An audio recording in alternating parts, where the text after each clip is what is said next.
Hey, welcome in. It's the Arrowhead Addict podcast live on Radio Row. They call it Media Row now. It changed it. It's a travesty. It's because we don't do just terrestrial radio. This is different. Yeah, but it's new. It's always been Radio Row. It's like changing the name of the Sears Tower to whatever they call it now. No, it's the Sears Tower. This is Radio Arrowhead. Row. You know, yeah. it's G-H-A. Get the fuck out of here. Whoa, What? language. It is 8:26 a.m. They'll beep that out. Patrick Richard just shook his head. There's zero chance that's on Richard's to-do list. 8:26, Patrick drops the first F-bomb. Congratulations. If you have that on your bingo card, check it off. Yeah, it's we met in the lobby at 7, but we're here on Radio Row for the Arrowhead Addict podcast. And y'all, we're going to be here all day long. We're going to take a couple breaks, but you just need to leave the stream up because as you can see, Warren Moon, Adam DeVine, Drew Brees. We got Jerome Bettis coming by. Like I said, there's going to be a couple breaks in there so that we can, as Sterling likes to say, he can rock a piss. This man is just throwing me under the bus. It's Thursday. It's Super Bowl week. I'm starting to run out of energy and patience. So, and the filter's coming off. We got Trey McBride coming up. We got Kevin Negandhi from ESPN SportsCenter. Yeah. Brian Dawkins. One of the best safeties. It'll be nice to go almost behind enemy lines with one of the great safeties and Eagles of all time. Yeah, he played for Andy Reid, and Andy Reid called him the heartbeat of their defense. So it's going to be a really interesting conversation with him. It'll be fun because Andy's always valued safeties, right? Yeah, totally. Especially veterans. Yeah. I know it's not his side of the ball, but between Brian and then Tyrann Mathieu and then Justin Reed, I mean, that's been I guess even Eric Berry to an extent, right? Like, that's been a focal point of we need to have a very smart, intelligent player out here at safety. And they want guys who can tackle. Yeah.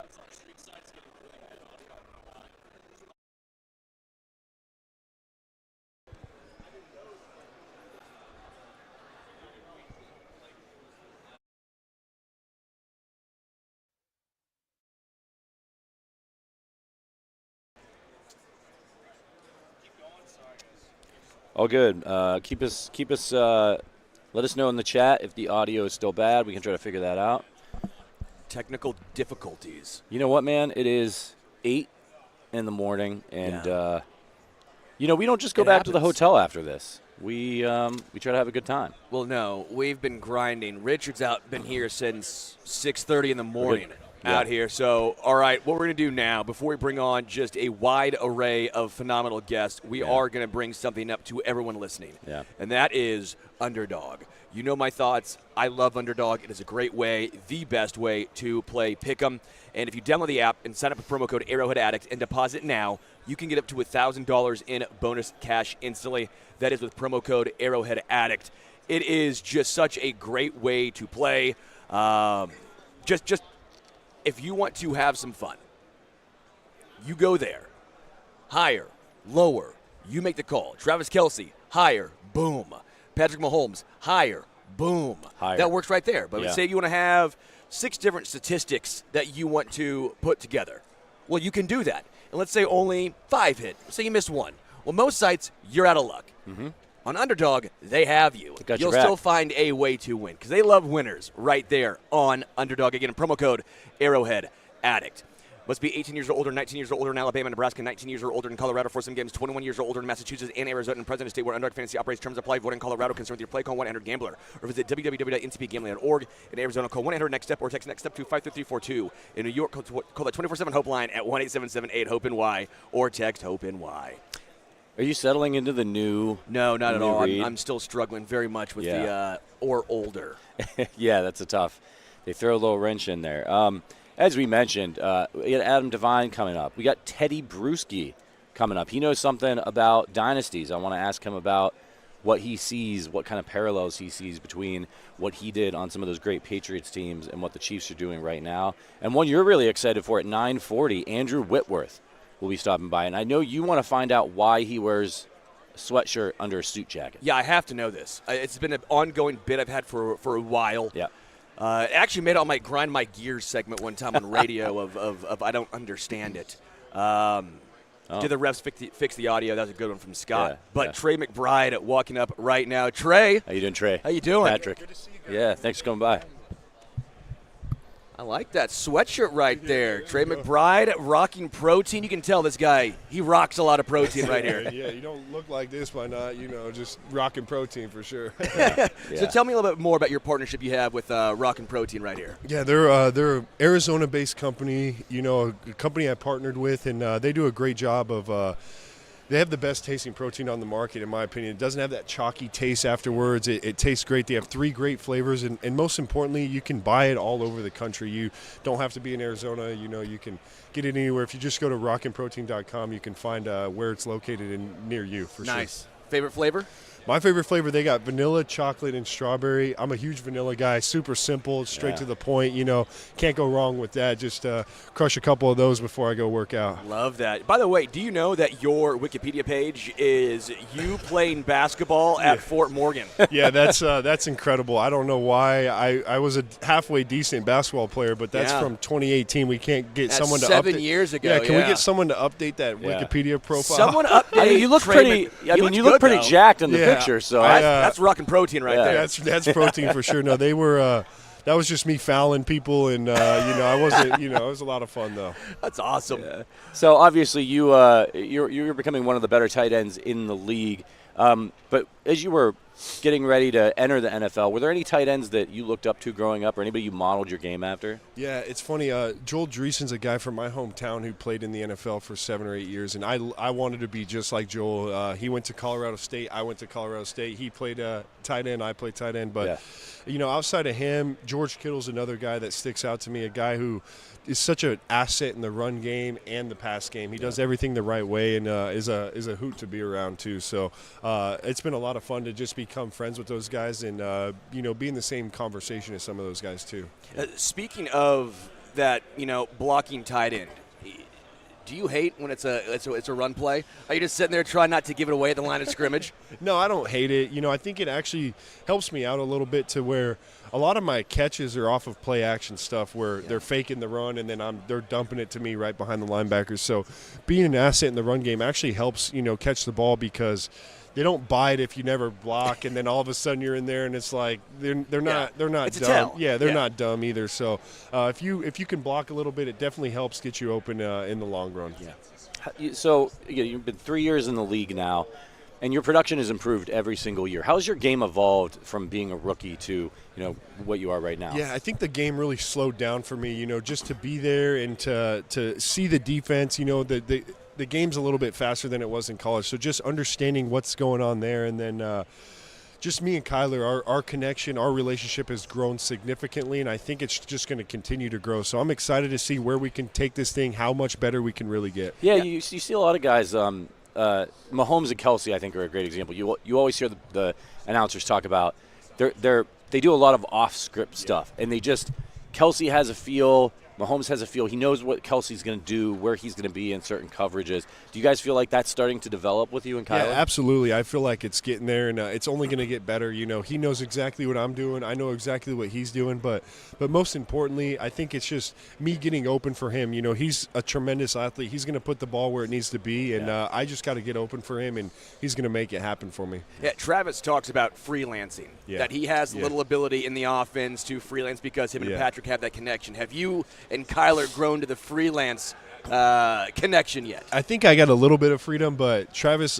sometimes it looks like he has no idea what he's doing out there, but they do a great job. Obviously, he's been very successful. He knows how to find zones and get open, but Kyler and I have a little bit of that, but I have a little more structure than Travis gets for sure. He likes the lateral. Yeah. Do you ever go to Jonathan Gannon and say, hey, look, he's doing it? Yeah, no, let me lateral. Yeah, no, he's not opposed, but I just don't want it's good until it isn't good, and then and then it's real bad. But he's not opposed. Yeah, he's not opposed to it. It's just got to be the right place, the right time, and I'm still waiting for that moment too. Travis Kelce's kind of gotten to the point where he has enough equity built up, he could try something crazy he like can that. Try that for sure. I think when they ask Andy about that, they're like, do you encourage him to do that? And Andy just says, if it works. If it works. Yeah, that's exactly it. It's all good until it doesn't work. Yeah. Well, we were talking about Travis Kelce, so we'll ask you a little bit more about him. I think he's one of the best, if not the best, tight end of all time. Consecutive 1,000-yard seasons, just incredible production, durability. What do you think it is about his game that makes him so special? Really, I think it's his ability to get open and find zones like we kind of talked about. His longevity, obviously, he's very healthy. That plays a huge part in it, but just his ability to find zones and to get open. He gets a little bit of freedom to do what he wants, and he does a great job. Him and Mahomes have a great connection, and obviously he's been doing it at a very high level for a long time. So I'm excited to play against him whenever we do, and it's just cool to watch him and take any bits and pieces I can from him. Sure. The Cardinals were one of my dark horse teams this year. I was really high on you guys coming off of 4 wins the year prior. Right. Really took a step forward this year, but there were a lot of inconsistencies, some growing pains here. But I think you saw what you could do. I mean, you beat some great teams this year. What do you have to do next year to kind of take away those inconsistencies and those low points and make just the highs more of the norm? Yeah, I think it's a lot of confidence. Now that we know what we're capable of, we know we can be in the playoffs. We know what and it's just like maybe last year we weren't sure. We were kind of timid about what. Now it's like we expect to be in the playoffs. We expect to be a team that's competing in the postseason. And I think Jonathan Gannon and Monty have done a great job of building the foundation, building the culture from the ground up. And they're bringing the right coaches in, bringing the right players in. And I'm just eager to see where we can take this thing the next couple years. Yeah. Who's on your tight end Mount Rushmore?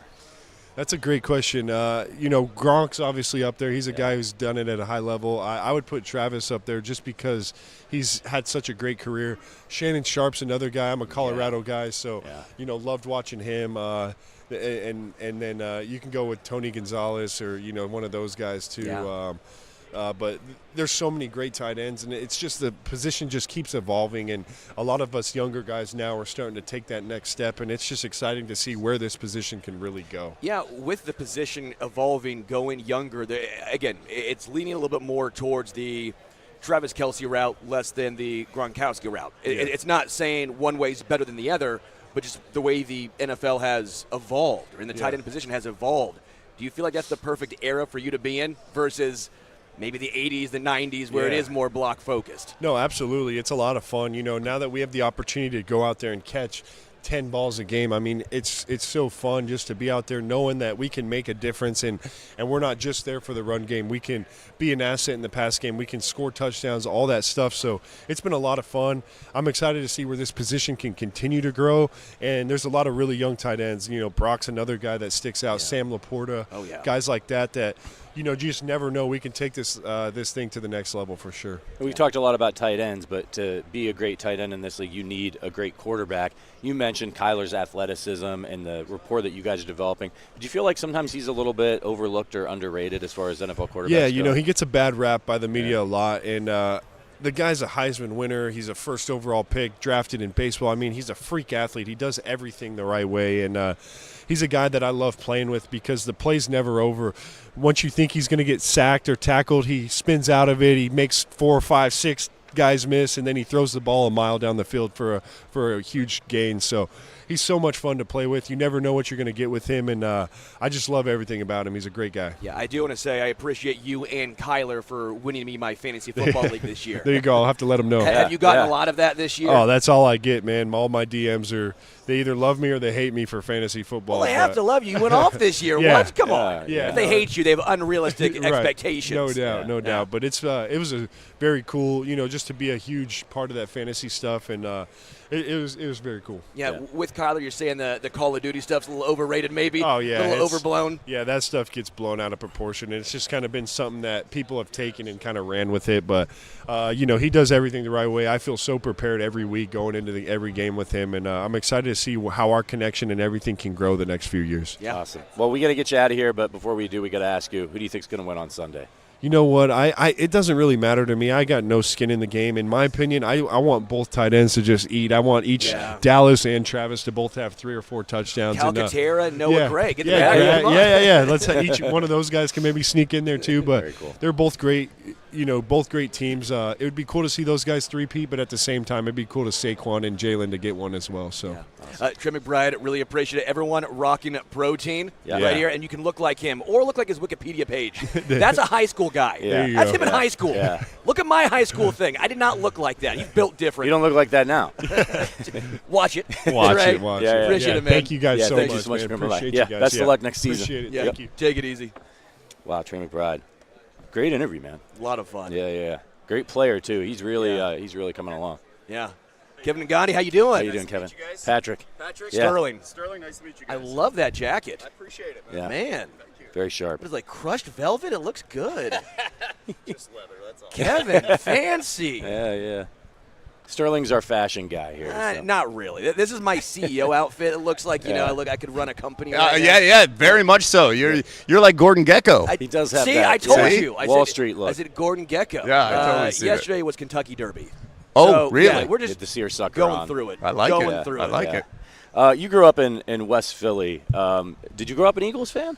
Absolutely. So I was born in West Philly. We moved to the suburbs, Valley Forge, Phoenixville. It was my connection with my dad. My dad came here from India in the late 60s, and him and I just connected with football. Like, he loved cricket and football. Yeah. And, when you're young and you just want to be around your dad, it was the only time we would talk. And he loved yelling at Ron Jaworski on the TV screen. Yeah. And it's funny, like, Jaws and I became friends years later, so I always found that interesting. And I'd always try to explain to him, like, why are you yelling at him? Like, he just did this, he just did that. So that was kind of my first introduction of informing a fanatical fan base to back off. Well, that's Philly, though. Yeah, That's absolutely. That's also That's how Philly. we are. That's who we are. Absolutely. I grew up in Northeast Ohio, so my dad's a Browns fan. There was a lot of yelling in my A lot of house. yelling, Yeah. right? Yeah. The relatable, I think, fan bases. Yeah. Relatable. Yeah. Success a little bit different, but relatable Yeah. fan bases. So 100%. I lived in Philly for 3 years. Nice. So West Philly, I lived there for a year and a half. Are you talking by St. Joe's? Penn. Okay. Yeah, Right there, right there. yeah. Like on 40th and Baltimore Avenue. And I love it. Got fond memories of, like, staying in Philly when I went to Temple and being in North Philly. I hold it close to my heart. I make sure I represent them loud on TV. Yeah. I'm not shy about it, but it's great. It's a bond and a connection that you have with a fan base that honestly sometimes feels like it's overlooked. Yeah. Yeah. I know you were working here as well with Yes. Special Olympics as well. I'd love Yeah. to hear a little bit more about what your work and what you're doing with Special Olympics. So I've been at ESPN for 18 years, and for the last 11 years, we've been affiliated with the Special Olympics. So we host the World Games, the USA Games, and I'm the host of it. Yeah. Obviously, we had the World Games in 2015 in L.A. Robin Roberts, Lindsay Zarniak, and myself hosted it. And then, Austria in 2017, Abu Dhabi in 2019, Germany a couple years ago. We're going to Turin for the World Games next month. Wow. The opening ceremony. And I just love that our company understands what Choose to Include is, and we make sure that everybody gets an opportunity. And for these Special Olympic athletes, I always talk about it, that all they want is a chance. We've always been in a situation, I think any of us growing up, where you don't want to be the last kid picked at recess, right? Yeah. Or you just want to play and not just sit there and watch. Yep. Yes. And I think what Special Olympics does is it gives the opportunity for these athletes to, hey, you want to be a part of something? You could be a part of something, and you can identify with something, and you could be you could be looked upon. I've been to many of these, unified schools where the athletes are celebrated and they have an identity in the entire community, and that's so important. And I think it extends to the families that go through it with the support and understanding that they see their athlete celebrated because they got the chance to be included in something. And Yeah. for us to be at ESPN, to continue to be involved in that, I'm really proud. Well, you may have noticed we're also a Special Love Olympics it. partner. Yeah, we come here every year, and fan-sided, we do unified reporting with Special Olympics. Love So that. A little bit later today at our table, we'll have our Special Olympics correspondent, Malcolm Harris-Gowdie. He's here with us. I'll actually be going with him to the Super Bowl. First time he's going to be inside at the big game, so he's jacked up and really excited That's about it. great. And I think, did you host the World Games down in Orlando as well? Yeah. Yeah, we were down there volunteering helping out families get checked in. So that was a hot day, it was- too. oh, man. My gosh. So we lucked out. We were in a tent, and they Yeah. had an air conditioning set up. But when we went to the opening ceremonies, we were sitting in the sun. I literally thought I was in an oven. Yeah, The opening sun was- ceremony was so Yeah, brutal. yeah. And I got to give so much credit to the athletes and the organizers and the volunteers who dealt with that. That was a long day. I and felt so afternoon. bad for the athletes that were down there on the field. We moved to the other side of the stadium to get to the Yeah, game. yeah, I mean, it absolutely. was dangerous. Yeah. yeah, But well- you know what? The most important thing that you just brought up, though, is doing unified stuff. Yep. Yeah. I think the concept of unified sports with Special Olympics is so important because I think you're creating young leaders who understand, especially at the high school level, to get everybody involved. And inclusion is such a big – it's a hot topic. I don't know why it's a hot topic. It should be just, this makes sense. This is Yeah. what we should do. Yeah. It's the right thing to do. Yeah. And I appreciate you guys affiliating yourself with that. Yeah, absolutely. It's a real pleasure for us every year to get to do this, and Malcolm's great. What about you? I mean, you obviously grew up a sports fan through your dad. When did you know you wanted to get into broadcasting, though? So I wanted to be – I'm going to give you a George Costanza line. I wanted to be an architect for Art Vandelay. the majority of my young youth. And if I wasn't going to make it to the NBA, right, like all of us kids have these ridiculous Same dreams, thing right? too. And then you cap out at 5'10". Exactly, and you're like, Yeah. it's not going to work. I see my dad's body. There's no way I'm going to transition and Yeah. like be a guy who's going to be 6'5", Yeah. 6'6". So it was a moment. I remember in ninth grade, I took this architecture class and I absolutely hated it. And I was like, this ain't for me. And I remember watching a college basketball game, and they had a kid at the line. It's like that light bulb went off. They had a kid at the line. They were talking about him, and they were profiling him. And the broadcaster was like, he wants to do our job while he's shooting free throws. They showed his graphic. He was studying communications. And I was like, wait a second. I can actually do this for a living? Yeah. And like many kids in that generation in the late 80s and early 90s, I was watching SportsCenter on repeat in the mornings, right? Yeah. 3-4 times a day. You knew all the Yep. highlights. You knew all the Yes. nicknames. You knew all the anchors, right? And I said, wait, I can get paid to do this? And that night, I watched SportsCenter, and I said I wanted to be the first Indian American on SportsCenter. And crazy world that we live in, it eventually And You happened. did it. Yeah. It's amazing. So- It's amazing. I wanted to ask you about SportsCenter. I also grew up 41. I grew up every day going to school, watching SportsCenter, watching Stuart Scott, saying cooler than the other side of the pillow. Yeah. My parents had no clue what I was talking about. Was it surreal to become a host of such an iconic program? Yes. Yeah. When I first got to ESPN 18 years ago, they had these banners. They still do, but they had these banners by our offices that you have to sign for charity. And I was so intimidated being there. I was 31. I had just come from a really small market in Sarasota, Florida. I was so intimidated being there. I didn't sign those banners because I didn't feel like I deserved to be on the same banner with Chris Berman and Stuart Scott and Bob Lee and Dan Patrick, guys that I idolized, right? So I didn't sign it. And I waited for a couple months, and then I finally did a show, and I was like, all right, I can sign it. Yeah. And, 18 months into the gig, I got my first chance on SportsCenter.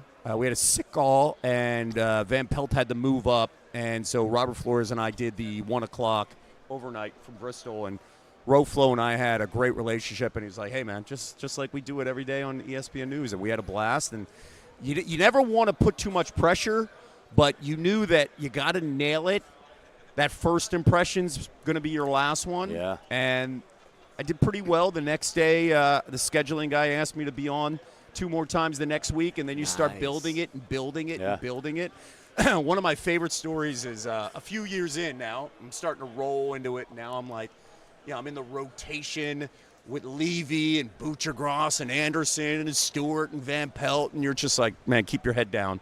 Yeah. And I did a show with Levy one night, and Levy was like, I was on Miami radio earlier today, and this is like literally 30 seconds before we went on the air. And we're hosting the 11P, and he's like, I was on radio, and they were asking me, who's the next, up-and-coming guy? And I was like, yeah. And now they're giving us a countdown, 15 before Yeah. we're on the air. 10, 9, and he's like, yeah, they mentioned like you work with Dan Patrick and Stuart Scott and Chris Berman, and now you got the chance to, who's the next up-and-coming SportsCenter anchor? 5. And I'm like, dude, tell me what's the whole point of this? Yeah. And he goes, I mentioned you're the next up-and-coming guy, so don't F it up. Oh, and then when they that's started brutal. the intro of this show, and I was like, what just happened? And, that was, what, 12, 15 years ago, and to continue to be on SportsCenter, especially hosting the 6 p.m. for the last 7 years, I'm pretty proud. Yeah. That's amazing. Yeah. Again, Philly guy, I needed to ask you this because I'm trying something here. Look at the NBA right now. Okay. The crazy trades. Yes. I've been saying this for a while. I don't know if I love it or I hate it. Trade Embiid. You need to. Ooh, I think man. you got to pull the Band-Aid off and just say it. You tried the process. It didn't work. Sterling, here's the problem. What are you going to get? Because with his knees, it's clear 100%. it's an issue, and with the contract, right? I've been a big supporter of Joel Embiid. This year's been really tough, I Yes. think, on everybody. And reality's sinking in that back-to-backs are always going to be a challenge. I feel really bad for a guy like Tyrese Maxey because he gives his heart every single day. And Yeah, physically, he he sure can. Yes. The Paul George thing has not worked out. So are you going to get pennies on the dollar when you trade Embiid? That's the question. What are you going to get in return, especially matching up salary, and what team's going to want Embiid? Is The it going to be a Lakers, right? team, take us over the top, but what do the Lakers have, right, to give in to give return? back in that Right, situation. that plays yeah. a role here. So, but the Lakers would be They need a big man. It'd be incredible to entertain that conversation. Yeah. It's just that how can the Lakers afford it? And I worked for the Sixers for a little bit. Yeah. And I was there when they won 10 games. It sucked. That Yeah. was just miserable. Yeah. Ben Simmons gets injured, and Oh, then you have Fultz. Markelle Fultz who forgets how to shoot, and that's a whole situation. Now they draft 2 guys Yep. who forget how to shoot. Let's just go back to back. Why wouldn't you? Crazy. Embiid gets injured, and then you have Tobias Harris for the contract, and then they go, hey, we finally got out of that. What if we just bring in Tobias Harris 2.0 with Paul George? Isn't that wild? And I'm like, have you not learned from your mistakes? It's wild, man. The whole thing is wild, and I have no answer except You protect. need the answer. Yeah, we do, and I think we do in Tyrese Maxey. It's like Yes. protect him. That's kind of where I'm at. Just protect him because I think any fan base in any sport wants hope. Yes, That's sir. all you want, right? And Tyrese Maxey gives them hope. It's just, where's the hope after Tyrese Maxey? Yeah. And you had a little bit of McLean there. You gave you kind of a glimpse. A smattering. And then he gets hurt because it's the rookie curse that these Sixers have been dealing with over the last decade, aside Yeah. from Maxey Yes. and his rookie year.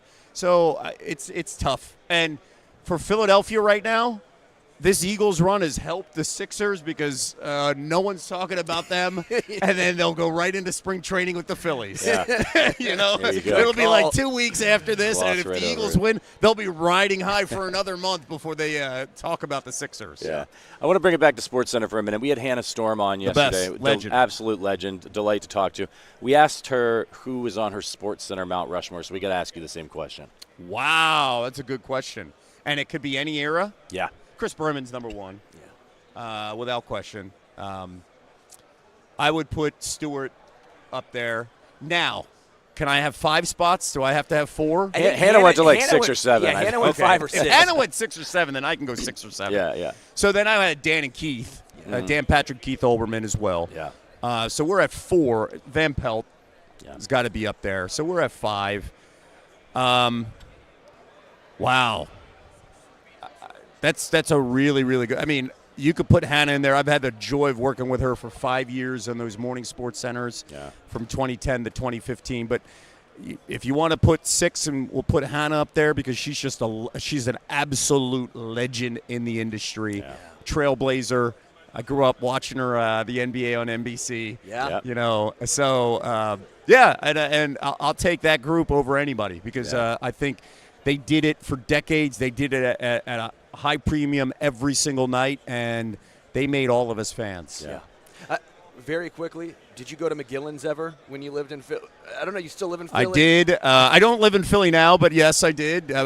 Some of those nights don't remember a lot afterwards, but good times. Yeah. Yeah, I yeah. just want to know. McGillen's a good spot. Yeah, it is a very good spot. It's a fun very, spot. very good spot. I want to talk a little bit about the game, obviously, Yeah, on yeah. on Sunday here. I keep saying Steve Spagnuolo, what he does is takes away the best aspect of a team. Yeah. A lot of people have been talking about how, okay, well, James Cook had a nice day on the ground.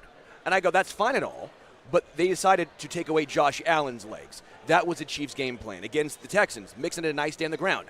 They took away Nico Collins. You can't take away every aspect of an offense in today's NFL. Yeah. Spags takes away the other team's best aspect. And I think the best aspect of the Eagles is Saquon. I don't know what your thoughts are here. Yeah. If they stop Saquon, where do the Eagles go?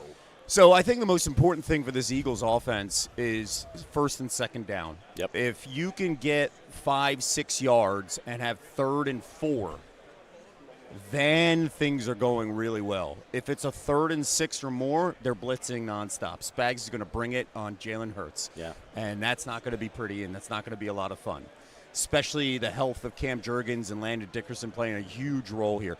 If you have 3rd and 4, think about this. The biggest strength for the Eagles is that offensive line, Saquon Barkley, and the tush push, right? And if you have 3rd and 4, you have 2 opportunities to get that first down, to keep drives going. I think that plays a humongous role in the success of this offense and sustaining drives. Yeah. But you're going to see the blitz, man, and Spags are going to bring it. So they got to go on that 1st and 2nd down, and what they're going to do, the Chiefs are going to find a way. Stop 26, no matter what, those 1st and 2nd downs, get it 3rd and long. And for the Eagles, it's Kellen Moore. Can you get Devontae Smith on a 7-yard route? Can you get Goddard on a 5-yard route to make sure it's 3rd and short and you're in a better situation? Because Spags is a nightmare for this Eagles offensive front, but the best thing is that's the strength of the Eagles. Yeah. I agree with you. I think the game is going to be won and lost on 1st and 2nd down for both of these teams. All right, we got to get you out of here, but we got to ask, who do you got on Sunday? Crazy. So 15 will have the football late in the game, and then magic of Mahomes, we'll see. It's hard to bet against Mahomes because of the one score success. Yeah. That they've had through the years, but I'm going to go Eagles 31-27. That's a temple in you. I think Fangio makes a stop here late in the game, and the Eagles win. You know, Fangio's 0-8 against. I know, but with some context too. He was with the No, we don't like Broncos. context. Yeah, No, the Broncos, Kevin, different personnel. Kevin, no context. We need to Yeah, have some facts. nuance. No here. nuance. Yeah. No nuance. Kevin Negandhi, ESPN Sports Center. Make sure you check him out. We appreciate you stopping by. Appreciate you guys. Yeah. Thank you. Yeah. Kevin, thank Take you so care. much. Yeah. And thanks for all your work on the Special Olympics as well. man. I love that you guys are doing this. Yeah. Oh, it's awesome. It's been a lot of fun. Yeah, with what we have 2 guys, Wyatt and Malcom, and they've been just outstanding. It's been a lot of fun. You're changing their lives by doing that. So Yeah. thank you guys. Yeah. All They're right. changing Thanks. ours. Thanks, Appreciate Kevin. it, Kevin. A lot of fun. What a great conversation. Kevin man. Negandhi. It's fun talking to these ESPN Sports Center The guys. media, because this is what we grew up watching. Yeah. For me, almost even more than the players, because when you are younger, you're almost more impressionable, and then you see these guys, and I'm like, I've seen you on my TV at 6 a.m. getting ready for school so many times, waiting for the top 10 to come through because you knew it was going to start at, what was it, like 6:52, right? 6:51, 6:52, and then you get the final commercial, and then you had to go to school. And it just loops. Real quick, I want you to read this note for our upcoming interview that I noticed. I think it'll be. It's just good. Yeah, good to have in the background. You saw that's that? perfect, Okay, cool. We'll see what we get to there. We got Brian Dawkins coming up. That's going to be a really fun one. Anytime you're getting a Hall of Famer coming by. Then we got Adam DeVine, 9:15, and Tedy Bruschi and Andrew Whitworth. And then at 9:50, the bus, Jerome Bettis, stopping by. Do you think? What do you think the bus could average if he went out one game right now? More than me. You think you think he could average 3 yards a carry? I think more than me. I'll admit it. He looks like he's in good shape. Credit to me for being humble. When McBride mentioned when he mentioned Uncle Shannon Sharp. Yeah. We interviewed him last year. He looks like he could go out there right now. Yes. And just ball out. And he looks in better shape. He was wearing an extremely tight shirt, and if I was built like that man, I would only wear tight shirts or no shirt. No shirt. They might have laws, Patrick. The Old Spice guy was walking around here. Yeah, he was shirtless. I was wondering why. you're right. He was wearing like a sweater draped around his body. Yeah, yeah. I was perplexed. I was very confused at first. I thought, well, this is very New Orleans. Just have a guy come in here off the street with a sweater draped around his torso. Yeah. And then I realized, okay, this has to be for a reason. You have to have, a pass to get in here. Yeah. Makes way more sense. You're watching the Arrowhead Addict podcast live on Radio Row. It's not even 9 o'clock yet. I'm dying. But Please don't die. Yeah. Hey, Brian Sterling. Hey, Brian Patrick. Yeah, nice to meet you. Yeah, you're right, though. He could still play, too. Oh, 100%. It's incredible. We're trying to go back and forth, which guys could still go in and play. We're saying Shannon Sharp almost looks better now than even in his playing days. I think he's the same way, too. Those traps, you're laying some hits down still. I would have to play linebacker, brother. Yeah. That's okay. I could not play safety. Man. That's okay. Oh, man. Yeah. You're working with Eli Lilly, correct? Can you talk to us a little bit about what you're here promoting? Yeah, so I'm sorry, we're going? Oh, yeah, we're live. Oh, my bad. It's all good. Brian, we're doing live shows from We don't turn 8 it off a.m. until like 3 or 4. Oh, my bad. We just keep going, Well, Brian. did you hear me early? Because I had the microphone. Yeah, on. you're we good. got you. All right, cool. So, Beringer and Lilly, I'm blessed to team up with them when I heard about some of the things that it's a It Takes Two campaign. But when I heard about the reason for the It Takes Two and some of the things that could potentially be going down the path with my parents, right? I wanted to get involved in this. So the thing is that if you have type 2 diabetes and high blood pressure, right, that puts you at risk of having kidney disease, going down the path of kidney disease. So once I found that out, got that information to my parents and their caregivers. But also blessed to have a platform to be able that people listen to what I'm saying. So if I can then have someone to be proactive, to take these steps, to get along with your doctors. There's 2 tests that you need to take, a blood test and a urine test, for that they can stay here healthier longer, right? Yeah. And I'm honored to be a part of that, right? Yeah. Do you go to your doctor and ask for the tests? Is that how that works? Yes, so it takes 2, right? Okay. So once you and you can go to Brian, you can go to testyourkidneys.com for more information about it. Okay. And so you take that information to your doctor if you have those 2 things to see if you can get these 2 tests to make sure you're not heading down the path of kidney disease. So just get out of it in front. It's such a Absolutely. huge. Don't do it after that. No react. You don't. Yeah. I mean, sadly, sometimes we are very reactionary, but in this case, as an athlete, that's something I did not want to do. I wanted to be proactive in everything that I did as much as possible. Yeah. And so this is one of those instances now that I have this information. We're passing this information on to other individuals. If you fit that in, maybe it's not you, maybe it's someone you know in your family that has this. Pass that information on to them so that they can be proactive with their health. Yeah, it's really important. Diabetes runs in my family. My father's got diabetes. I could be at risk for it. So, making sure that you're going and seeing your doctor. I think a lot of people, they don't like to go to the doctor. They don't want to get bad. I'm going to lose a little weight first, and I'll go get my checkup, And it's much better if you can get in there every year, get your blood test done, find out what's going on with you so you can jump on things early, because I don't think people realize how important it is. Early detection of everything can really set you up for success. Yeah. No, and it is. And it's not an age limit thing. Yet, at the more seasoned, I don't say we don't get older, we get more seasoned. Yeah. The more seasoned we get, right, those things begin to potentially creep up. So, again, staying on top of these things, of being proactive, like I said earlier, is extremely important. Yeah. You are a fixture in the Philly community. Like, that is Brian Dawkins. You can't say Philadelphia. One of the first names that comes to mind is you. Wow. And now you're seeing the Eagles in a Super Bowl yet again, 2 times in 3 years. Personally for you, with that connection that people have with you, your connection with Philly, what does that mean? I'm humbled by that, first of all. If you know anything about me, it wasn't supposed to be me to have had an NFL career. Like, I wasn't the biggest of guys, wasn't the fastest of cats, man. I was a small dude that not a lot of people paid attention to. So, for me to have the opportunity to not just go to college, but also to then be in the NFL, and now you're telling me that you say Philly. Yes. And then one of the names that comes to your mind, you think of Brian Dawkins. I'm like, yo, you got to be kidding me, right? Yeah. So it blows me away to have that be the case.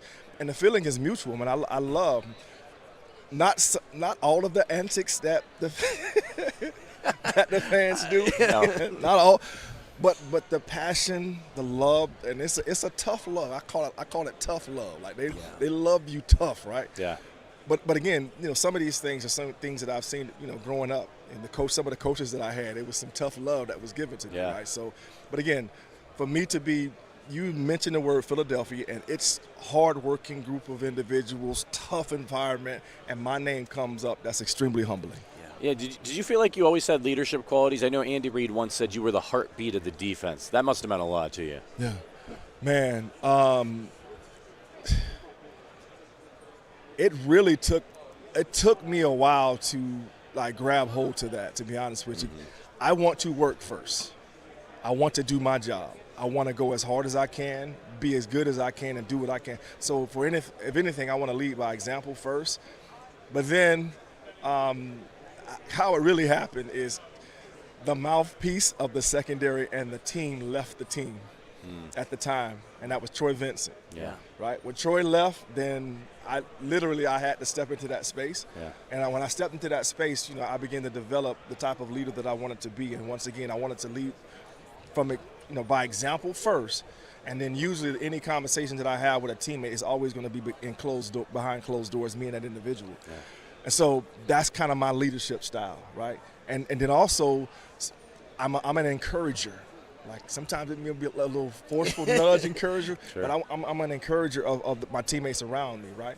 About things that I see that they don't see about themselves, that sometimes I'll speak into, and hopefully they begin to see what I see and go into, play ball, yes, but also earn some more money for themselves. Yeah. What I think is interesting is Andy has almost always gone after that since you. It was you. You were the original for Andy. Then he came to Kansas City. He had Eric Berry. Then he brought in Tyrann Mathieu. And then they brought in Justin Reed. And I think a lot of those guys have some similar qualities where they are the leader. They're the guy in the secondary who he trusts. And I think Andy needs that guy because he's offense first and foremost, right? We know that. Yep. Defense, he let Spags do his thing. Yep. I don't know if it's the same way in Philly, let the DC more or less do his stuff. But I found that interesting that we were talking prior to the show going, he's always tried to find the next Brian Dawkins as far as the leader in the secondary. Yeah, I mean, that's, again, when you say that, that's humbling to me, man. I don't look at myself in that light. But I would agree when it comes to that aspect of having that individual that's an energy source, but also a calming source. Yeah. Right? Like you mentioned Mr. Reed, what he's doing, right? Yes. Like I believe he's a tremendous chess piece for Spags. Yes. He does so many things well on that team, and he's what I like to call an eraser of mistakes. So he erases mistakes of other individuals as well. So that's a calming force for a coach to have, but also a team to have. To give you my thought process, when I ran towards the ball, you can almost in your mind go back to the huddle. Why? Because I got it. Yeah. I'm not saying I do have it. I'm not saying not supposed to run to the ball. But that's the feeling that I wanted to then have my teammates have about me being on the field with them, right? So, and I feel like that's the same feeling that they probably have with him in that secondary, and I love that. We were talking to Nate Boyer earlier this week, and he works with veterans and athletes and helps them coaching and transitioning, and a lot of athletes and a lot of ex-military. It becomes such a big part of their identity, and then transitioning to life after that can be a little bit difficult. How did you make that transition, and how did you continue on with some of leadership and some of and being an inspiration and some of those things after you got off the field? Yeah, so ultimately is my hat, right? It's my faith, man. That is the main focus of why I did what I did, the way that I did it. It wasn't always the case. I'm not going to tell you that. Yeah. But, after some things happened my rookie year and I went to a deeper relationship, that was my major focus. I want to go out in such a way as to, first of all, bring God glory. Right? Everything that I do, the Bible talks about that. And so the game was no longer what I did. It wasn't who I was. It was what I did. Right? Yeah. It's what I did for a living. Yes. So I basically put me into football with my passion and my desire and my energy, all of that stuff. And when football was over with, I took me out of football, and now I'm applying me to the next phase of my life, right? Yeah. So that's kind of how I look at it. Yeah. So that way you don't get stuck in the mindset of I no longer can play the game of football, or I no longer can, I'm no longer in the military, or I'm no longer doing those things. Yeah. What am I now? No, you're still a blessed man, right? You still can do things. You still giftings that you have, right? You just can now use them in a different way, in a broader way, to be honest with you, because I'm not just thinking about my job on the field anymore. If that makes sense. Yeah. When it comes to Andy Reid right here, did you ever think he was going to get over the hump? Because I know a lot of fans. I did. I know a lot of fans in Philly. I did. Because I lived in Philly for 3 years. Yep. Okay, and when he came to Kansas City, I had a whole bunch of people from Philly go, "Have fun winning a lot of regular season games, but it's not going to happen." And now we're seeing that it's clearly happened. Do you think Andy changed anything? Do you think he learned? He grew?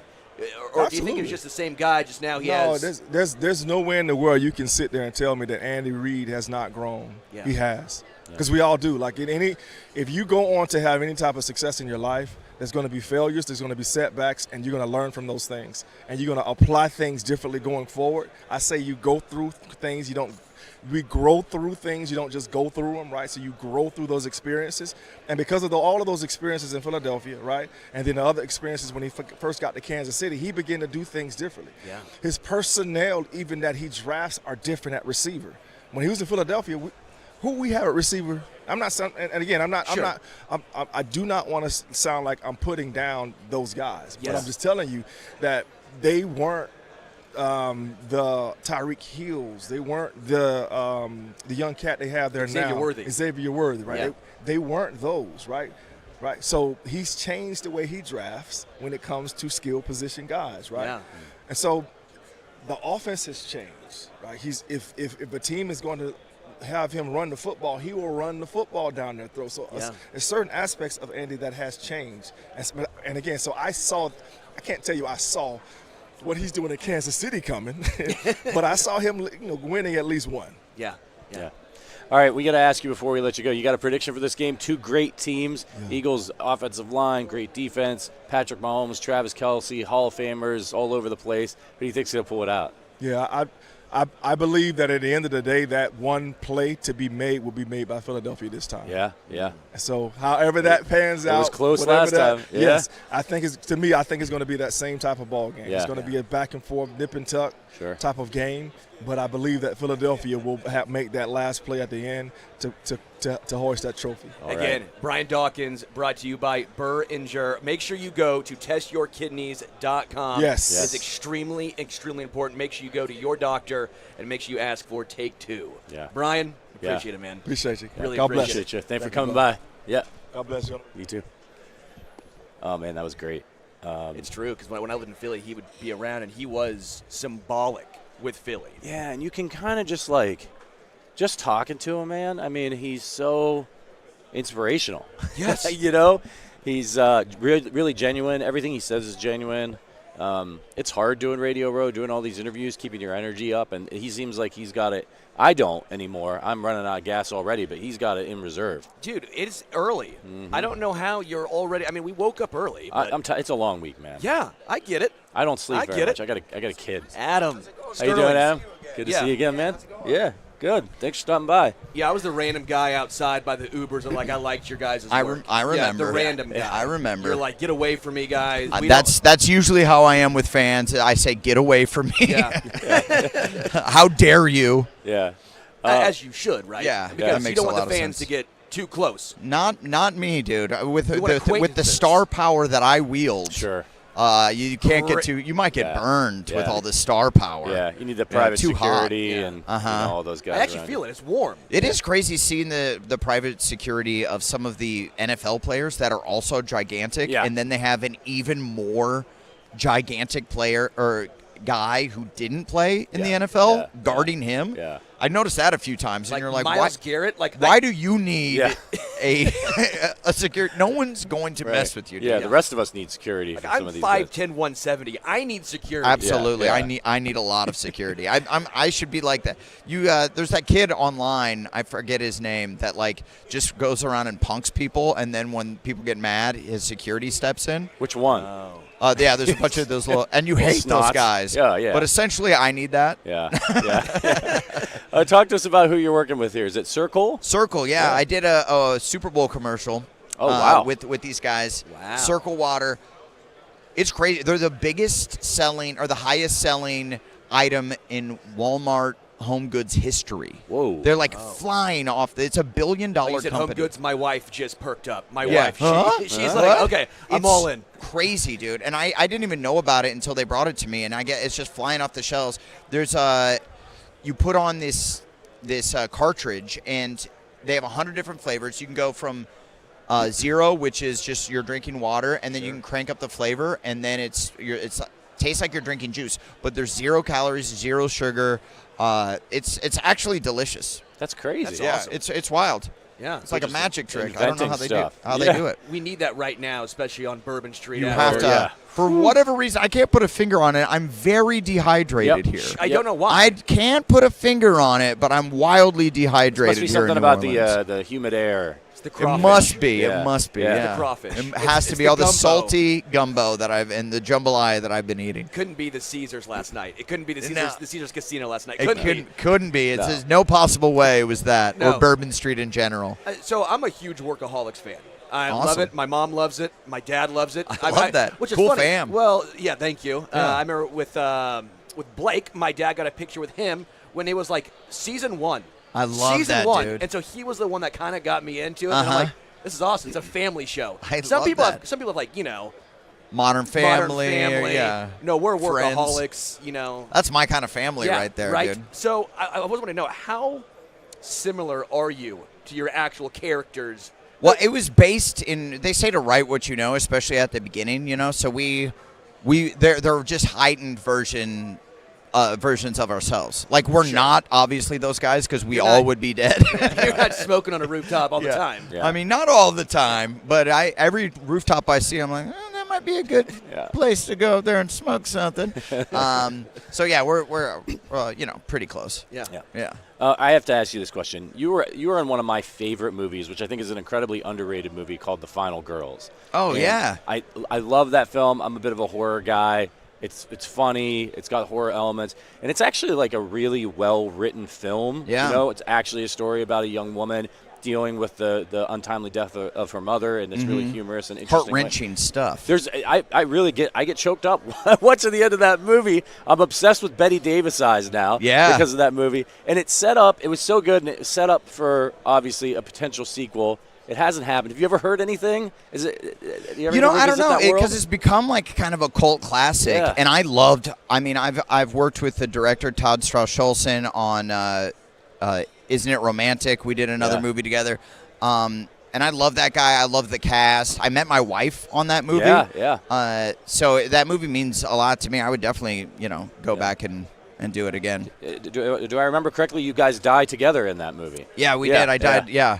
I died multiple times in that movie. You yeah. do, but it was pretty. Yours I kept definitely- sending my family me with my throat slit or my spine snapped in half, and I'm like, "Isn't this cool?" My mom's like, "Quit sending this to me." Yeah. This is don't wanna terrifying. see I this. don't want to see this. Yeah, well, if you talk to him, you tell him Patrick Allen said, "Please do a sequel. All right.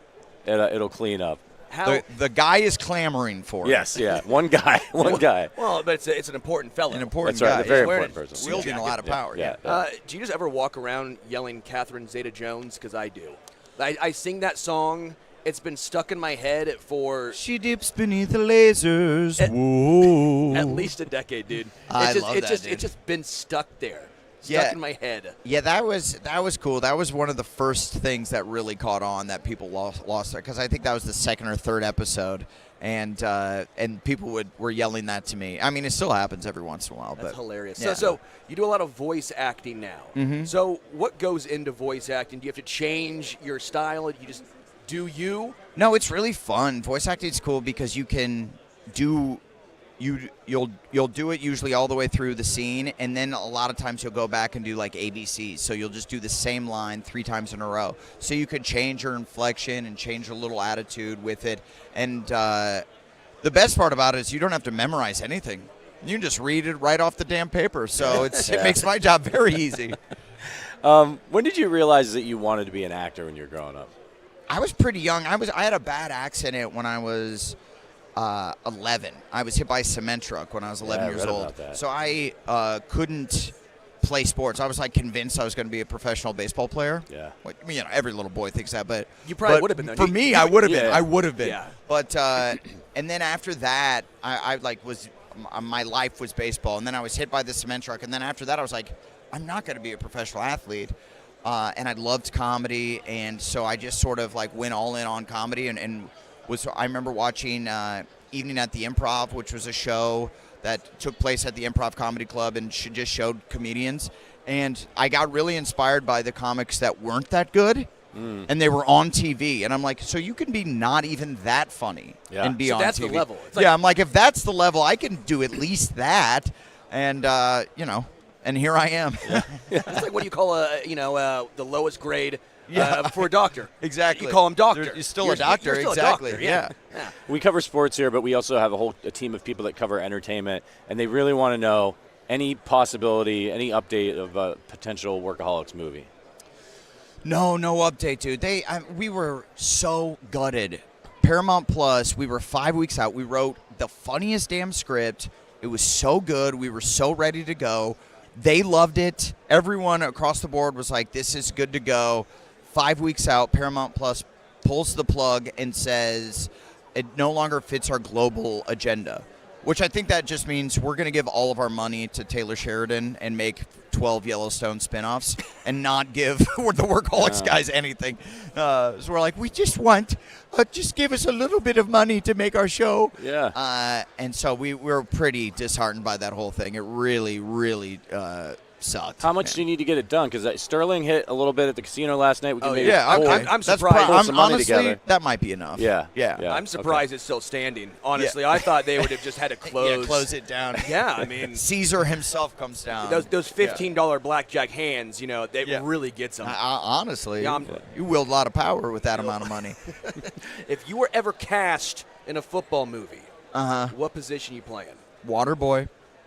Absolutely. Two. Yeah, Waterboy 2. Waterboy 2.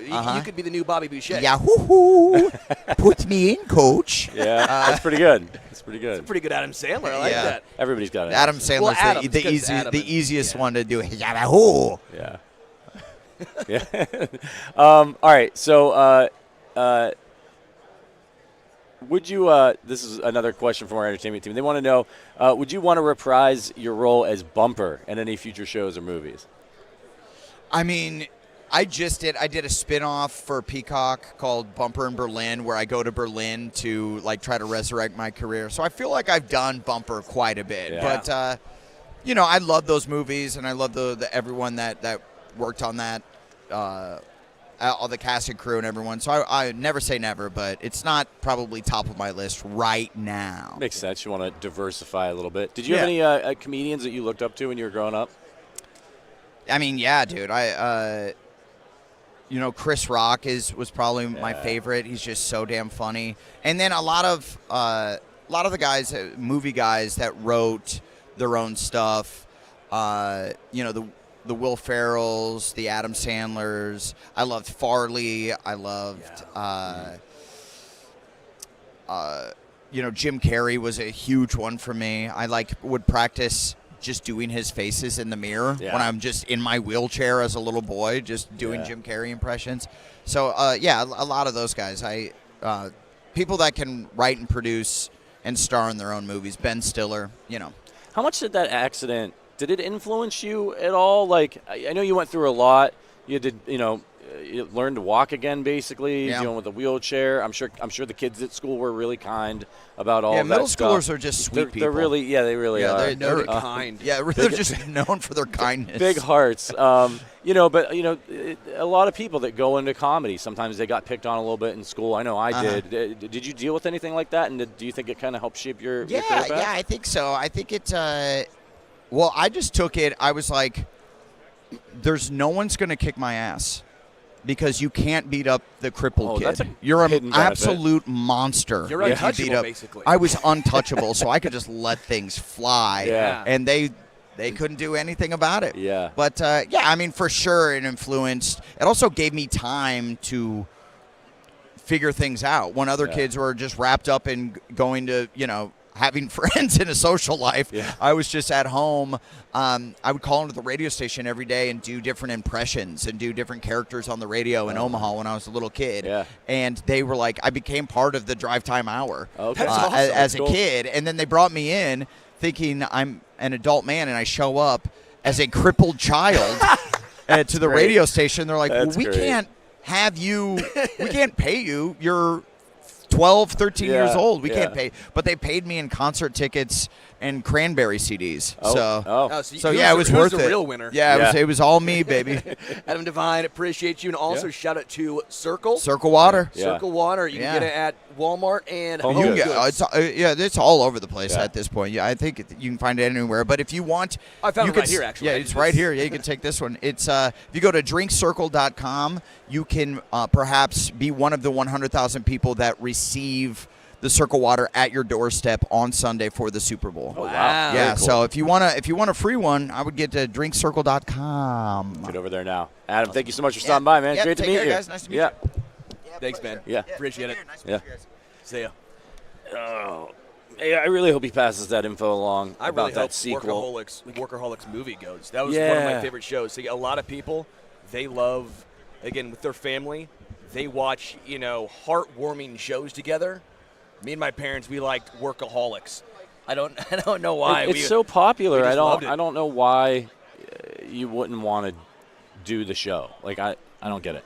And in fairness for me too, which I really liked, he did the Catherine Zeta-Jones because that has legitimately. Richard's shaking his head. Yes, he knows that has been stuck in my head for at least a decade now. About once a week I'll go, Catherine Zeta-Jones. She digs beneath lasers. It's amazing. Oh. We've got a good. We got Tedy Bruschi coming up. Shout out to everybody in the chat. If you're watching on YouTube, it's the Arrowhead Act podcast live from Radio Row. Hit the like button. What are you guys doing out there? I'm only seeing 2 likes on the YouTube. I know it's early. I know some of you guys are at work, but there's more than 2 of you watching. So let's get on that. Sean Browning says he could do Henry Winkler, Rodney Dangerfield, Robin Williams. Oh, absolutely. Conway Liddy, again, I always love the name. Conway Liddy is one of the all-time best names in here. Yeah. It goes, will you eventually get Blake and Anders also?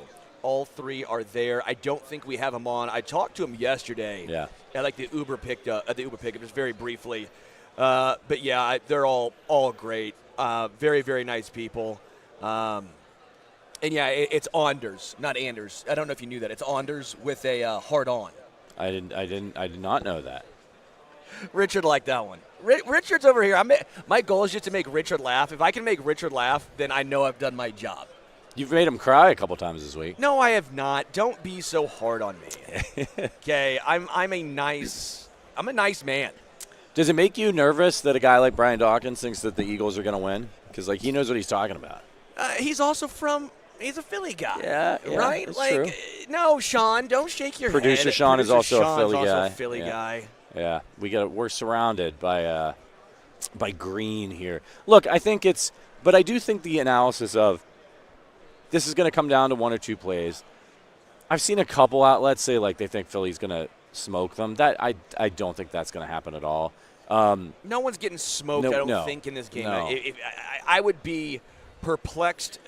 That would be shocking. I mean, shocking.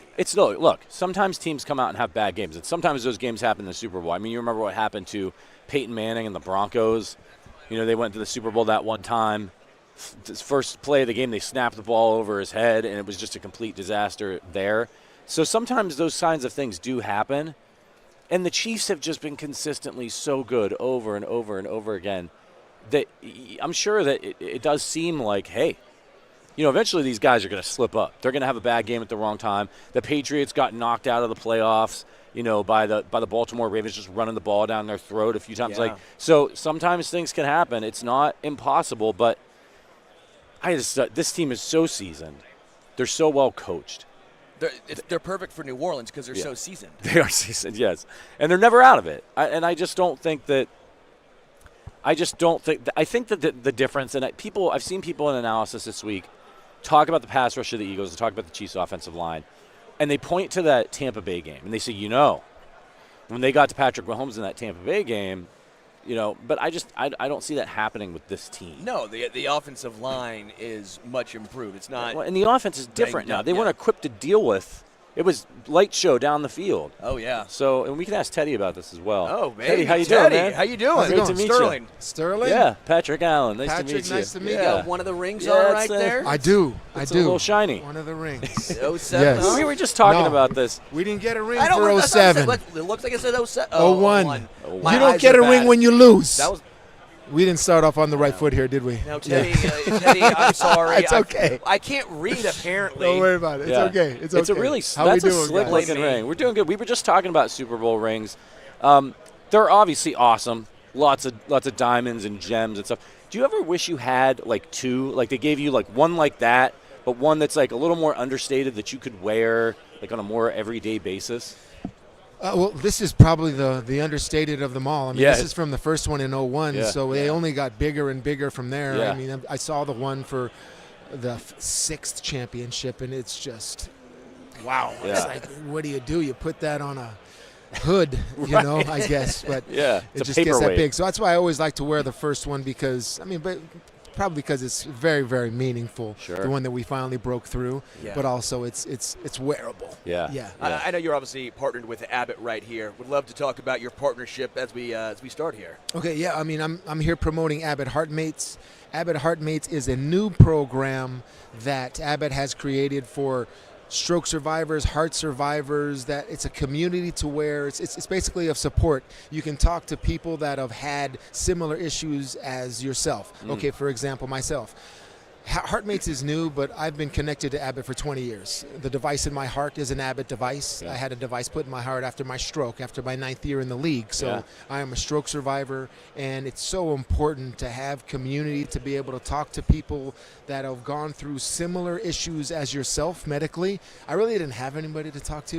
I'm going to say, hey, did you ever come back from a stroke and play professional football? Right. There was zero. Nobody out there. Yeah. So, I mean, it's a community that everyone, caretakers also, you can relate certain stories. So it's a very supportive, absolutely fantastic thing that Abbott's is starting here. Yeah. How hard was that during, obviously, 9 years in the NFL, that happens. Was it out of nowhere? How do you come back to that? How do you navigate that? I didn't think I could come back. I thought stroke. It's like only word I used stroke was on the golf course. Yeah. I mean, how many strokes are you giving me here Yeah. for that? But I was shocked. I mean, when my doctor told me I had a stroke, I got a hole in my heart. We have to close the heart. It's like, all right, my football career is done. Yeah. So Yeah. plus because I lost the left field of vision in both my eyes, so I couldn't see to my left, and I knew I couldn't play if you can't do that. I couldn't drive, so certain things had to happen. My sight came back, thank God, and everything had to just work out well to where I came back, and it was, believe me, I was a mess for a little while. I bet, man, but it's gotta still be coming extra back was big. Scary. You're a young man. You're at the peak of your athletic prowess, and then you don't think, oh, I'm at risk for a stroke. Yeah, I mean, I would have loved to talk to someone. Yeah. You know what I mean? And that's why I'm so passionate about Heartmates and what it's doing is that if you join Abbott it's abbott.com/Heartmates, and if you join, I mean, you can ask and be a part of a community that you can get these answers, Sure. questions answered that I never got sort of answered, that I just my doctors told me I'm going into a data-free zone. And I'm like, Yeah, you're one of one. yeah. So, Yeah. okay, we'll just do it. Man. Do a lot of the Patriots players hate what the Chiefs are doing? Because I was talking to Ted Karras. That's interesting, yeah. I mean, he's obviously different iteration. What did he say? What did Ted say? Of the That's dynasty? interesting. Because we started off, he didn't really know I was from Kansas City at first, and he was wearing that green bounty jacket, and so I said, nice jacket. He goes, it's also my Eagles green, right? And I go, okay. He plays for the Bengals now. I go, because the Bengals. He goes, well, also because I don't want to see Patrick pass Tom. Okay. So I don't know how your thoughts are in regards to the dynasty that the Chiefs are putting together versus the Patriots. I disagree 100%. I mean, I respect the journey in which the Chiefs are going through. The teams that I was on, this was before Karras. All right, we failed going 3 in a row because we went back to back and we failed in the divisional round. Yeah. We failed going undefeated. We lost to the Giants in the Super Bowl. I mean, I think about those times, and then I look at what the Chiefs are doing, and all I have is respect. It's like they're attempting to do something that's never been done before, and I want to see if it can be done. Wow. It's not about passing someone or someone's greater than the other. I mean, you could ask Tom himself, and he admires greatness and what you need to achieve it. So we respect that. I respect that. He respects that. And if they can do this, and Pat and the Chiefs get their fourth, I mean, this is 3 in a row. And it's just absolutely unbelievable that if they can complete this. Yeah, and it's not like it wipes away anybody else's accomplishments. What we did, no one can ever take away. Yeah, 100%. Anybody can ever take away from that. Yeah. Winning 21 in a row, back-to-back, 3 out of 4, almost completing. I mean, the undefeated regular season, all of that stuff. Yeah. There is no one-upping or someone that discounts it. No, there is one-upping.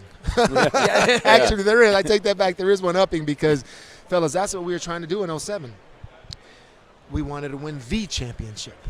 To where in a place like this, in Radio Row, when I go up to all these players and all of them have won Super Bowls before, oh yeah, but we got the undefeated ones. Yeah. Oh, but we got 3 in a row. Yeah. So champions look at that as in terms of this is the one I got, and it's better than yours. Well, and that's why I was wondering because like the Dolphins, they still pop the champagne once the final team loses or the last undefeated team loses, right? Right. So I was wondering if there was a similar situation with some of the Patriots, but it sounds like at least you personally, you're not rooting for it, but you like witnessing and watching greatness in history unfold. When it comes to some of the parallels you see, because to have a dynasty like the Steelers were in the 70s, like the Cowboys in the 90s, like the Patriots did for 2 decades, like the Chiefs are in right now, there's obviously things that stand out. But what makes a dynasty in your mind? What are some traits that really allows them to stay there at the highest pinnacle for so long? The first and most important thing is the coach. All right? Bill Belichick, Andy Reid. I mean, you're talking, Bill Walsh. You're talking Chuck Noll, those type of guys. It's got to be the coach. Then comes a quarterback that's probably exceptional. And then you got various other players that are along the way that have contributed in great ways. That's what happens because, I mean, this is a sport where the quarterback's not even on the field. There are 2 other units. So these teams have to be built and they have to be maintained. And that's why I knew that this Chief team, based on the draft they had a couple years ago, the young players on defense, and then continually see players like the Karlaftis, the Chenal, the McDuffies, all of these guys that are coming out of nowhere. I think it was Watson also. I mean, these players are getting better and better, and then they're the ones that actually, for the last 2 years, have bought Patrick and the offense time to develop while they're still winning football games. You're blocking kicks to win games. Right. You're blocking a walk-off block kick. Come on. These are squads and total units that have to contribute to this. I've never played sports at a really high level, but as a fan, I remember thinking, man, if I just could see my favorite team win one championship, I'd be so happy. And I'm sure a lot of athletes, NFL players, man, if I ever get that ring, that one Super Bowl, I'll be happy. I'll be set for life. How do you, as somebody who's done it, and the Chiefs are trying to, how do you maintain that level of intensity and focus when, I mean, you're playing with house money in a way. Like nobody's gonna knock the Chiefs if they don't pull this off. But like they want it. They're at the top of their game. How do you maintain that level? First of all, I'll tell you, to any of the fans out there that have a team that hasn't won it before, and they say all they want to do is win one. Once you win that one, you'll want another. I guarantee that you will want another. Yeah. And, it takes – sometimes people get it, and then sometimes people don't. I mean, so Patrick won his first championship, right? And then there was but they were always there in it, which is, first of all, it's amazing to me that how – he's been in it ever since he's been a starter. So right? in the 7 years as a starter, this will be his, 5th Super Bowl, and then the earliest exit he's ever had is overtime in an AFC championship game. That happened twice to the Patriots with Tom and then against the Bengals. See, that's amazing to me because we failed. I mean, we won in 2001, and we didn't even make the playoffs. It's almost like we needed a slap in the face to remind us to, like, hey, who do you guys think you are? Yeah. And these players, you need better players than what you got. Yeah. So we had to do that, and then we came back and won a couple more. But still, these Chiefs, they from day one when Patrick came on, it's just so amazing what they've been able to do. Yeah. When it comes to Steve Spagnuolo, he is going to be the What a Eagles' coach. worst nightmare. What a coach. What are your thoughts on Spagnuolo? Would you have ever liked to have him use you as a chess piece? I know, obviously, you played with one of the best defensive minds, maybe the best defensive mind of all time in Bill Belichick. But Spagnuolo is, and I guess, would that have been 07? Sorry. Yeah. That's on me. Okay, I'm okay. sorry, Teddy. Teddy. It's all right. Yeah. In But- 07, I saw his brilliance. I mean, when he shut down one of the greatest offenses in the history of the game in our 07 squad with Brady and Moss and all of those guys and Welker and the good offensive line and everything, and he shut it down. And I'm witnessing these plans of, was it Kavika Mitchell? I mean, linebacker faking a blitz, faking a drop, then he blitzes, all of this stuff, or just those four. I mean, it was, Brady said it was like throwing through the forest, you know what I mean, with Strahan and Tuck and all of these guys that were coming after him. And such a great coach, such great plans, and such guts. I mean, 4th and 5 versus the Buffalo Bills. Send the corner. This is what we are. This is what we do. See if they beat it. My players versus yours. He sent Love a middle linebacker. So middle linebacker Nick Bolton dropped into coverage. Defensive end Mike Dana dropped into coverage. Your best coverage players, Justin Reed and Trent McDuffie coming on a blitz. Yeah. I've wondered this. Do you think he's able to do some of these more aggressive, unique blitzes because he has the rings to back it up? Because I do think some defensive coordinators, if that play doesn't work, I don't know if they have the stones after the game to stand to the media and be like, I sent a blitz on 4th and 5 with this. But Spags, this is what he has always done. I think he's going to live and die by it, and he clearly keeps living by it. See, the Buffalo Bills and other teams see those plays and those moments as the crucial moments that their whole season is defined by. Right? That's just another play to the Chiefs. Because they've been there so many times and they've succeeded. When you've done that, it's like it's just who you are. All right? It doesn't matter the game. It doesn't matter the situation. What's the game? Play the game you're in. What's the call? All right? Execute the call. And with that, it's like, the Super Bowl's on the line, by the way. That doesn't matter. I think it's a That's philosophy thing for him, too. If he's going down swinging. He's not going to go down being conservative unless he really thinks it can help him win. And you kind of have to admire that. You see a lot of teams lose by playing not to lose. And Spags plays to win. Those players that faith in McDuffie and Bolton and all those guys that you drop, you don't, you rush and all that stuff. I know you've done it before. I can call whatever I want. You got to love that as a player, the aggressive mindset. Well, we got to let you get out of here, but before we do, who do you think takes it home on Sunday? It's Harrison Butker for the win. Yes. Once There it again. is. Yeah. Well, I like that. We appreciate it. Tedy Bruschi, Abbott. It takes. You want to get your heart checked out. Heartmates. Heartmates. That's right. Come on, Heartmates. Yeah. I started saying it takes two. It's Heartmates. We're talking to a lot of people. It's Heartmates. You have to have a mate for your heart. That's because right. Teddy That's didn't right. have that Yep. when he didn't have a mate for his heart. He was on his own. Yeah. It's Heartmates. It's a Think long of day, that. Sterling. Appreciate it, guys. Yeah, Thanks, we Teddy. appreciate you, Teddy. Appreciate it. Yeah, thank you for coming by. Yep. That was the all-time great. I love Tedy a lot of the Bruschi. quotes in regards to, for the Bills, that's their season. Yeah. That's the biggest moment they have. Yep. For the Chiefs, they've been in that moment before so often now. Yep. That is just another play. Yeah. When he said that, it made a lot more sense. And again, it's why I think Spags can be more aggressive. Why Andy at times gets more aggressive. I would like to see him occasionally get more aggressive still, but more aggressive in the postseason than the regular season. Yeah. Because if it doesn't work, for example, you've won 3 Super Bowls already. Yeah. You've gone back-to-back. Again, you want to win, obviously, but I think you're afforded the looseness that a lot of other organizations and players aren't able to do. Yeah. Well, and you saw it against the Bills in the regular season. They were a little more conservative on that 4th down call, and Allen was able to get out of the pocket and make a run. And Spags didn't want him to do that again, so he confused him. They forced him one way. He wasn't able to get to the edge. He had to make a bit of a Hail Mary throw. Credit to Josh Allen. He got it there. But the guys couldn't make the play. And at a certain point, if you're a Chiefs player, you just have to start to believe, right? You just have to start to believe that, like, we're going to make the play. You're never going to get nervous. You're never going to get tight. And I think until you do it, this is a team that's come back in every Super Bowl from down 10. I think until you do it, if you're the Eagles, you don't have that belief. You might try to fool yourself into, we got this, we're good. But in the back of your mind, just like with the 49ers last year. Yeah. Like, they know that's a bad man over there on the other sideline, and he's not going to make a mistake.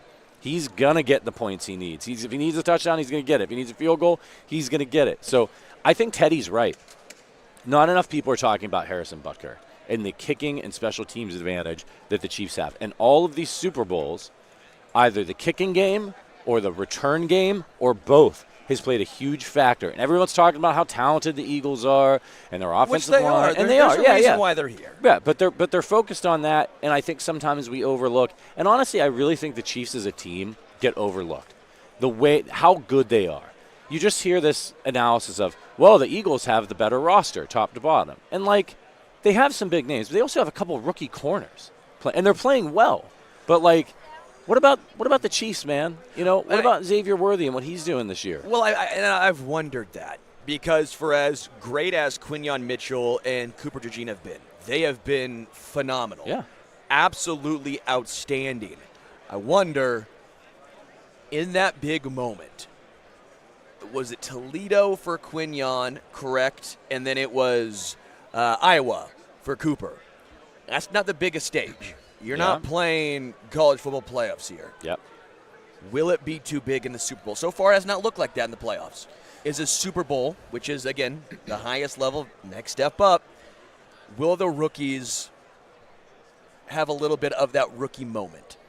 And the same could be said for Xavier Worthy, by the way. I know it's Texas, but it wasn't like Texas. He could have a drop. He could have a fumble. When he was on that Texas team, at least. What if Xavier breaks one off and he's running to the end zone? Zay Flowers. And he's like, I'm gonna score in the Super Bowl, and then someone runs up behind him, peanut punch, ball comes out. So I think Chiefs have to have their rookies prepared for that. But I think the Eagles really rely on these young rookie corners, and I just think you're playing in your first Super Bowl, and you're going up against an absolute, like, you're not going, this is Andy Reid.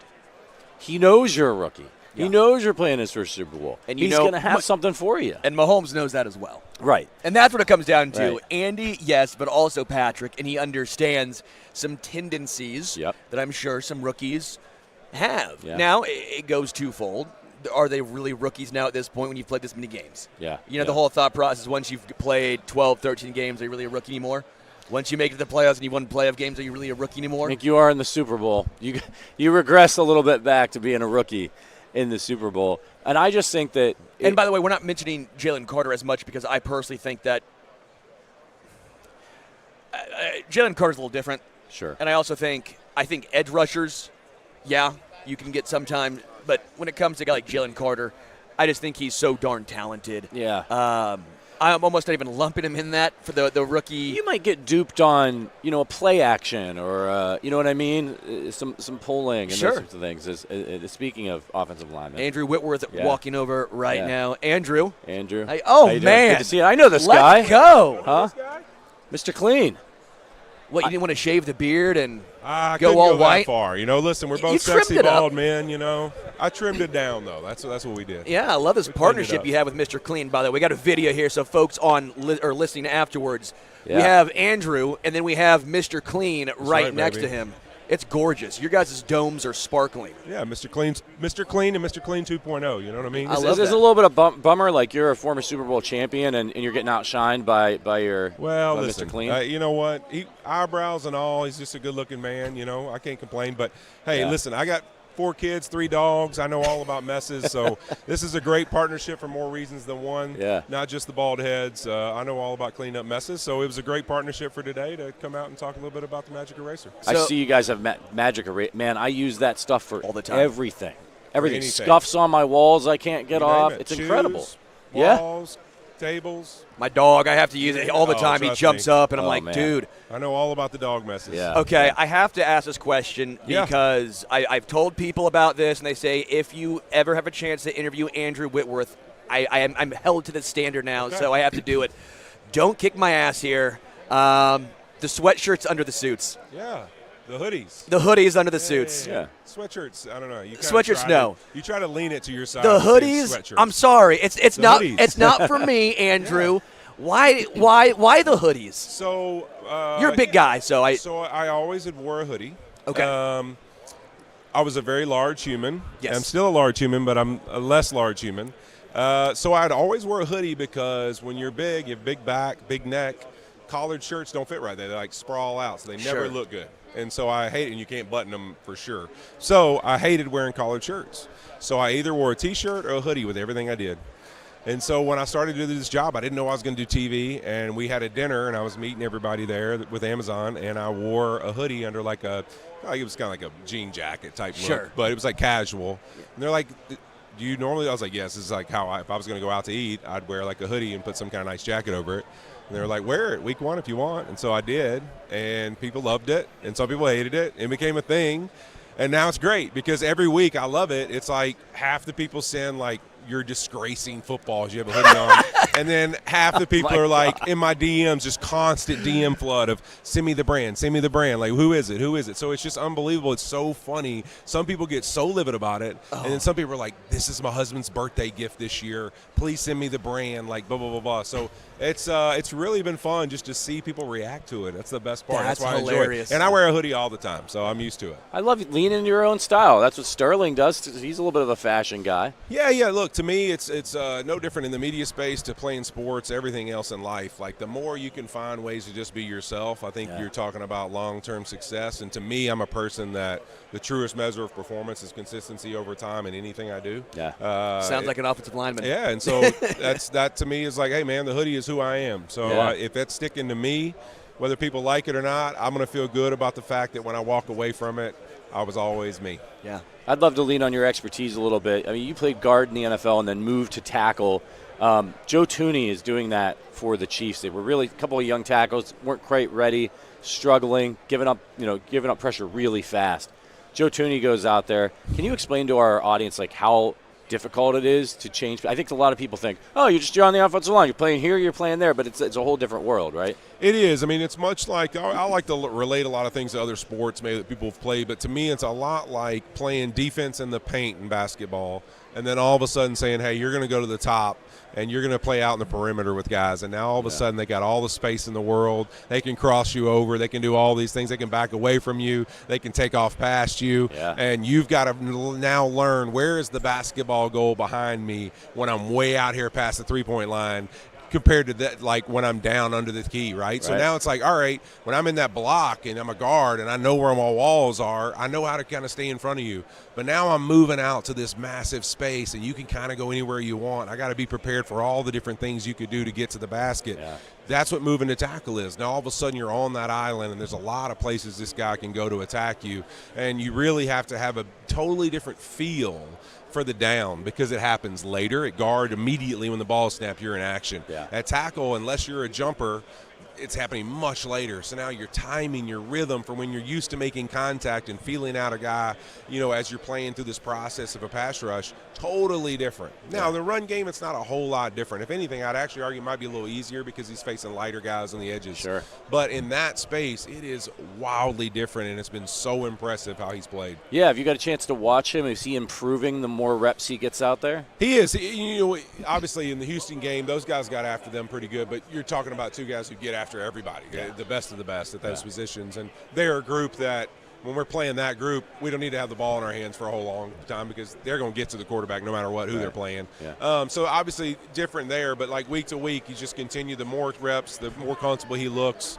He's going to get a feel for certain moves that guys are going to give you. I think it's going to be interesting to see if there's something different that they'll really try with him and how they attack him, because you can see whether it's a bull or where it's certain moves, whether he's a little more vulnerable. I'll be interested to see if this group tries to compress the pocket a little bit on him. But yeah, I think think you get more comfortable with that space, but also you start to show like, all right, maybe we saw something on tape where we go, this might be the weakness. Let's see if this can work. So Lane Johnson and Juwan Taylor both have that pretty quick, borderline gray area, first kick, right? Juwan also sometimes has that borderline where he lines up. What are your thoughts on that obviously as a tackle? Do you like what Juwan does specifically? I mean, we do a lot of KC stuff here, but I'd love to get your thoughts on Juwan. Do you think he's getting picked on sometimes by the referees? Is some of it the reputation, or is he actually just lining up so far back that, hey, Juwan, maybe move up a little bit here? I mean, there's definitely some times where he's too far, and he pushes the limits of that, obviously. And then even, like, sometimes gets called for it, and it's like the next down he's in the same exact spot. And you're like, man, he loves to just push the limit with it. But so some of those are a little susceptible. I mean, I'm always just super jealous. Him and Lane get off the rock so fast. I wish I could move like that at any point in my career because it makes the down so much easier. But, really, to me, it's like some of those are tough when you're talking about moving too fast because I think what's interesting is, like, you can get on a broadcast and try to do the audible of the quarterback. But, like, sound and all that in the stadiums and when it's loud and there's audible noise, like, it travels different than you think. And so, like, they're always living in a world where they're having to anticipate the words when they're coming out. And you can't really say, like, all right, well, when do you hear it and when do you not? And then, did the ball move? Like, we can slow the camera down. And, like, well, what if the center just audibly heard it a little later than him, and so he's moving so you just get into, in my opinion, that's a lot of what the ref stuff is. Sure. A lot of this ref stuff is, like, people say, the refs aren't keeping up with the game. No, now we have a million ways to clip all these clips and slow it down and go, oh, my gosh, this ref didn't see what I can see in slow-mo and live action with 7,000 things in his face. Like, it's just stupid. Like, it's an excuse. And so, to me, it's like a lot of those things get a little silly. Now, lining up too deep, Juwan Taylor definitely needs to move up a lot of times. I'm always watching the games. I'm like, all right, come on, that's too much. Like, you're definitely getting away with stuff. But when it comes to the other stuff, I think we get a little picky and we try to find that stuff. And, yes, there's going to be some reps where his foot moves a little early. That's football, though, and I don't think there's a lot of reps. The end moves fast, too, and he's borderline. Like, is the ball moved all the way yet? I mean, we can get into that all day. The nuances. Yeah. Oh, man, listen, how many nose guards are lined up with their freaking football their helmet over the football? Go clip those off every season. You miss those, hundreds of those every year. Yeah. Well, we got to let you get out of here. Before we do, we got to ask, who do you got on Sunday? You know what? I go back and forth the last few days. I started probably 2 weeks ago with Eagles -2.5. I thought, like, that was my line if I was going to set it. I think they'll win by a field goal or more. And as I get closer and closer to this game, I remind myself that every time I pick against 15, I'm dead wrong. But also, I go back and look at those games. And the one game that sticks out in my mind is the Rams game. And the reason is not just because I played for the Rams. It's because no one really who the Rams were this year. They were a team that they weren't some explosive offense, but they had long drives. They possessed the football for lots of time. Stafford would find first downs. Kyron Williams wasn't an explosive back, but he was really productive at getting first downs and chucking up yards.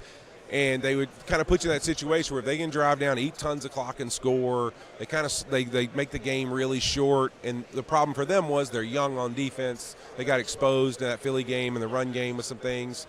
But they were the team that right there had the chance to beat them. Came down to the last drive, right?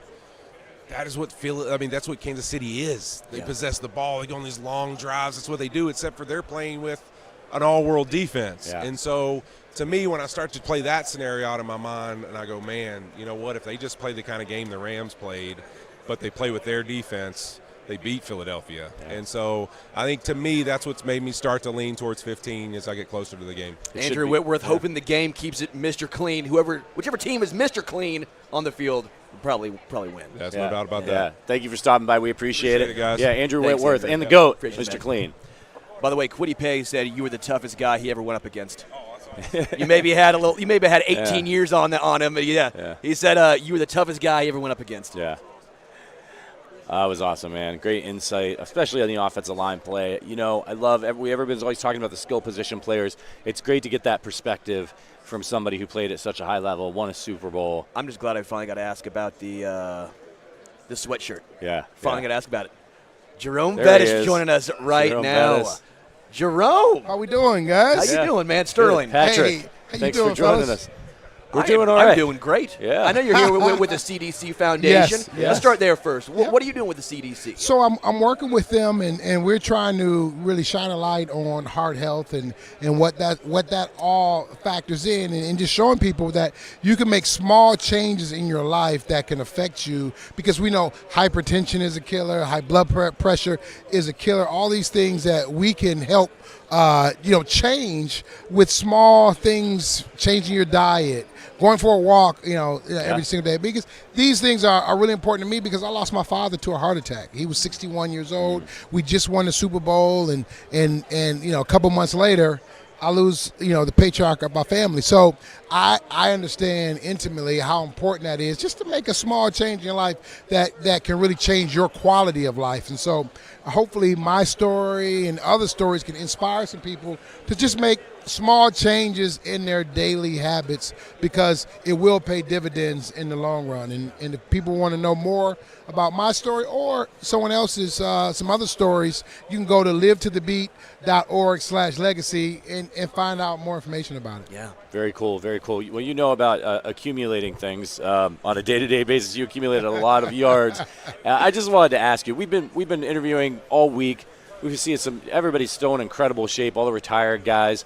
If you had to play one more game, you give it 2 weeks to get ready. Yeah. How do you think you could do? You think you could? What do you think you could average? One game for the rest of your life. I mean, it just depends. How many carries are we talking about? How many do you want? I mean, if once we get into it, you got to give me 24, 25. I mean, that's what I'm used to. I mean, you give me 12 carries, that's not feeding the beast. Yeah. I need to eat. So I take about 24, 25 carries. I think I would come close to a 100-yard clip, maybe 85, 90 yards, maybe not 100, but I think I feel good. I could pop one. Yeah, the Chiefs could use that, right? The Chiefs could use that right now. So. Absolutely. Yeah. I think that's what they're going to get. They're going to get about 85, 90 yards. By the way, just because you mentioned that, you're like, you need 20, 25 carries. Yeah. How hard is it in today's NFL? Obviously, Saquon gets his and Derrick Henry gets his, but the Chiefs, for example, it's a lot of times splitting with Kareem and Isaiah Pacheco.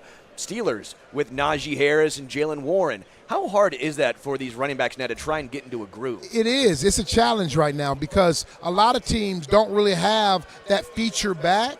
And when you don't have a feature back, you two platoon it, and now neither one of the guys really gets a lot of work. So I think when I was playing, you had a feature back. Every team had their one guy who was a bell cow. You gave it to him 25 times, and got out of his way.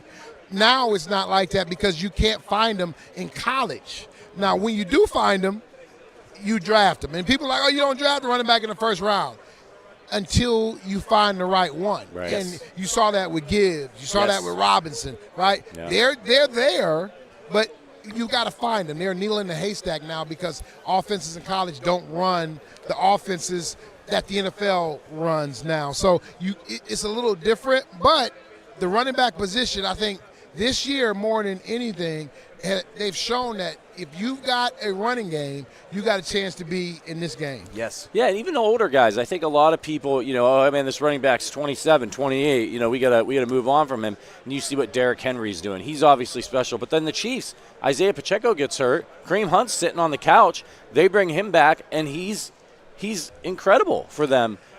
I felt like a little bit there that the NFL was starting to devalue the running back position. Do you feel like that's changing? Well, you know what? They tried to devalue it because they wanted to defund it. That was the issue. Yeah. Because here's the big problem, and then you can work yourself backwards.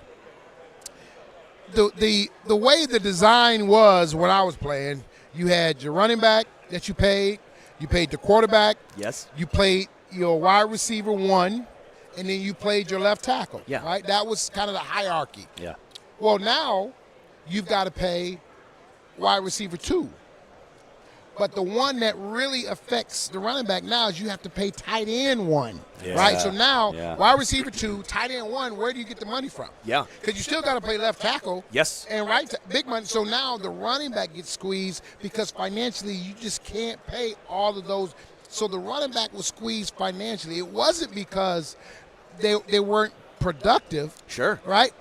But part of it was they couldn't find the running backs, right? So they said, well, we can't find them. Why are we going to still pay this number? Let's now pay a smaller number because we're not finding the quality running backs. But what you're going to see now, because of the resurgence of all these running backs, teams are going to say now we're willing to invest more capital in the running back because we see it's paying dividends in your wins and losses. Yeah. Well, I think you even see with the Eagles this year, their offensive line on the interior is not quite as good as it has been in the past. Still really good, don't get me wrong. That's right.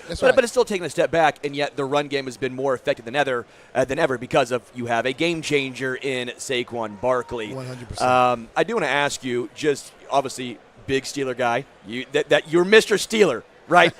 What are your thoughts on Mike Tomlin and maybe some of the fan base's thoughts on Mike as far as can they get over that hump? Well, I think the problem is the Steelers and Mike Tomlin, they're a victim of their own success. Yeah. And I say that because they're not able to get the first-round quarterback in the top 10 because they're picking 17, 18, 19, 20 because they're having winning seasons, right? Yes. Yep. So you're not able to pick the running back that's going to change the franchise, right? So because of that, now you've got to try to find a quarterback. Maybe that's a retread. Maybe that doesn't work. Yeah. We know what happens in the NFL. If you have the quarterback, you got a chance to win a championship. If you don't have the quarterback, you're going to be in mediocrity until you find that quarterback. Yeah. And I think that's where the Steelers are. And so what they have to do is they've got to commit and say, if we have a quarterback that we like in the draft, we got to go all in, and we got to say we're going to invest in getting this QB1, and if that means packaging 1, 2, 3 first-round draft picks, you're going to have to make that decision and have to be able to live with it. And so I think that's the problem the Steelers are in because their draft picks are their lifeblood because they don't use free agency very often, right? So they go after their own in terms of the draft. So to package a couple would really cripple them, but they've got to make a decision because what they're doing now is not working. Yeah. The Chiefs went from 27-10 to get Patrick Mahomes. It can be done. You just got to get your guy. You got to get your guy. Yeah, we know we got to get you out of here. So thank you so much for stopping by. Just one more time, tell us about the CDC Foundation. Yeah, it's important just to change some habits because we all want to live longer and healthier lives. LiveToTheBeat.org/legacy. Just get some information. You will not be disappointed. All right. Jerome, really appreciate it, man. Yeah. Thank you. Very really cool to meet you. Appreciate Yeah. it. Yep. Take care. Thanks for guys. stopping by. Thank you. Yep. Appreciate it. Jerome Bettis, the Hall of Famer, just one of the best to ever do it. I believe it. I bet he'd go get some yards still. Oh, yeah. He's still getting some yards. Yeah. All right, I know we got to do a change right here. Yep. Iain, Cody, they're coming in. We're moving so out. Patrick, myself, we are going out. We will take a Arrowhead break. Act. We'll be Come back.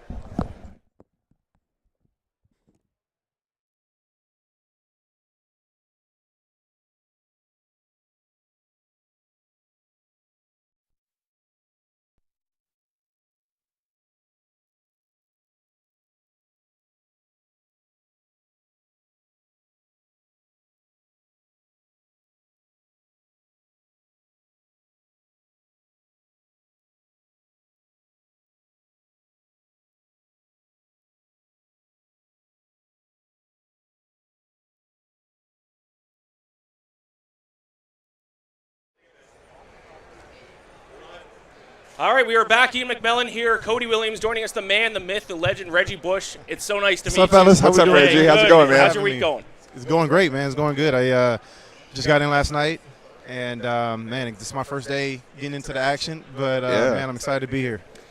You are partnered with Tostitos this week, so let's start right there. Yeah, absolutely, man. I'm getting the chance to partner with Tostitos. We issued a nationwide Stop the Clock challenge for people to take part in an opportunity to be the person who presses the confetti button at the end of the game for the Super Bowl. So that's a huge opportunity, and all expenses paid for a trip. And yeah, so we found a winner. She'll be at the end of the game. She's gonna press the button. But in order to win, you had to stop the clock at 5.9 seconds exactly. Ooh. So different ways to practice on your iPhone, or if you got a traditional stopwatch. But yeah, man, it's exciting to be able to partner with Tostitos because obviously chips and dips are a huge part of just Super Bowl. For me and my family, it's like one of the main go-to food items. So, Did you try it yourself? How close did you get to 5.9? Oh, I got 5.85, 5.86, 5.87. Of course. Like really close. It's not easy. No, absolutely not. So obviously your former USC head coach Pete Carroll is now going back to the NFL, going to the Raiders. Yeah. And big story with the Raiders, they're looking for a quarterback this offseason. Is there anyone in the draft or in free agency that you think Pete Carroll specifically would be really good for? I mean, in the draft, Shedeur Sanders I think is going to be at the top of everybody's list. Cam Ward is going to be another quarterback at the top of everybody's list. With those two guys, you're getting a lot of potential. Right? You're getting great quarterbacks, great understanding of the game, good pocket presence. Yeah. Cam Ward is a true dual threat quarterback. Yeah. Anybody who gets any one of these quarterbacks is going to be, just tremendously happy. But those are the two guys I would start with in the draft. Okay. And I think the Raiders have one of the top picks. Yeah, number 6. So they're right in that mix. So it's good. They're right in the mix. They can trade up if they need to. But yeah, those are two guys I would start with in the draft, man, because those guys have just a ton of potential, tremendous upside, can throw the ball, pocket presence. They got it all. Yeah. I want to ask you about one of your other former coaches, Sean Payton, who's obviously with Denver now, and he recently said that this offseason for the Broncos, he's looking to add what he calls a joker position to the team. And he mentioned your name. He's like a player like Reggie Bush. So talk to me, like, what is... I'm one of a kind, baby. That's right. Replace me. Okay? Keep looking all you want. You're not going to find him. He's going to look like a joker trying to replace you as the joker, right? What is the joker position? That's the X position. That's Mr. Do-It-Everything. Yeah. I feel like when I played in college, one of the things, when I get a chance to talk to young guys, I try to speak to them about being a player who does a lot of different things, right? If you're a running back, for example, Ashton Genty, who I got a chance to spend some time with recently, great running back, and he has a tremendous career in front of him.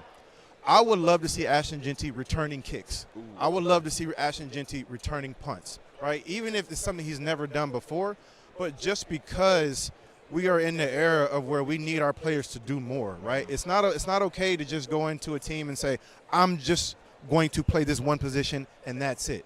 Unless you're the quarterback, which we don't ask the quarterback to do other things, but as a running back, as a receiver, even a defensive player, I'm trying to find ways to do more. And so that's why I played running back, I played receiver, kick return, punt return. I wanted to do it all. And that, to me, is what the joker position is of what Sean Payton's looking for. And obviously you were uniquely suited for that role because of all the success you had at USC.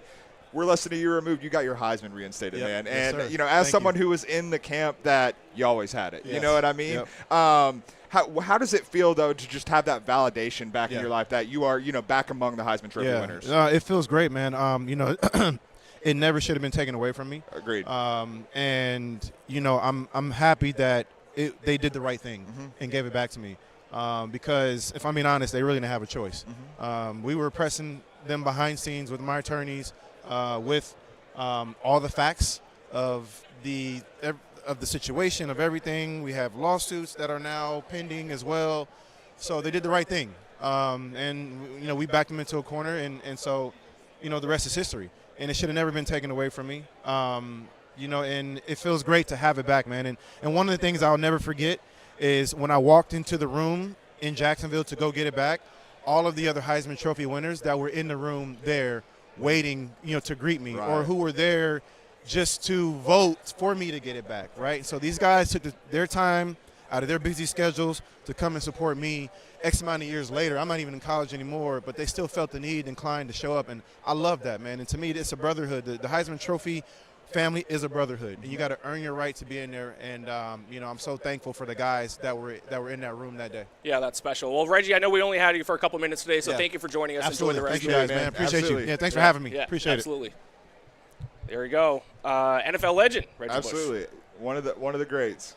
So joining us again here in a little bit, Cody, you and I are on for what, about an hour here before we swap out? We got Trey Hendrickson coming up in a little bit. Yep.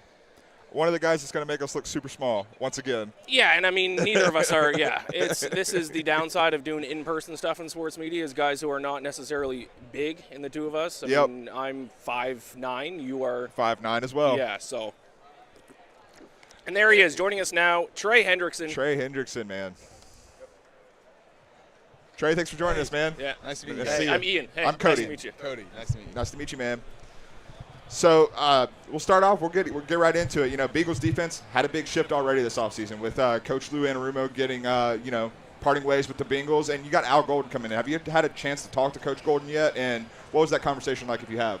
Yeah, he touched base with me when he got the job. I have a lot of respect for him, what he's done in the college football arena, playing on the biggest stage. Last time he coached in the NFL was our biggest stage. So he's coached in those big games. I think he's a great hire. Obviously, I love Lou and everything he's done. He's had me highly productive in his defense over the last 4 years. But he's going to do great things for Indianapolis. It's a business at the end of the day, and there are moves that are outside of my control. So, but I love him. I think he's great, and like you said, he's going to do great. I mean, it says a lot about Coach Anarumo that he was on the open market for like 2 weeks, and he's got a new job, right? So it says a lot about him there. I mean, he was going for head coaching jobs and interviews about 3 years ago. I just don't see that change happening that quick. But again, those are decisions that are outside of my wheelhouse. No, 100%. Now, you and the rest of the Bengals have done something that no one else has done over the past 4 years, and that is obviously beat the Kansas City Chiefs in the playoffs. Yes. What is the key to doing it? Because it seems like time and time again, other teams, they have they're in the spot where they can do it, and then it just slips through their grasp right at the very end. What were you guys able to do differently, or what do teams in the future need to do differently to take down the back-to-back and maybe 3-time defending Super Bowl champions? Yeah, I think it's difficult because, we played them in the regular season this year and fell short. It was on the last drive as well. So, I think they're a good team that they're always in the fight, and they have a great quarterback, and a good surrounding cast, and also having Andy Reid as your head coach doesn't hurt. So, I think they're a quality team. If you can put them away and put them away early, I think Tampa was another team that did that back in the day with Tom Brady. It's a tough one because he's incredibly talented, and I have a tremendous amount of respect for Pat Mahomes and the Chiefs. Now, I'll tell you, as fans, we're sick of seeing the Chiefs win. It's the same team every single year. We want to see a new team get in there. As a player, do you feel that? Obviously, you're not going to cheer for them. You're going to cheer against them. But watching the playoffs, were you kind of cheering for someone other than the Chiefs? I don't really cheer for anybody, but like if I had to pick out of the two, I usually tend to go in the AFC. That's our division and our conference, obviously. It's one of those things. I do respect that they're going for something like three-peating, and I think that's pretty cool. So for the game of football, it's great. For fans, not too great. Unless you're a Chiefs fan. At the end of the day, I think they're solid. So kind of on that note, on the Chiefs note, I feel like the Bills-Chiefs rivalry in the playoffs gets a lot more attention than the Bengals-Chiefs rivalry, but y'all have the win. The Bills do not. Do y'all in the locker room feel a little bit of disrespect behind that? Well, you have to make the playoffs to be in that conversation. Yes. So missing it the last 2 years has been a little disappointing. But there's a lot of positives to build off of. I mean, we had a 5-game win streak to end the season. We were close to putting our hat in the ring. But at the end of the day, winning a couple of those games early and often is going to be something we're going to turn around moving forward. You're obviously entering the final year of your current contract. When that happened with the Saints, you had a bit of a breakout season that year, 13.5 sacks. Is that mentality when you're in a contract year, does that motivate you a little bit more, a little cherry on top of your motivation heading into a big season like that? Yeah, and we're in discussions about, kind of avoiding a free agency type look, right. And my agent has been doing a great job communicating that with everybody. I love Cincinnati. My son was born there. My family my wife got a residency at the VA hospital there. She's got her doctorate in pharmacy. So, there's so many good things that Cincinnati has given me and the opportunity to play at a high level. So, I would ideally stay there and stay there for a long time. So, speaking on free agency, another big name is a free agent this year from your team, T. Higgins. And I know that a lot of, Jamar Chase and guys some of your teammates have expressed wanting to bring him back. I'm not going to ask you if you want to bring him back because I'm assuming you do. Y'all are a close locker room. But at the same time, as a player, how do you deal with that kind of being out of your hands, like you said with Coach Anarumo? You can only say so much, and at the end of the day, I think Joe Burrow's done a good job of speaking openly about it as well. But I respect T. Higgins. He's accepted the role that he was in. Some guys, complain when they don't get the ball. Right. As a wide receiver, too, that can be in wide receiver 1 all around the league. I think that's a special respect I have for him. Like I said, I have his jersey. The respect is earned.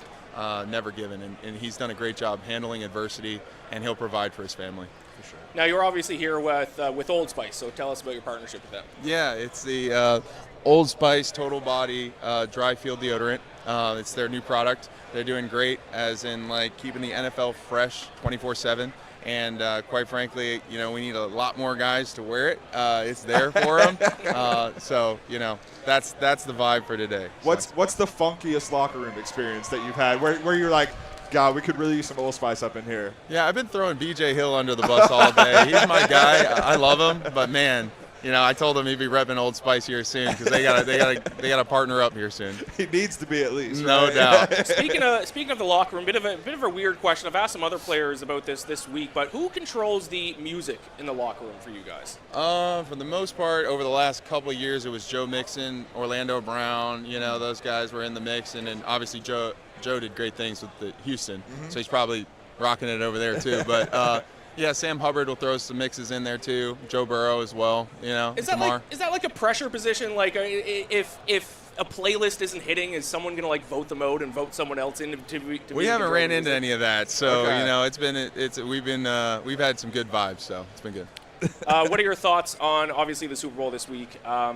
Defense, I think, is going to play a big role for both teams. How do you see the game turning out? I think it'll be close. I think they're both two teams that are solid in their own rights. I think the Eagles' offensive line is they've controlled games in the past and helped Saquon Barkley get loose. Anytime you have a rusher running over 100 yards as a defender, that's never a great place to be. Right. So, stop the run, have some fun, get the passer. I think that's what quarterbacks don't want to do on Sundays. No, and you talk about the Eagles on the other side of the line, the defensive line. There's some monsters over there as well. And the Chiefs have had kind of shuffling around on the offensive line, but in the playoffs, we've seen Joe Thuney move out to the left tackle spot from the guard spot. As an edge defender, are you kind of licking your chops there with someone who's a little bit inexperienced there, or is that someone who, with Joe Thuney being who he is that someone where you're like, okay, it's just a different type of challenge? So when you guys had Orlando, I think it was 2022 or 21. Yeah.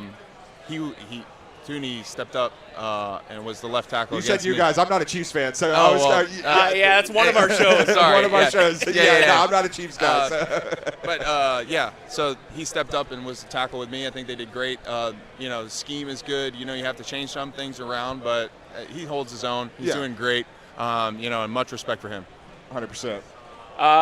We are not Chiefs fans. I'm a Falcons fan. I know you want to stay in Cincinnati. You got a bit of a situation you have to deal with this offseason, and hopefully, I know you want to get it sorted out soon. If you do go to another team, I do want to let you know the Falcons are a pass rusher away from being a Super Bowl I'll keep that in mind. So just keep that in mind moving forward. Outside of obviously all the contract stuff, in terms of actual training and preparation, what does the offseason look like for you? There's some guys that fly all over the country, could work with specialists. If that works, that's great. I just try to get faster and stronger. It seems like it's like a given. Yeah. Sometimes it's not. Training is something that I put a lot of respect in. Diet, sleep, those things are where you make your jump as a younger player. No, 100%. And I think we've seen that pay off. You're coming off back-to-back 17.5 sack seasons. Both your career high. You set it and then you matched it, which is pretty impressive. And congrats to you on that. But like Iain said, you're trying to get something worked out with Cincinnati, but when you were in a contract year in New Orleans, and if you do have to play out a contract year, how do you better 17.5 sacks? Well, it's like the discipline and fundamentals that get you here. And obviously I've been blessed by my Lord and Savior Jesus Christ to continue to do what I love and at a high level. So, at the end of the day, we'll see what happens. Let the chips fall where they will, right. And we'll go from there. Awesome, man. I want a prediction from you for Super Bowl MVP. The obvious answers are the quarterbacks. You could toss in Saquon Barkley, but what I want from you, name a defensive player from either team that you think has a chance to win Super Bowl MVP on Sunday. I think Jalen Carter's pretty special. Obviously they have to win the game. And also Chris Jones, very special. Both interior defensive linemen that I think can wreck the game. Do you have a final score prediction for us? Oh, man. It could go either way. It could be high scoring, could be low scoring, but I have no idea. Fair enough. I'm going to say 24-20 Chiefs. I can't pick Let's against go the with Chiefs. I've picked against the Chiefs the past 2 Super Bowls. I'm not doing it a third time in a row. I got to back the Chiefs this time. Yeah, I mean, this is the world's premier Chiefs hater. Like, he's got Nick Wright calling him out on Fox Sports 1. It's been a year for him, and he's finally come over to the dark side. I called the Chiefs frauds halfway through the season, and that has not worked out well for me. So. That's great. Trey Hendrickson, thank you so much for joining us. Yeah, man. thank you so much. Nice I really meeting you appreciate it. guys. Nice Yes, meeting you sir. as well. Good luck this offseason, man. Yes, sir. All right, there you have it. My Chiefs stake did not turn out well halfway through the season. We are here. When I said that, I said because I knew at that time I was going to be here for Super Bowl week, and I said it will be a nightmare situation if this doesn't work out for me and the Chiefs are back in the Super Bowl. And here we are. Here we are. The Chiefs are back in the Super Bowl. That has been my luck for a while now, Cody. And last night, my bad luck was on full display because we have a little bit of a break here before we have on our next guest, which is Deuce Mcallister. I already talked. Come on, you put me on with all these Saints guys. Reggie Bush, Saints guy. Trey Hendrickson, former Saint, and now we're going to have a Saint great and Deuce Mcallister. As a Falcons fan, it's a tough spot to be in. I mean, it's not great for you. You do a good job. You keep it professional. I don't know if I could do the same if, we were interviewing just loads and loads of Eagles guys as a Cowboys fan. So, I appreciate your professionalism in doing it. I mentioned my luck was on full display last night. We checked out Caesar Sportsbook Casino last night. Myself, you, Sterling Holmes, sat down at the blackjack table. The smallest limits we could find, $15. Yeah. We gamble responsibly. We're just having fun. I put down $60, lost off the table within 10 minutes. Yep. I did not rejoin, and as soon as I left, the table got hot, and you and Sterling made a ton of money. Yeah, it was a good night for us. I appreciate the emotional support. You gotta have your buddies there emotionally supporting you, because if we were all three at the table, I feel like we would have just walked out even. So you took one for the team, and we greatly appreciate that. But it's at least good to know that my bad luck doesn't necessarily rub off on other people to the extent that I at least could stand behind you guys, and you guys were getting good luck. So no, 100%. Because if it kept getting worse, I might have just had to walk away and just leave you guys and see if your luck was going to turn around. But I mean, if our luck had started turning into your luck, I might have had to call security over there and say that you were harassing us. I think that might have been where we would have ended up there. But I think it was a good night, and also you have chances to go back there and win it back. Last night was my last night here. This is my last day here. So you got opportunities to redeem yourself. Yeah, and actually, I just brought this up, not to switch to a different sport here, but as I was leaving, I wanted to place an in-person sports bet because I have not done that since I lived in Canada, which you can kind of, funnily enough, do at convenience stores, which Americans would probably find very weird. Yeah, blew my mind when he was revealing that to me last night. Yeah, in Canada, you can just, at least for Atlantic Canada, you can just walk to a convenience store and bet on sports, which is crazy. So I placed my first American soil in-person bet last night. It was a 2-leg parlay on a 3-ball. For today's WM Phoenix Open, which starts today. The first leg was Rasmus Højgaard to beat Michael Kim and Will Gordon. Rasmus Højgaard 4 under through 6. In the lead, it seems like, in too. The lead. Solo and lead. He was my pick to be first-round leader. I do have a small bet on him that I placed early in the week. I did consider last night doubling down on that at the sportsbook, and I didn't. And I may regret that a little bit because solo lead Rasmus Højgaard, 2-stroke lead. Obviously, it's very early. He was one of the first groupings only through 6 holes. But 4 under through 6 holes, Rasmus Højgaard. Things can change in the desert pretty quickly. Yes. WM Phoenix Open, things can get a little loose. Has he played the 16th yet? That's my big question. Yes. No, he's right now. He's on the 16th. He's on the Grandstand Stadium hole, the 16th hole. I mean, that's kind of the make or break when you get there. Because if I'm not mistaken, this is Rasmus's first time playing the WM Phoenix Open. So, once you get the vibes of the 16th hole, things can change pretty quickly. And if that leg hits, I'm certainly not out of the woods because I went a little bit for with an underdog with the second one. I took Andrew Novak to beat Mark Hubbard and Min Woo Lee. So I'm kind of going against Min Woo Lee, who is the favorite in that group. I like Min Woo Lee. I was high on Min Woo Lee last year. I had a lot of Min Woo Lee stock last year, as you know, when we were doing green on the greens last year. Did not live up to expectations. Now I'm flipping on him, and I'm gonna go against him. I mean, maybe the Lululemon partnership wasn't what we thought it was going to be. Maybe that's what it worked. But I mean, Andrew Novak's playing some fantastic golf to start the year. I believe he was top 10 in this tournament last year. So I don't hate that. Don't hate it at all. So you said you are heading back tonight. You got to take your luggage here to Media Row. That's right. What has been your favorite memory so far? Your favorite thing that you've done in the few days that you've been in New Orleans? I mean, we talked to Eric Dickerson yesterday, man. That was great. And it's like, and I told you, I told everyone after the fact, like, I felt like we could have sat there and talked to him for hours because, you know, when he's bringing up stories about Bruce Smith, about hoping that they could get Warren Moon on the Rams and stuff like that, like, it's just, it's surreal that you're in that moment. It's something you can't take for granted. Yeah, it is crazy. I mean, a lot of these, especially former players, you grew up watching. Yeah.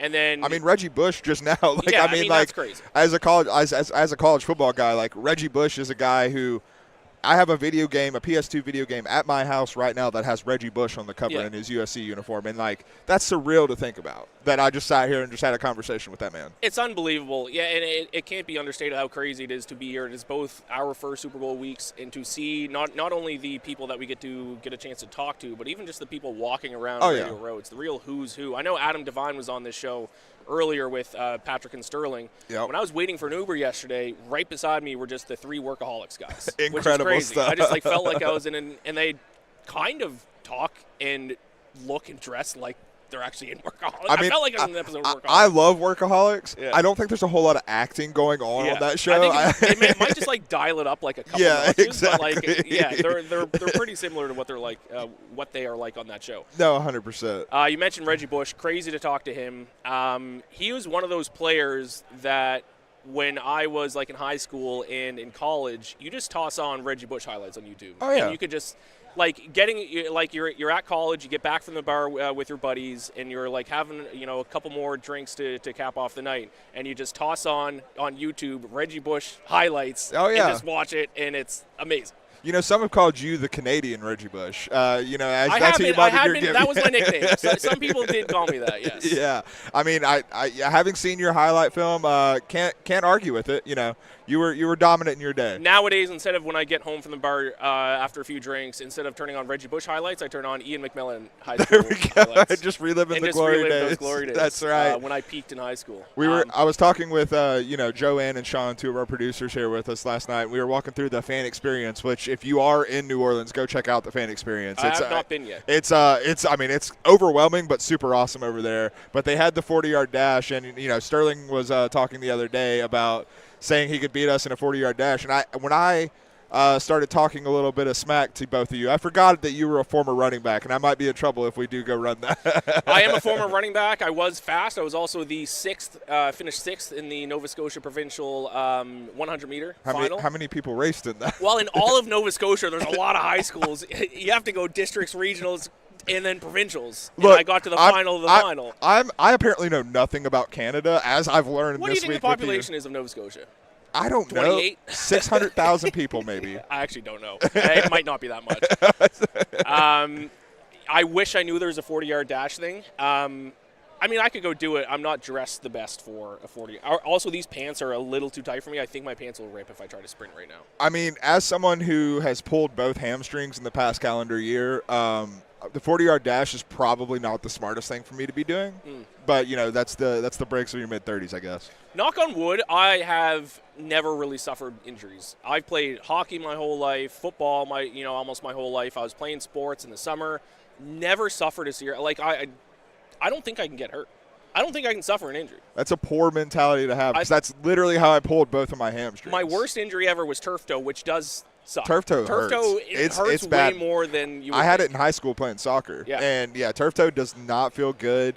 But, yeah, this is embarrassing, and this shows that I'm just so incredibly washed. Yeah, we're getting old. My hamstring injuries both came playing slow pitch softball.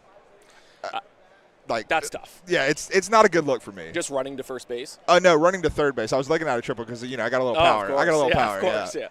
I mentioned Reggie Bush highlights. One player who I think about maybe once every 2 months who never panned out. He was decent. I shouldn't say decent. He was a very good returner at the college level. Never panned out in the NFL. But his high school football highlights might be the best. I think can I guess? Guess. Noel DeVine. Noel DeVine was I don't an think there's a absolute highlight monster. tape I've watched more than Noel DeVine's high school football highlight tape. It doesn't even make sense, like some of the runs that he was doing in high school. So, no lie, I fired up Noel DeVine highlights, I think, it's been like within the past month because Rich Rodriguez, who was the big head coach at West Virginia, is going back to West Virginia. And I started to, I had to reminisce about the glory days of West Virginia and Rich Rod. And Noel Devine's the first player I think of when I think of that. Yeah, Noel Devine, I think he was, correct me if I'm wrong, because I didn't follow American college football as much as you did back then. Yeah. But, like, he was a very good returner, but I don't think he was like he didn't, like, reach his running back potential. He definitely didn't. And, I mean, injuries played a part in that for sure, like, I believe. And he was a smaller guy. Like, yes. Reggie, sit next to Reggie Bush. Reggie Bush is a big guy for being as explosive and as elusive as he was. Noel Devine, I believe, was 5'8" and under 200 pounds. So, like, it's hard for your body to hold up at that, with when you're getting the workload that he was, because he was the type of guy you get him as many touches as you possibly can, whether that's special teams, whether that's in the backfield, whether that's in the receiving game. So if people don't know, if people haven't watched Noel Devine high school football highlights, I know it's high school football, I get it, but it's worth watching because it doesn't make sense how many tackles he breaks. Guys could not tackle. No, He'd break like 8 tackles in a run. Guys who were great in high school, like have you ever watched Derrick Henry high school highlights? Yes. It's impossibly funny because like there's a grown man on the field with guys who are maybe going to be like the nerdy freshmen in their dorm the next year. Like it's such a contrast of, this is what greatness looks like in comparison to someone who's just going to be a regular dude like you and me. Yeah, so I played high school football, obviously. The Nova Scotia only had a certain amount of teams, so you were split up in playoffs. It's changed because now there's been more teams, but you were split up either Division I or Division II playoffs based on how you did in the regular season. Mm-hmm. So we were a Division II school in terms of size, but we won enough games. We were the last seed in the Division I playoffs. Okay. So the first round we had to play against the best team in Nova Scotia. It's the Inner Halifax team. They're called Citadel. And I'll never forget the first play of the game. They had a guy wide receiver. He went on to go play for Guelph, all Canadian. He was a very good college. Went on to play college football, and he was going up against. I was going to say his name. I'm not going to say his name. But a guy who is not athletic. He was a band geek, to be completely honest. Right. And they just threw a streak to this guy who went on to be all Canadian, and I was like, oh, this game's over. I mean, we don't have a chance. We lost by 70 points. Oh, my God. But we did make the Division I playoffs, which was an accomplishment for a school that was as small as Central Kings Rural High School. So I've got to be honest with you. And first off, that's hilarious. Yes. But secondly, whenever you tell me a story about Canada, and it's something I picked up on throughout this week. Yes. You'll throw out like words or like names of places and stuff like that. Like I'm supposed to know them. I'm horrible at American geography. Right. You think I know anything about Canadian geography? You're telling me you don't know Guelph? You don't know Guelph? That's not a word. Go Griffins? Guelph? No, absolutely not. Never heard of that in my entire life. Shout out Guelph Griffins. Have you ever watched a Canadian football game?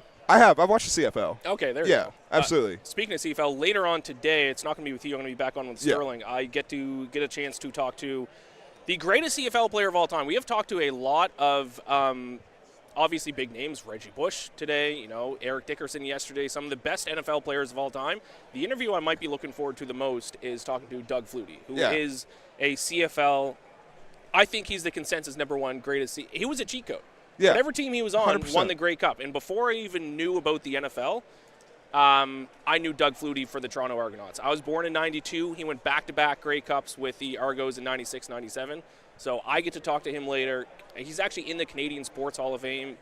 Canadian sports legend, Doug Flutie. Not Canadian, but Canadian sports legend. Were you an Argonauts fan growing up? Yes, Okay. I still am an Argonauts fan. Now, I do not watch the CFL as much as I used to, obviously. It's difficult in America. It's honestly difficult. Yes. When I move back to Canada, I'm actually going to move to Toronto, so I'm going to be going to some Argos games. I'll get back into the CFL a little bit. Argos season ticket holder? I'll look into it. Yeah, I mean, it can't be like I'm not trying to disparage the CFL when I say this, but it can be that expensive. I mean, season tickets in America aren't as expensive as you probably think they are. Yeah, so CFL, Toronto, I mean, definitely has fans. Where the CFL is massive is out west, actually. Okay. The Edmonton Elks, they were called something else, which they're a team name change that had to be changed. Calgary Stampeders, Winnipeg Blue Bombers, those teams out west get like die-hard fans. So I bet you those tickets are a little expensive. Yeah. Toronto, there's Argo fans, but it's not obviously, and I think it's because there's other kind of big Maple Leafs, the Jays, like there's other big teams, especially in the summer with the Blue Jays. Most Toronto sports fans would rather go to a Blue Jays game than an Argos game. Right. So yeah, I could probably get season tickets at a decent price. So question for you, because obviously I've watched CFL on TV, but you don't always get the scope of that. we're in New Orleans. Superdome is absolutely enormous and seats 100,000 people or somewhere close to it. Yeah. How big is like the Toronto Argonauts Arena? Like, how big are we talking? It's a good question. They used to play. I think they used to play the same place as the Jays, and I don't think they do anymore. Okay. I might be wrong in that. But the stadiums, especially, is it BC Place where the Lions play, would be as big as a stadium as around here. I think that might be the biggest stadium in Canada. Oh, wow. Okay. I will say one thing that I find funny every single time I go to an American football game is as soon as I see the field, it strikes me how small the field is. Yeah. Oh, yeah. Because the CFL field's much bigger. So the field I'm used to, the one that I played on, from end zone to end zone, it's 120 yards, plus 20-yard deep end zones, plus it's wider. I remember the first time I went to an NFL game, I went to Packers-Vikings in 2010. It was Brett Favre's. He was with the Vikings his last game at Lambeau, and I was went out and saw the field, and I was shocked how small an American. Which it surprises me that guys can be quick enough to find the edge and run around guys, because there's only so much room.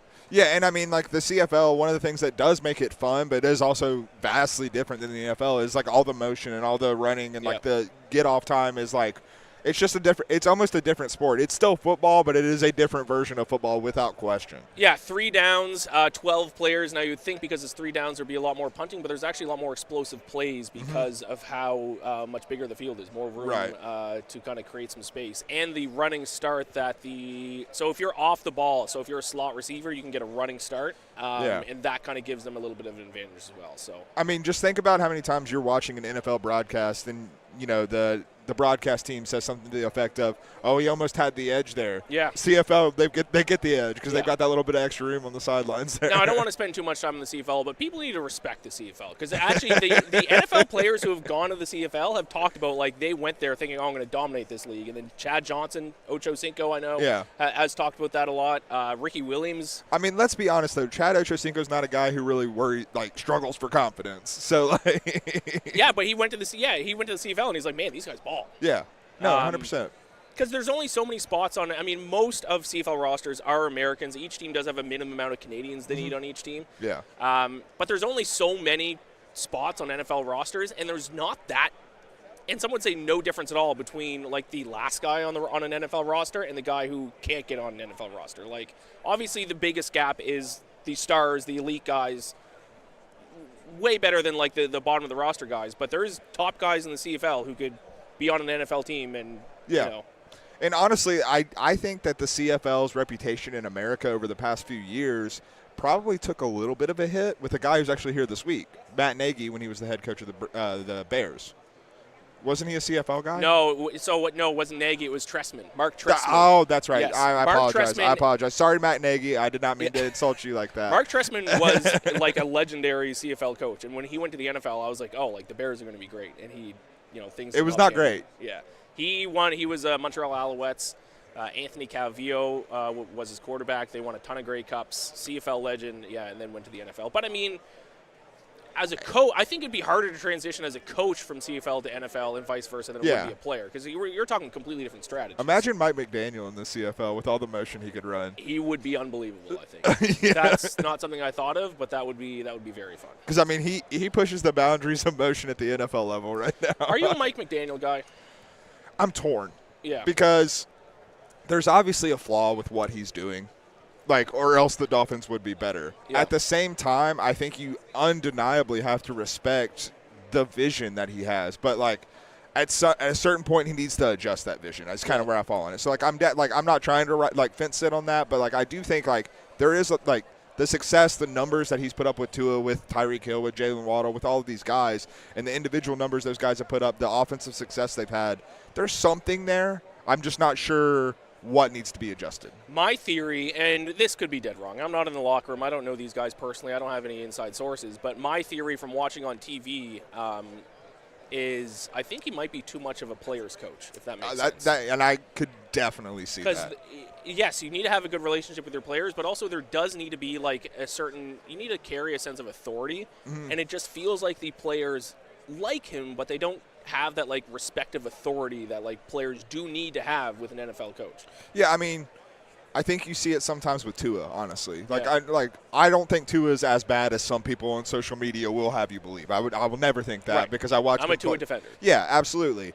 But at the same time, I think there are some times where Tua probably deserves more criticism or at least a jolt from Mike McDaniel than he gets because Mike McDaniel wants to boost that confidence. And, I think that's – I can see where you're coming from with that theory. Yeah, and, I think we see it with Tyreek Hill a little bit as well where he just, absolutely. says, he wants to leave, he wants to get traded. I think in one of the last couple of games, he, took himself out and, refused to go in.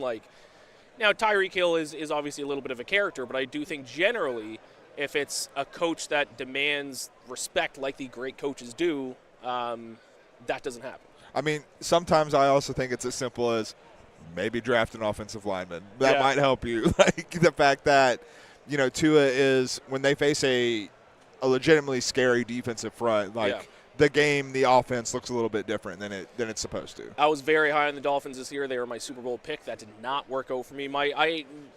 So you were a Chiefs hater from the preseason? Yes. Well, I do this thing at the start of every single year because, at the start of each year, obviously being in sports media, I see people's takes about who they think is going to win the Super Bowl.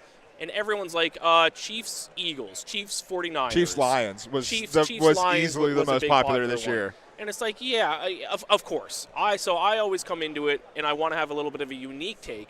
Now, the issue with that is that, unique takes the past 5 years just don't happen. It's just the obvious teams make it. Right. So then, I look like an idiot when I'm I think the Dolphins and Cowboys have a really good chance to play in the Super Bowl this year. Yeah, never pick the Cowboys. As a Cowboys fan, though, just don't do that. My pick was the Dolphins to beat the Cowboys. And that's horrendous, and you should have consulted me because let me tell you one thing. Even as a Cowboys fan, we could have the greatest roster ever constructed. They're going to lose before the NFC Championship game. The Cowboys are the Maple Leafs of the NFL, so I should have known that. Actually, I think that's why we're kindred spirits. Yeah. Yes.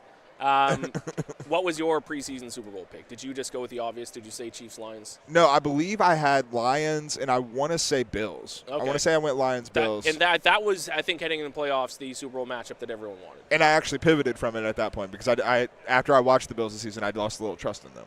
Yeah, I wasn't super high on the Bills either. I think their defense was actually not as good as I think a lot of people and that's where I came down to is that the defense looked a little bit better than I thought it actually was towards the end of the season, and even early in the playoffs. Their defense kind of went on. Their success came from getting a lot of turnovers, and that's just not sustainable, especially when you play against a team like the Chiefs. So joining us now, we got our next guest, Saints legend Deuce Mcallister. He's just getting ready here. He'll join us in just a moment. The third Saint that the two of us. Deuce Mcallister, thank you for joining us. I'm Cody. I am Iain. Hey, nice to Cody, meet you. Iain. I appreciate it. How you gentlemen doing so far? Oh, doing wonderful. How you doing? Can't complain. Love to see it. Can't complain. Thank you for having me on as well. Absolutely. Thanks for joining us. No problem. I want to start right away, and I got to admit something. I'm a Falcons fan, so I'm a little bit behind enemy lines right now. But I will say you played in the only game that the Saints beat the Falcons that I was okay with the result of it, and that was the 2006 game, the back in the Superdome game. Talk to me about that game because obviously as a Falcons fan, I was watching it. It's tough to admit, but I was kind of wanted the Saints to win that one. That was a powerful moment. I've got to know Coach Moore pretty good. He was the head coach at that time, and he even said, I don't know how we got scheduled for that game because whomever it was going to be all odds were against you. And I'll never forget, Coach Payton saying the scene is set. Yeah. Everything is perfect for you. You just got to go out there and win the game. I mean, the reopening of the dome and just having the moment of it's almost goosebumps, and it was goosebumps. And so special for the city, recovering from Hurricane Katrina and just a really special and unique moment. Yeah. So as the non-Falcons fan over here, I'm going to needle Iain here a little bit and talk a little bit about the Falcons and Saints rivalry because, on a national scale, you talk about the Chiefs-Bills now. You talk about Cowboys-Eagles and stuff like that, but Falcons-Saints should be up there, and I don't feel like it's talked about in that conversation. So what makes that rivalry so special? Well, it's more of a college rivalry, and you talk about how close the cities are. That kind of builds into it as well. but it's probably not on the level of some of the other rivalries, is because of the lack of success that both teams have had in the playoffs. Right. You know, when you're winning or at least going to AFC championship games, you're on the national picture. I mean, outside of that, our game is just one of, 16. Right. One of 14 being played that week. When there's only 3 games on the weekend, and you're talking about, hey, this is the AFC championship game, or this is, the divisional round. All football fans are watching it. And so they kind of get to see what we kind of know overall, and so it's a really, really special rivalry. You're always going to have 40 to 60 trailways of the opposing fans going to that game, and a lot of times, regardless of the record, I don't care if you win 2 games or 1 game, you just have to beat the Falcons, or hey, you got to beat the Saints, you got to beat them, and so Falcons, the Aints, you got to beat the Aints, and so I've heard that from this man right here before. I know how the rivalry goes, and so here's something special and unique. Some of my closer friends in the NFL probably came from that era. Michael Vick, shout out to him being the head coach, getting that job. And, a lot of those guys, when you talk about it, I played for the Falcons. Once we're out of that rivalry, right, we're friends. Right. We're friends. We get it. We understand. And so it's a unique game. It's a special game, but it's one that you definitely want to win. Yeah, now the Saints, who you obviously spent your entire career with, still looking for their next head coach. It's heavily rumored that it could be Kellen Moore. If it is him, what do you see in Kellen Moore that you think he could make him the right guy for New Orleans? Well, from an offensive perspective, what he's been able to do not only in Philly, in Dallas, and even when he was with the Chargers has been really, really impressive. He's a young guy, has worked with different style quarterbacks. Definitely. I think that's something that, New Orleans is intrigued by. But then, you see how the league has been playing now. A lot of guys, hey, I want an offensive mind. I want an offensive mind. He fits that mold. For me, I just want somebody that can lead men. I want him to be able to connect with players. He's young enough where he understands, hey, they're technology driven. So if you don't understand that, it may be hard to connect with some of those guys. And so different things and aspects of that will play a part. The rest of it is, who is his DC? What's the philosophy offensively? I know what you've done in the past, but, your team led the league in rushing. Now, a lot of that is because this year, a lot of that is because Saquon Barkley and the offensive line that you have, but it's there. So, what's that philosophy look like from a head coaching standpoint? And if it is I think it's a pretty good hire for the Saints. So speaking of head coaches, you spent the last 3 years of your career in New Orleans with Sean Payton, and he came back to the Denver Broncos and orchestrated a pretty impressive, quick turnaround in Denver. What about Payton that you learned from him really did you have confidence that was going to happen, and what about him led to that? You didn't know.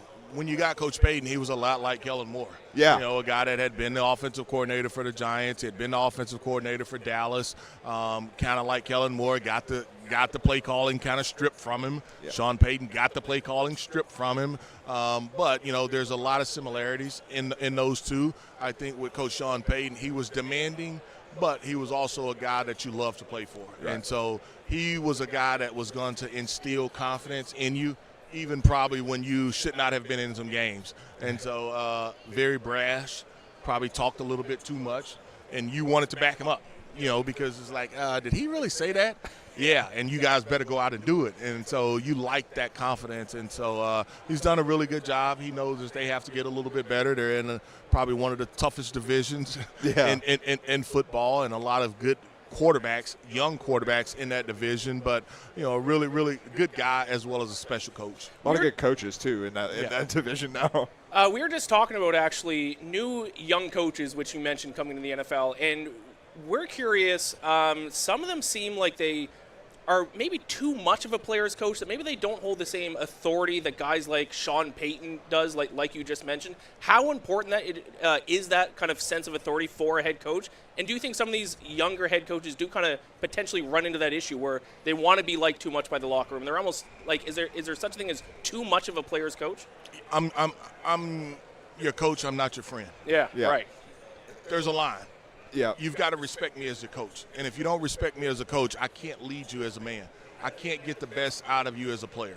And so there's a fine line that we have to be able to play. I mean, obviously you're going to have some flexibility with that. I mean, you look at it from a basketball analogy. If a guy's putting up 25, 30 points a night and he's going to get me 7 boards, yeah, he's got a little bit more leeway. You know, right. And that's just being honest. I mean, and same thing is no different from a football team, but my team has to understand that we've got to be a tough physical team week in and week out, and I have to be able to have their respect. And if I don't have their respect, we won't win very many games. Now you're partnered with NFL Alumni's new On3 Obesity campaign. Talk about that. Yeah, and it's one really for not only former athletes but really Americans in general, you know, to make sure that we're watching and taking care of our health, particularly with former athletes, you know, making sure that you keep the team. You're used to having a schedule. When you step out of that game, it's a little bit different. Making sure that you're doing what you need kind of to take care of your body. I think that's probably the most important part. And so from a hydration standpoint, you know, making sure that I'm getting, you know, 120 ounces of water, making sure that I'm eating some health. It doesn't have to all be healthy. You know, we're not asking you to go out there and be an Olympic, you know, bodybuilder or anything, but making sure that you're in the fight long term. I think that's what really the On3 campaign is that, you know, we're kind of promoting and pushing. Is there somewhere people can go to find out more about the On3 campaign? Yeah, well, it's really NFL, the NFLPA website, NFLA, you know, that's for the retired .com.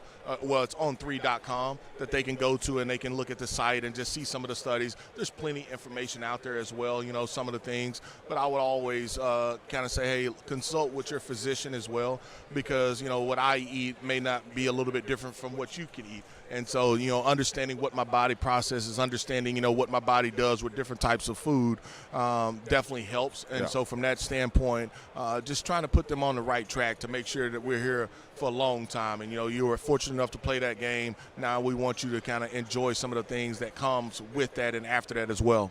Well, thank you so much for joining us. We got to get a Super Bowl prediction from you before we head out. Close game. Yep.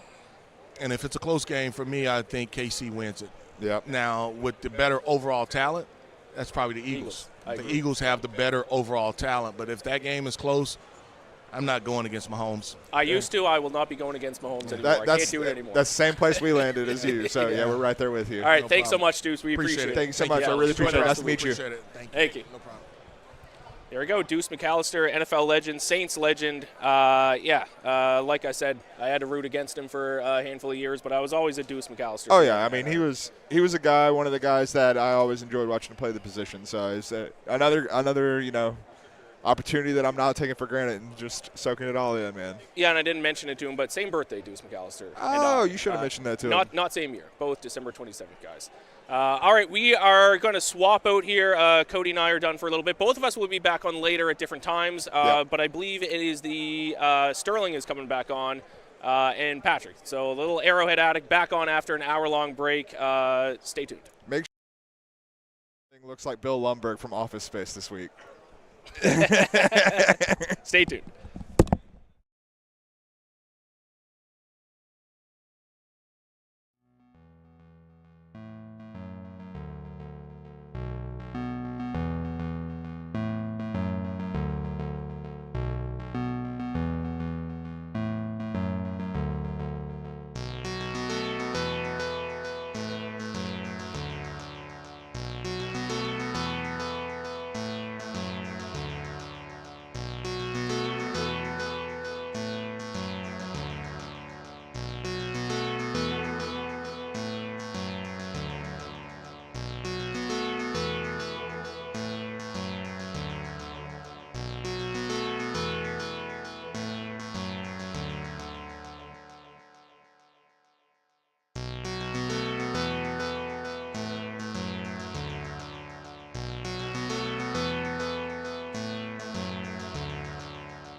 We are back here on Radio Row after not a long enough break. Patrick Allen, Sterling Holmes, Stop complaining. Why? This is fun. I'm wiped, man. I'm running on fumes, but that's okay. We are gonna push through, and we're gonna get you some fantastic interviews here. Great morning slate. Really enjoyed talking to everybody. Brian Dawkins, super big highlight for me. But we got Jeff Saturday coming up. Peyton Manning center. It's a pretty important job to have for a little while. So we'll talk to him about that. I'm anxious to ask him about Creed Humphrey, what he thinks Creed Humphrey brings to the game. Well, and also just the few games he coached with the Colts. Yeah. I would love to know that thought process, what went into it, how that happened, what transpired. Totally. Yeah, man, there's so much interesting tidbits when it comes to Jeff Saturday, one of the all-time great centers, right? I don't believe he's in the Hall of Fame. No, he's not. I think there could be an argument for him. I think there is an argument. Obviously, Colts Ring of Honor, two-time first-team All-Pro, two-time second-team All-Pro. Yeah. Super Bowl champion, right? I want to know when he became eligible. He had a bit of an Iron Man streak, too. Jeff Yeah. Saturday. He played, I'm going to ask him about this. He played, 188 out of 197 games for the Colts. Did you say 198 out of 180? 188 out of 197. Okay, sorry. I think you said 198 out of 197. I might have. I'm a little loopy. How are you so loopy? Drink a beer, know. grow up. ICB. Come on, baby. It's time. Tell Hunter to get us some beers? Some beers over here. We need a KC beer. Come down to the Super Bowl. You want some beers? Okay. Mm-hmm. By the way, had a very, very fun interview with Josh Jacobs and A.J. Dillon by Bounty. Oh, nice. Phenomenal. Great time with those guys. Take a look out for that wingman. Yeah. Who was it that was telling us yesterday that Josh Jacobs is one of the hardest guys to hit? Oh, dude. I think it was one of the linebackers. He is a very strong guy. Sturdy. They both went with the Chiefs in Sunday's game. But That's good. Josh more begrudgingly, but in a fun way. Yeah. Right? One of those, he even mentioned it, like, the Chiefs always got me when I was with the Raiders. I can't root for those guys. But I respect the hell out of what they do. Yeah. I didn't know he was from Oklahoma, so he grew up, right there, just south of KC. Talked about Grand Lake a little bit. But yeah, nice guys.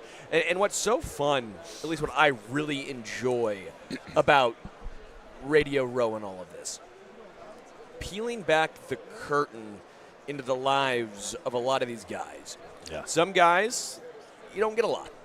Full transparency. But other guys, you build a rapport and you really get to know them and you see them for not just the athlete, not just the guy on the field, but as more than that. And I think that's what's sometimes so special is you realize they're just like us. They like to joke around. They watch these games. I think that's really interesting to me. Yeah, it's cool to meet people that you watched play football for years or you watched on television and you maybe wonder a little bit about them, what kind of person they are, and you feel like you know them a little bit. You know some things about them. They don't know you, of course. It's great to come out here and meet some of these people. It's very exciting, and it's fun to talk to them and hear. I'm glad that Josh Jacobs was cool and still picked the Chiefs, even though maybe he doesn't want them to win. He's not going the old Jamar Chase salty route. No, not at all. And by the way, with Warren Moon, I know Ian's probably jealous because Warren Moon, Canadian legend. Yeah. 5 times. Not 1, not 2, not 3, not 4, but 5 Grey Cup champion. Okay, we got Alexander Mattinson coming up, who we didn't prepare for, so this will be fun. Trial by fire. He's fun. We talked with him last year. Yeah. Very enjoyable. There he is. Yes. I like it when they're excited. She's not even drinking mimosas and she's excited. Yeah. See, this is when you know it's fun. This is when you know you're going to have a good time. Yeah. How you doing, Alexander Sterling. Yeah, Patrick. Good to meet you. Thanks for joining us. Yeah, no problem. Who are you working with today? I am with Soul Taco. Okay. Hey. We got Bachelor guys coming here too. How can we compete with The Bachelor? My man's got that vest on. I saw that in the shop. We can't compete with The Bachelor. Come on, man. No, you can. I can't. Look at I got to wear the suit to make me look good. Yeah. I think you could go on there and you could You think be. so? I think he's hyping me up. Look at the camera. I think I could go on. See, he kind of. you got the look where you could be on there. Yeah, he's rocking the stash. I've ever been Yeah. to. Yeah. Yeah, they'd love the stash. They love the stash. So you're here with Soul Taco. Yeah. Yes, indeed. Yeah, so Soul Taco is a Korean and Mexican fusion, and they're wildly popular. They have 11 locations in Chicago and St. Louis and other locations by Chef David. And, I've had it before, actually. Yeah, I'm from Kansas City, and so they had it in Missouri, obviously. I've had Soul Taco. It is phenomenal. Awesome. Phenomenal. It's really, really go. good. I think in St. Louis is where we would have gone. But, yeah, I've had Soul Taco. Okay. And it is just delectable. Yeah. Especially if you like a little kick. You know, they got some stuff. They got the kimchi rolling and some of that stuff. It's like all fusion. So, it's really great. You know, I got to represent. It's a good hoodie, too. So I had a chance to talk with Josh Jacobs, right? You know, and he was a former Raider for a long time. You're a Raider now. Yeah. Talking about KC. He's not really pulling for Kansas City in this one. What are your thoughts on this? Being a Raider, are you very anti, or does it get to a certain point where you're just like, you know what? It's the NFL. I respect greatness. I'm not. So I don't know that I would say that I'm anti, but I'm definitely in support of Saquon Barkley. Yes, there we go. So that outweighs any opportunity for me to root for history to be made. You know, Sure. I mean, I can't hate on history, right? I can't hate on records to be broken and things like that. So, I mean, a three-peat, what that does for the history of the NFL, what that does for Andy Reid's legacy, what that does for that organization's legacy, that would be crazy. Yeah. But Saquon Barkley and his story and what he's been through. Yeah.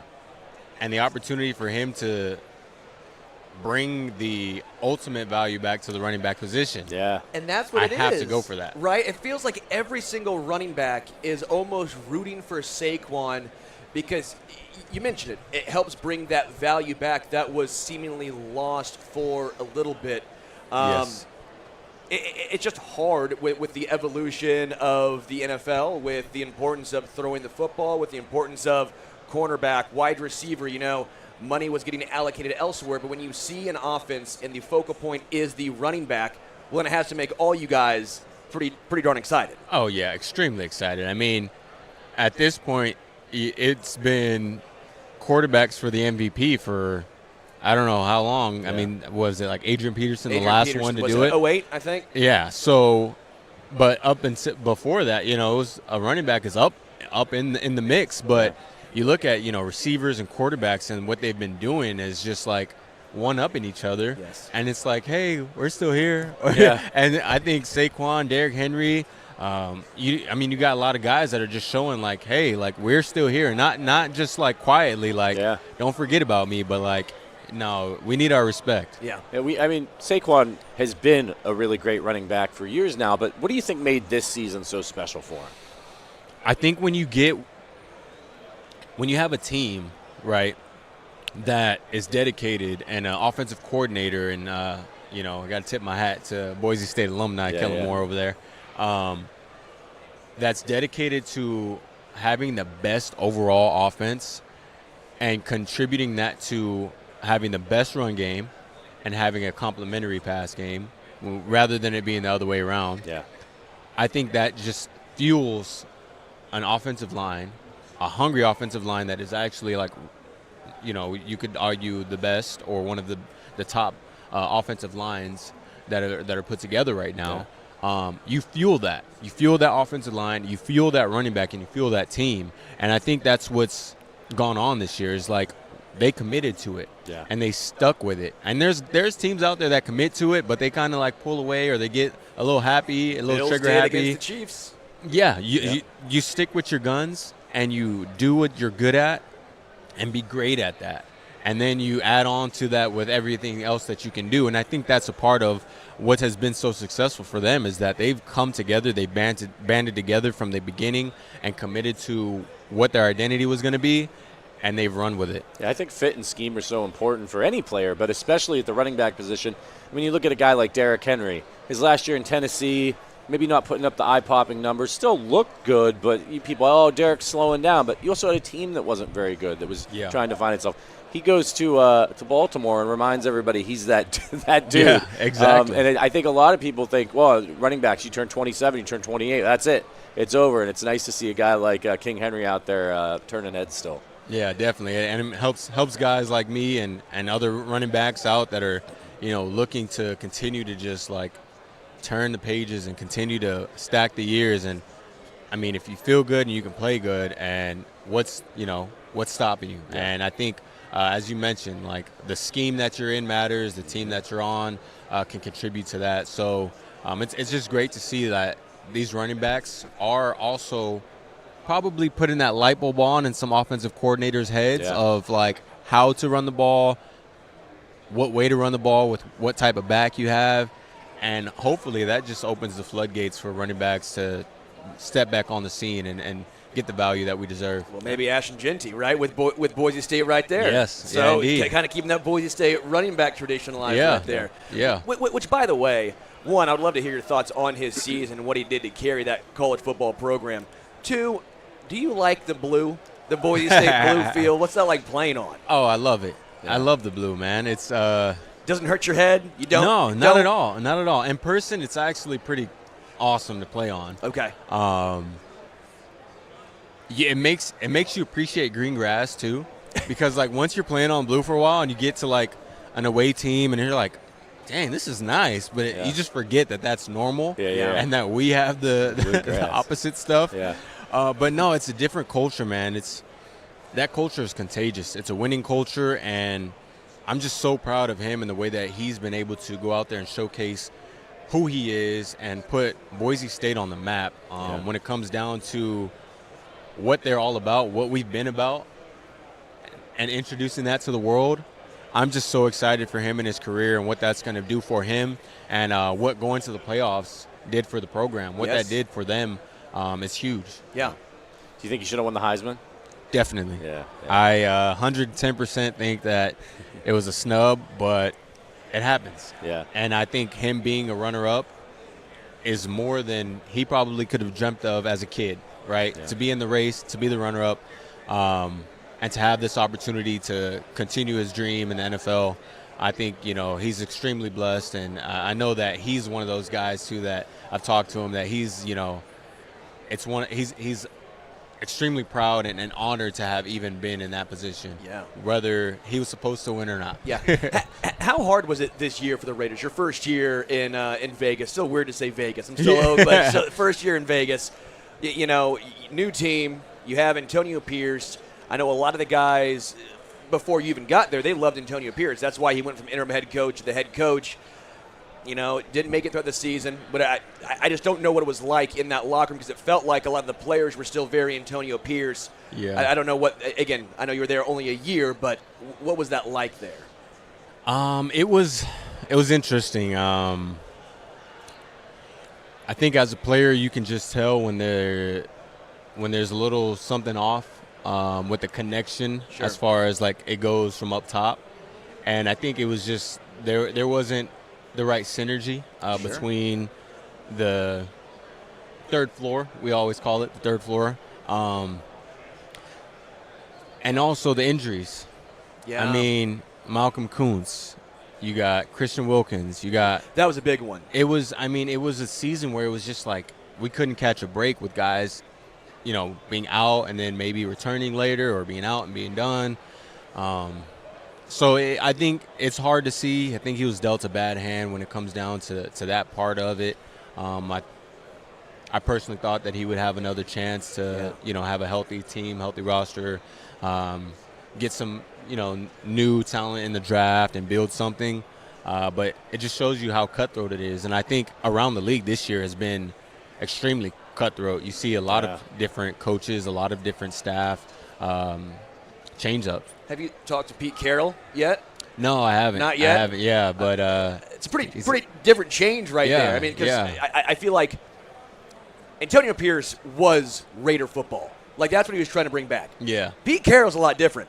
Pete Carroll's California, don't get me wrong, but it's a little different West here. Coast for sure. I think it's going to be interesting. I think you can't show anything but respect to the coach that he has been, to the winning culture that he brings. But I don't know. It's interesting to see him as a Raider. It's interesting, but I think it's going to be a fun time to play for a guy like him. I think he's going to bring a culture there that can help the Las Vegas Raiders be the Las Vegas Raiders. I think what it may have been, just from an outside perspective before I even was a Raider, is that, it's Oakland Raider tradition, Oakland Raider culture, and I think it's time to establish a Las Vegas Raider culture and tradition. And you can still have that, right? There's teams. I mean, it was the Los Angeles Raiders before that, right? That's right. Yes. So you can have the history of it, but you can't bring Oakland to Vegas and think that it's going to still be Oakland. Yeah. And so I think that's where people and cultures and everything has to evolve. You look at the Rams when they're St. Louis Rams and L.A. Rams. I think they've adapted the L.A. Rams identity. Yeah. And you can kind of see that shift. So if you look at it from that perspective, like from an outside perspective, I see where there needs to be an identity created in Las Vegas. Yeah. What about growing up? We all have heroes. You're a running back. You're playing football. Was there a guy that you looked up to growing up, or somebody that you modeled your game after? 3 names: Adrian Peterson, Marshawn Lynch, and Jamal Charles. Yeah. Those are my 3 guys that I watched. Those are 3 guys that I shaped my game after, that I admired, that inspired me to be a running back and inspired me to make it to the NFL. Yeah. Which one of those guys do you think your game is the most like? I'm not sure, honestly. I legitimately feel like I'm like a mix of them. Like, and I think it's because I watched all 3 of them that there's different aspects. And I would probably lean towards like more of a mix of like a Marshawn and Jamal Charles mix, because AP was kind of like his own breed. He was like his own breed. He was the inspiration, Yeah. but I don't think that I was like ever like genetically inclined to be like him in that sense. But like Marshawn and Jamal Charles, I could see myself, and looking back on how I played and how they played, like a mix of those guys. Cool. Alexander Mattinson, again, Soul Tacos, which if you've not had Soul Tacos, I am telling you, a lot of Chiefs fans here, go parts of Missouri. You said around Chicago too, right? Yep. Oh, man. I actually highly recommend Soul Tacos. Yeah. That's some Soul Tacos. Yeah, Alexander, appreciate it, man. I appreciate Hey, you. good luck Thanks next for year. coming by, brother. Thank you so much. Best of Yes, luck sir. next year. Yes, sir. Thank you. Hey, take it easy. Alexander Madison. Yeah, you too. Yeah. Really, really interesting running back. I think he's actually going to be entering free agency. So yes, right over here. Yeah.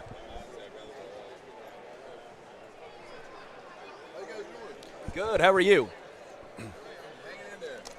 Sterling. Patrick Allen. Nice to meet you. Now, see, you're very classy. Yeah. Very classy. Yeah. Quarterback has to look like a quarterback. That's right. Yeah, you're the executive of the offense. Yeah. All right, we are. So you're working with the Gear Up Against Cancer program, is that correct? NFL alumni.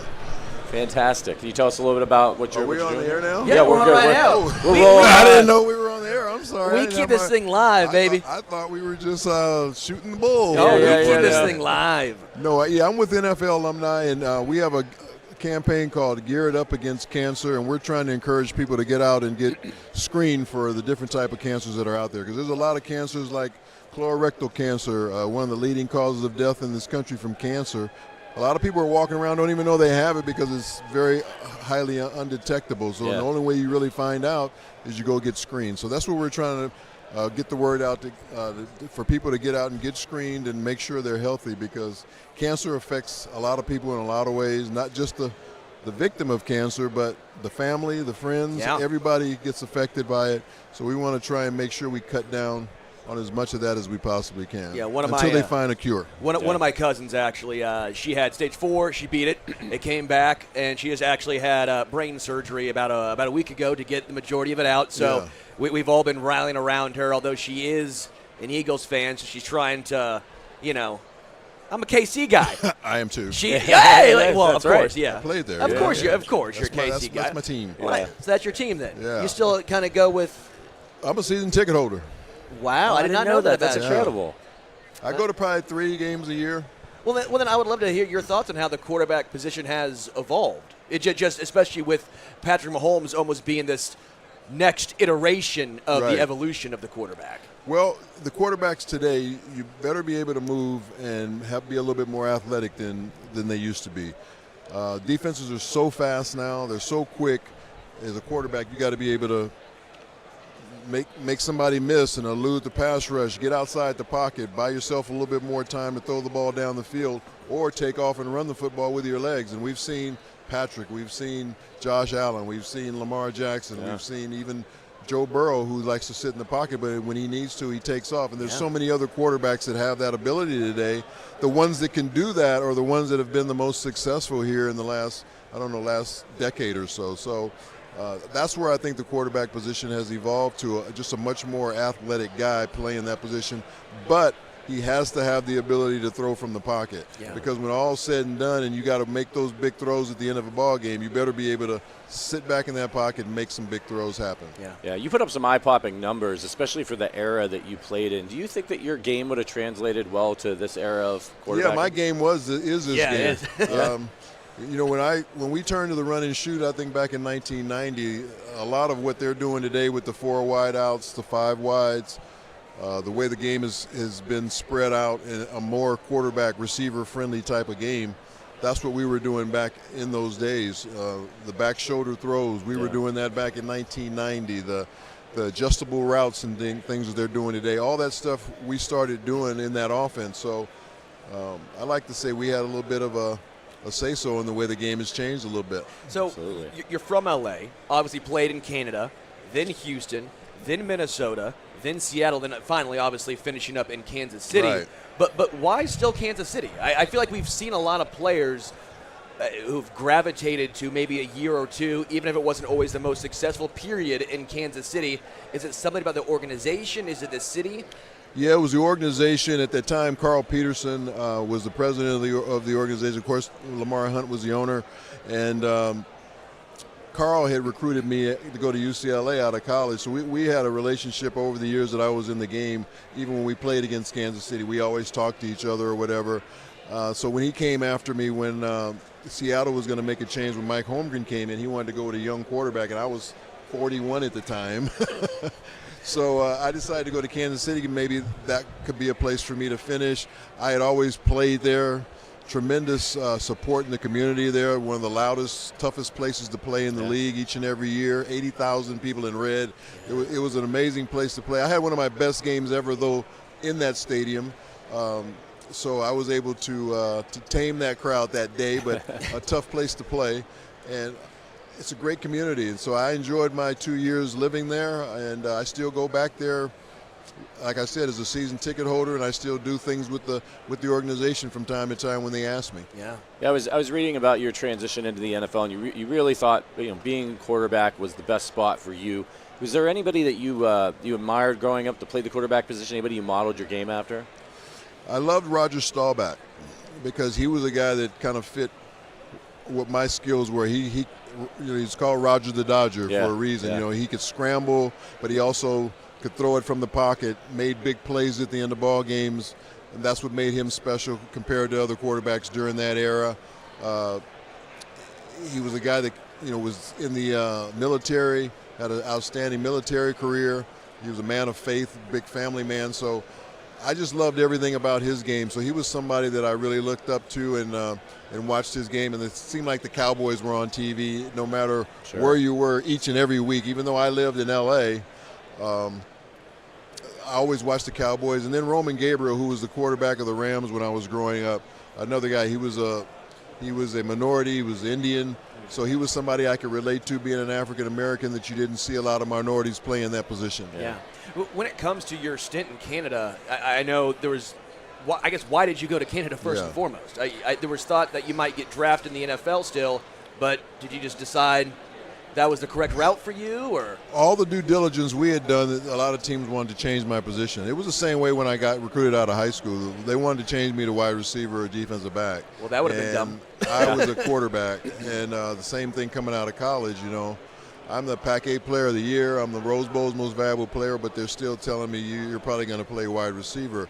So I said, who's going to let me play quarterback?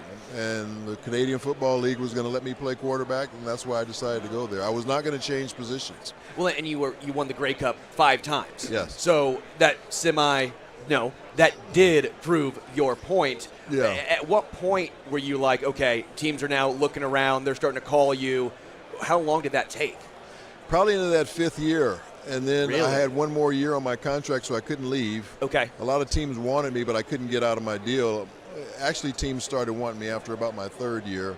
And then I couldn't leave because of my contract that I had signed. And once I negotiated myself out of the last year of my contract, I was able to go and go to the NFL. And I had about 8 teams that were bidding on my services at that time. And there was no free agency, so I was like a true free agent. Wow. Nobody had my rights, and that's why I was able to command the salary that I was able to command. So I go from a guy that they wanted to play defensive back or wide receiver to the highest paid player in the National Football League when I came into the league as a quarterback. That is incredible. It just shows if you stick to your guns and believe in yourself and keep working hard, good things can happen for you. Yeah. You had to overcome a little bit more than your average quarterback out there, right? There was a lot of prejudice against black quarterbacks. People didn't think that black guys could play quarterback. That was obviously completely foolish. My good friend Jason Reed over at Anscape and ESPN wrote a great book, Rise of the Black Quarterback, a couple years ago. How cool is it now, being one of the trailblazers at the position yourself, betting on yourself, to see the best quarterbacks in the league, Patrick Mahomes, Lamar Jackson, Russell Wilson, kind of taking over the NFL and showing that, that we've probably missed out on a lot of great quarterbacks over the years. Yeah, I did a lot when I played in my career as far as, stats and honors and all those different things. But the thing I'm most proud of is the fact that I was one of the guys that kind of helped make change at that position and create more opportunities for young African Americans and minorities to play the position. And when I look at these guys go against each other each and every week, or in the Super Bowl this year, 2 African American quarterbacks going against each other. Yeah. A couple of years ago, the same thing when they were here. That just kind of makes me stick my chest out just a little bit more and say, I had a little bit to do with that. And it really makes me proud to see the way they're playing, the way they're carrying themselves, the way they're using their platforms and their communities and things like that. It's something that really makes me proud. Yeah, when you look at Patrick Mahomes, he's just the pinnacle of greatness both on and off the field. There's never controversy with that guy. He's always so... I got a chance to meet him coming out of college because we had the same agent, Lee Steinberg. So I watched him as a rookie, but I also watched him at Texas Tech, and I thought he had tremendous ability. It was just a matter of reining him in and getting him in a system that best suits his abilities. And him going with Andy Reid was probably the best thing that could have happened to him. Were you surprised they were able to rein him in so quickly? I think watching Alex Smith for a year really helped him, because Alex had a totally different style of playing the game, and I think that helped Patrick. But Patrick is still Patrick. He still makes some really crazy plays out there from time to time. I've seen him throw the ball left-handed. He's throwing the ball underhanded. He'll do whatever it takes to win games, and that's the thing that impresses me so much about him is his toughness and his competitiveness.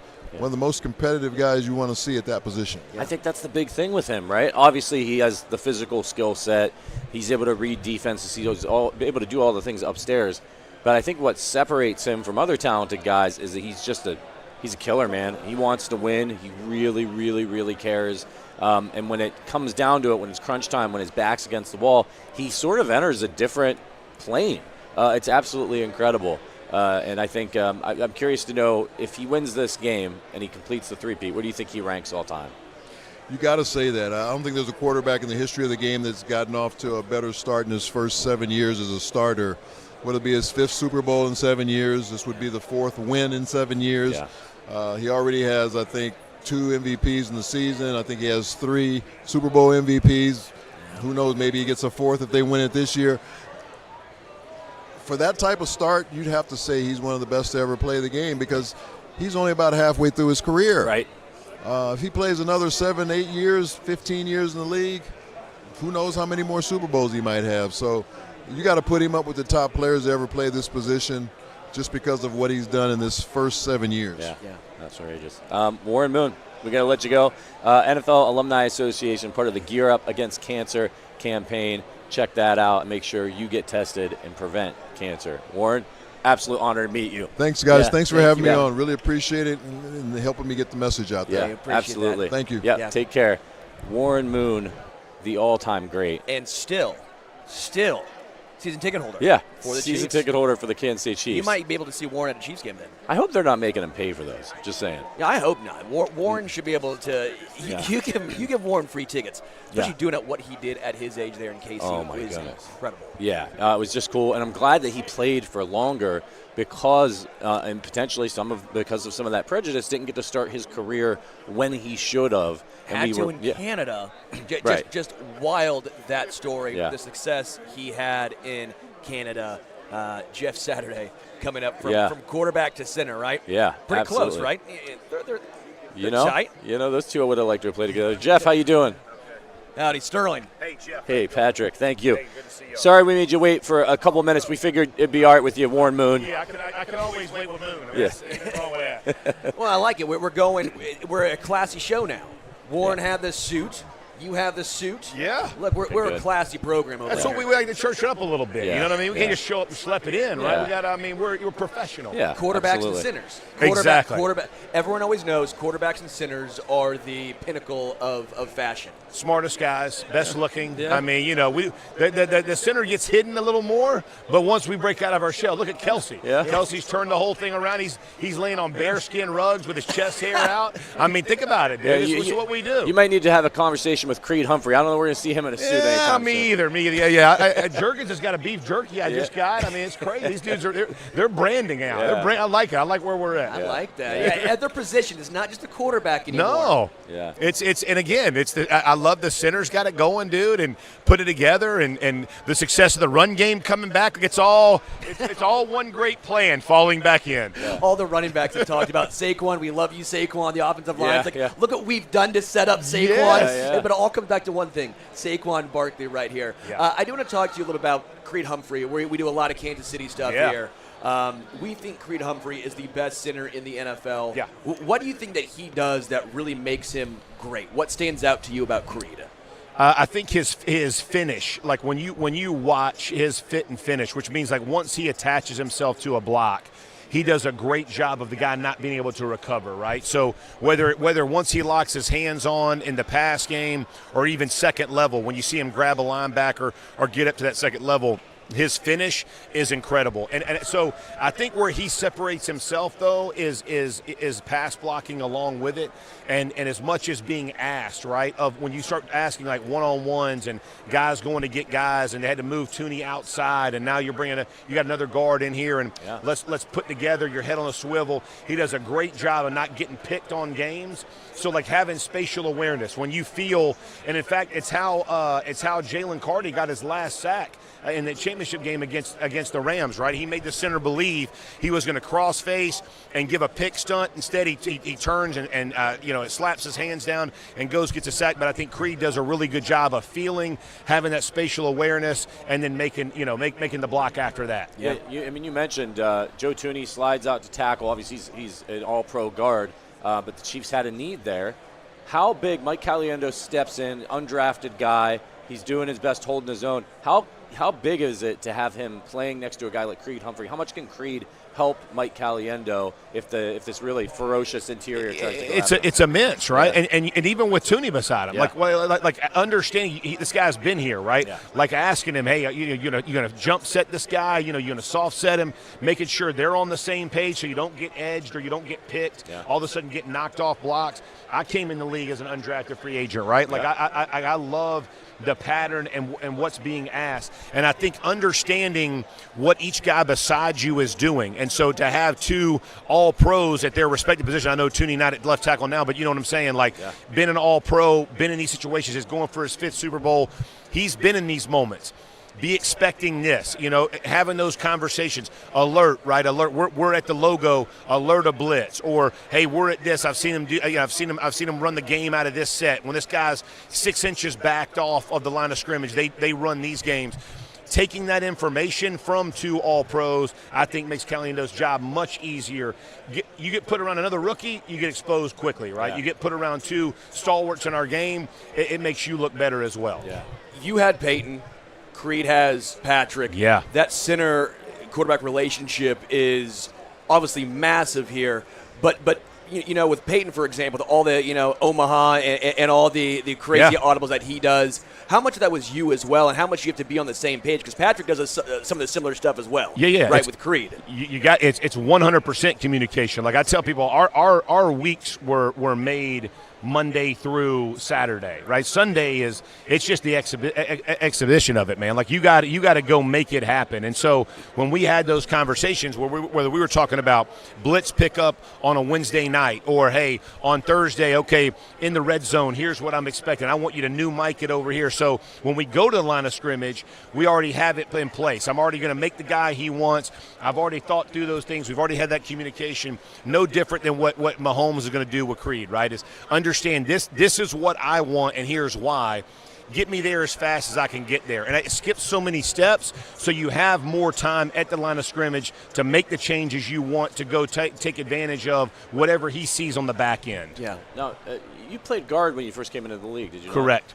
Can you tell us how difficult it is for Joe Thuney, even though he's an all-pro offensive lineman, to slide out to left tackle? Oh, it is a monumental task, and it's the spatial portion of it makes it difficult in and of itself, right? Is now that you have these guys who play like these Jet 9, so they're way off. So your set changes, but also understanding how people play you. Right, it's not just getting yourself. It's okay. Are they hand slappers? Are they post and rip guys? Like what? And so understanding what's my weakness. Okay, I'm not the typical left tackle, so I'm going to get a lot more rips because my arms are shorter. Right, the guy's going to post me, and so him having to kind of fast forward the learning of how guys are going to play against him. That's the part that I've been most impressed with. Right, because listen, he's given up some pressure. Right, he's getting pushed some. They've helped him a little bit, but bro, he shows up, and he ain't a weakness, right? Like Mahomes isn't peaking anymore, which he was doing before that. And I think that speaks to the trust that Mahomes has for him, and that's worth its weight in gold. Because the minute that quarterback's eyes drop or peak, he's a second late on the next level, right? And that's where problems come in, tip balls, interceptions, incompletions, you name it, all because of those kinds of things. Jeff Saturday of ESPN. I know we have to let you go. They're calling me to do this right here. Real quick, just very, very quickly, why do college quarterbacks do this? Why do they clap? Why do they do that? That's their signal, right? That's their indicator. Like in the NFL, you get so much of the leg lift. Yeah. They do the hand pop because usually a lot of guards for them are giving them their cadence as opposed to the center dropping his head and looking for that indicator. So it's all based on indicator and snap count, the timing and the rhythm. But I was new to that as well. I don't know necessarily love that one. I like giving my own cadence there. Jeff Saturday, ESPN. Jeff, I really appreciate it, man. Thanks so much. Appreciate y'all. Appreciate you coming by. Yeah. Thank you. Take care. Making sinners. He popularized it. Not Jason. It's Jeff. Yeah. I love it. Not Kelsey. It's Saturday. It is Saturday. A lot of fun talking with Jeff. Okay, now it looks like we have Shaun Alexander. Oh, man. Shaun Alexander coming with up Alzheimer's next. awareness here. Man. A lot of good causes this week. A lot of fun. Yeah. I could talk offensive line all day with Jeff Saturday, man. I feel like I learned so much. It's a blast. Yeah. Shaun. There he is. Sterling. How you doing, man? Good. Patrick. Yeah. Nice to meet you. All right. First and foremost, I know you're partnering right here with Stand Together. You're a Stand Together ambassador. Can you talk a little bit more about this great partnership that you have? Man, I love being with Stand Together. Yeah, I am the ambassador for them. They are about 850 of some of the most successful business men, women, and philanthropic leaders in the country. They've put their talents, their treasures, their time together to really conquer some of the country's biggest issues, whether it's in education, all in community work. Some of it's been in families, children, and also even in juvenile justice programs. So what I've loved is they've always been the fuel behind people that are tackling some of the biggest issues, and they do a bottom-up kind of way of doing it. They look at the families and say, or the people that are doing the work, and they say, who in this community in Chicago, who in New Orleans is doing great work? how can we go fuel what you're doing instead of top down, which is, hey, I'm over here in New York and I'm going to tell you in Chicago how to go do your work. They go find the aunties and uncles and grandmas that are doing great work and saying, oh man, you're impacting your community. How can we help give you a little structure? How can we help you do this thing at a high level? And it's been fun. I get to build the perfect tripod. There's people that do great work. There's people that can fund the great work. And there's people that can influence and be able to tell the story. Yeah. So I've been getting all the NFL players, current and legends, involved with the Stand Together family and saying, hey, look, there's something in your heart that you want to see done in your community or in the community that you're in or where you're living at now. How can we help do that? Yeah. And what you're realizing is every guy in the NFL was thankful. Yep. There's it would be the wildest child of all of them, Yep. or the Mr. Angel. They're all thankful because we know none of us could have got to this beautiful league without the help of somebody else. Yeah. And we all trying to figure out what do we do, and we don't want to be like, well, man, let's go buy 500 turkeys. You know what I mean? Let's go do another Christmas giveaway. Sure. Because then we only really counting the turkeys and we're counting the toys. Make it more specific, more individual. That Can we actually feel count the individual kids? impact? That's right. Yeah. Can we actually count the moms that we're really helping, the dads? How many kids? Has it been 50 families that's now been like 300 kids? Yeah. Now we got real numbers, and that's what Stand Together has helped do, and it's impacting millions of people every year. Yeah, that's amazing. Well, listen, you know something about great running backs. We got one playing in this game. Yeah. Saquon Barkley. Just how special has he been this year? Man, Saquon is in like that. He's in that amazing spot. I know what it's like when you're, I would say you just feel the ooze of greatness all on you, and you're looking around and you're like, no one can stop me in this game. And he's playing like that. It's so wonderful to watch, and because they've got Devontae Smith and A.J. Brown, and they've got Jalen Hurts, who's a great quarterback. They're looking around and they're like, wait a minute. The running back's going to be one-on-one, and every great running back wants this, where I can be one-on-one, and if that guy misses me, long touchdown. Yeah. And that's what they have right now. And most defenses, their team is so talented, most defenses are in trouble because they're in a situation where if they stack the box, you don't have just one great receiver. You got two great receivers. Yeah. It just creates a big problem with just numbers. And so the Eagles, they're going to do great, and they have potential to really, really get it going offensively. The problem is that darn Patrick Mahomes, you just don't go against him. As amazing I just made Eagles say, you're just like, but Patrick's over there. Well, it's all these things, and then it just comes down to, but Patrick. But Patrick. Oh, but this jersey, I like this. Like so you got some Hall of Famers. Yeah. I'm shocked. No Priest Holmes on there. If I were you, got to put Priest. That's my guy. I want to create one that's got like the 20s in a season guy group. Yeah. ULT. Priest. You got Emmett, Marshall. It's not a bunch of us. No. And then you got. Then I want to put the 100 club, the 100 touchdown club. Yeah. There's about 10 guys in that group. Yeah. Wow. So Derrick Henry was the last one to join in, and so running backs are just special, man. And I think that I get to go around and kind of remind everybody, like do y'all know how hard it is to be a great running back? Yeah. Then they'd be like, oh, the running back's getting downplayed. I'm like, no, you just don't really see the great ones. You know what I mean? And so you got two of them right now that are playing, Derrick Henry and Saquon. You know what I mean? But you take my time. I got to play in Emmett's last games. You know what I mean? Wow, yeah. Yeah, so I got to see him live, and Marshall Faulk played against him. So it was like Marshall's team versus Shaun Alexander. I was young, but I was like, I remember Marshall versus Shaun. I remember Emmett versus Shaun.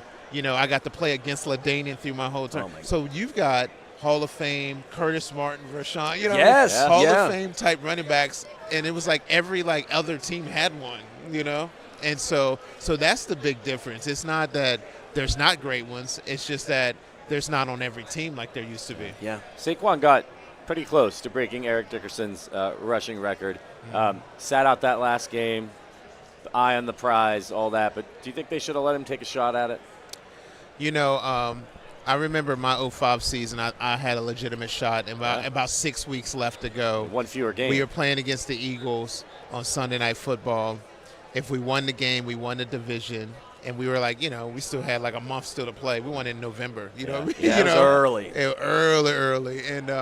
And what I do remember is Lofa Tatupu had 2 pick sixes. You know what I mean? Yeah. And we were out of them in the first half. And Mike was like, "I've got to take you out. I can't get you hurt just off of the hump because we got a shot at the Super Bowl." And he's like, "And if we win that, your life ain't never gonna be the same." Yeah. You know what I mean? Yeah. And so you know. In the moment, was that hard for you?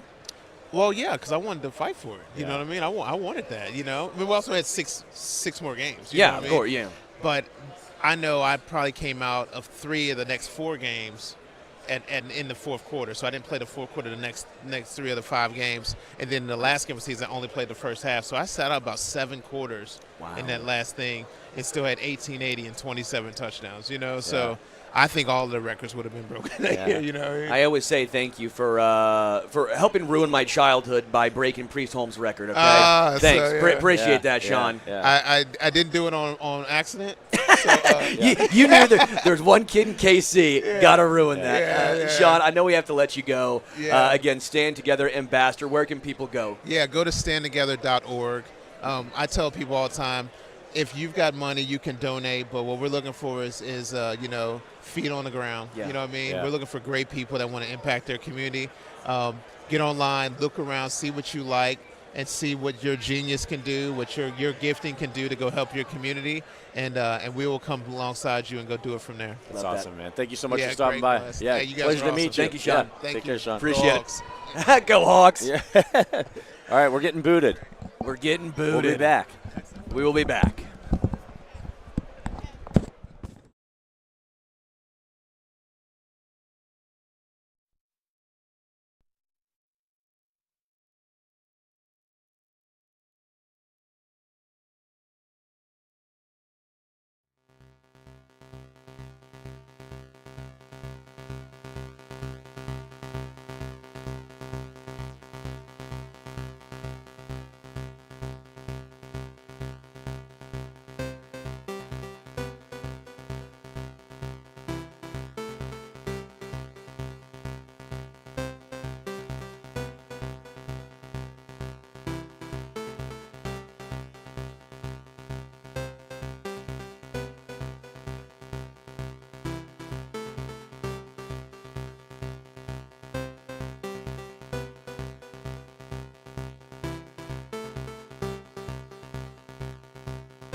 We are here at Media Row, stacking the box with the Super Bowl week, Special Olympics. I'm Special Olympics athlete Malcom Harris-Gowdie from Special Olympics Florida.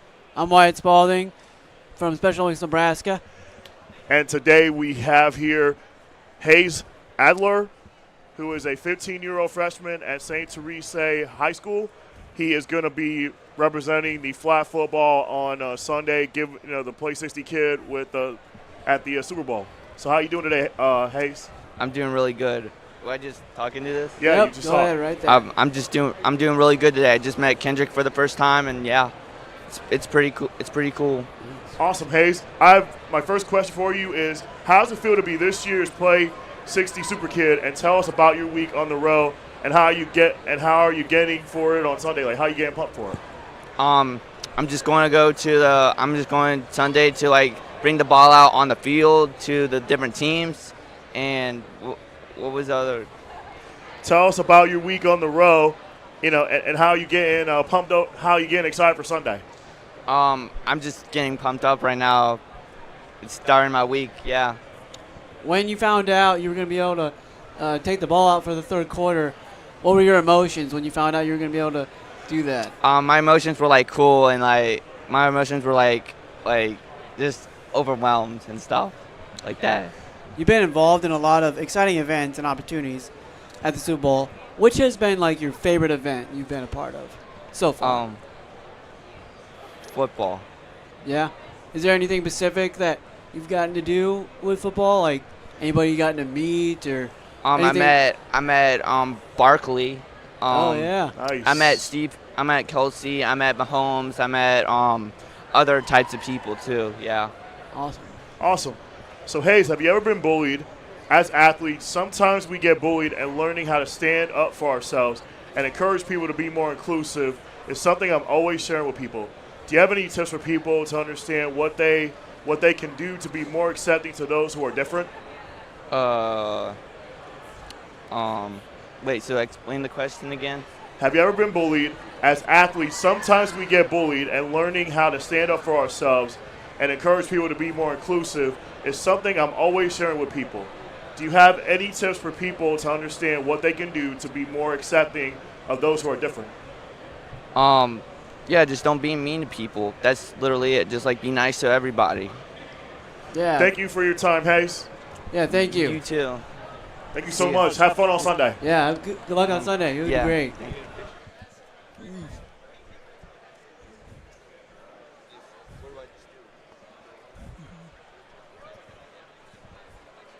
So how was that for you, Wyatt? That was a lot of fun. Yeah, that was really cool. That was really cool for I could get to experience all this at just 15 years old. Right. And that's gonna be a cool experience to bring the ball out in the third quarter for him. So now we got Taylor Daniels, Special Olympic Louisiana athlete. She's been in Special Olympics for over 5 years. She does track, basketball, powerlifting, and her favorite sport, bowling. As a competitor, Taylor has won Special Olympic medals in bowling, basketball, and track events, of course. And her success extends beyond Special Olympics. In 2024, Taylor broke multiple United States Powerlifting Association records for Louisiana. Alongside her achievements, Taylor is part of Special Olympics and just a great community for her. Taylor, thanks for joining us. How are you? Hi, I'm good, thank you. I'm happy to be here too. Yeah. My first question for you, Taylor. I hear you love to bake as well. What is your favorite dessert to bake? I think a few of them is red velvet cakes and I think Easy Drop biscuits mostly. Awesome. So I hear you're also in college. How is your college experience going so far in the class and then just socially as well? It's going good. I think like it makes more kind of a room for students to get along with the teachers, have a student-teacher relationship, and get more learning experience. So Taylor, how do you stay fit and healthy to train and compete in the sports that you do? I think I do a lot of dancing and working out with all of my activities that I do. I tend to dance for at least 3 to 5 or 6 hours a day. Awesome. Wow, that's a lot of dancing. That's a lot of dancing. So along with your dancing and all your accomplishments, how did it feel to break those records in powerlifting when you accomplished that goal? It felt good. It brings more people to have the opportunity to get the medals that they want to go for what they need. I am excited because you are a bowler, and I'm a bowler myself. So if you have any tips for me on my bowling game, what advice would you have for me? I think just take your time and think just keep your eyes on the game. Don't go easy into distractions. Don't lean more to making mistakes or anything else of that sort. Just have fun with it. Awesome. Real quick, what's your favorite kind of music to dance to? K-pop mostly, and some other music too. Awesome. Awesome. Well, thanks for joining us, Taylor, and good luck with all your competitions and all the accomplishments you've achieved. So. Thanks for joining us, Taylor. Yeah. Thank you. You're welcome. That was fun interviewing Taylor. Both of us, just us doing that interview. Just the energy we have. It's phenomenal. It's incredible. She's really succeeded in sports and done really well with just all of her competition. I mean, she did that powerlifting all by herself. I mean, and just outside. And she's a baker too. She loves to bake and everything also. Yeah. So I mean, and then the dancing. She dances 3 to 5 hours a day. That's a lot. That's a lot. But congrats to her, and I bet she makes some great desserts too. I'm sure she does. Yeah. I'm sure she makes a lot of great biscuits as well, Wyatt. And it's just that was fun interviewing Taylor for sure, definitely. Yeah. So as a bowler, was it pretty cool to hear her advice on her strategy in bowling? And Absolutely. It was, I loved her strategy. I just loved how she basically told me just to have fun with it, and that's what you got to do as a bowler, basically, for the most part. Okay. We got Justin Pugh coming up next. Here.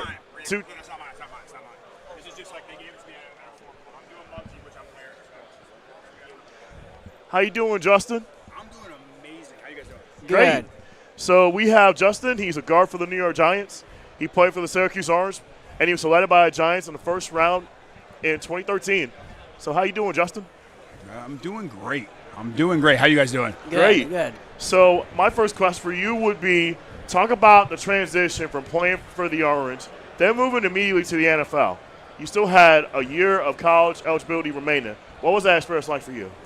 Yeah, my mom was a school teacher. She made me graduate first. So I had to make sure I graduated, got my degree in finance, and then I was like, all right, we're moving on to the NFL. And then I didn't think I was going to get drafted in the first round. So that was pretty cool. Get drafted in the first round by the New York Giants, and then get to play in one of the largest media markets in the world.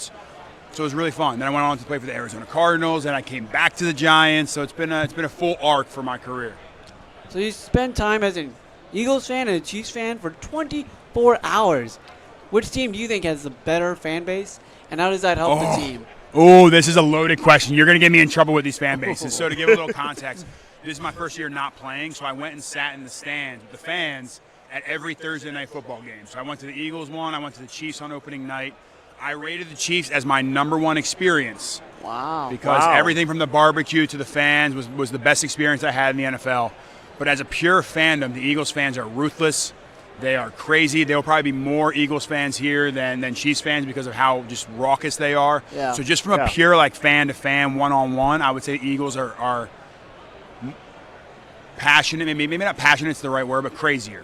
How does that help the team, on and off the field? I mean, obviously you experienced it in New York and other places, so how did that help NFL teams? Yeah, the fans fuel the team, and I really believe that the atmosphere films. Like when we're sitting here, we're having a good time. We got energy. It's like a different dynamic. And when your team's losing and you don't have that energy, you struggle with it. So that right there, you just felt it, is like what it takes to have a great fan base. And the Eagles actually, that's why there's a point advantage. Like when you go and you play an away game, typically it's 3 points on the score goes for the home team's advantage. And the Eagles is probably 4 points in their favor because of how crazy their fans are. Wow. What was your favorite fan experience, Justin, and what was the most unique? Any bad fans, who had the best food, and the best tailgating experience? Best tailgating experience, I said the Chiefs.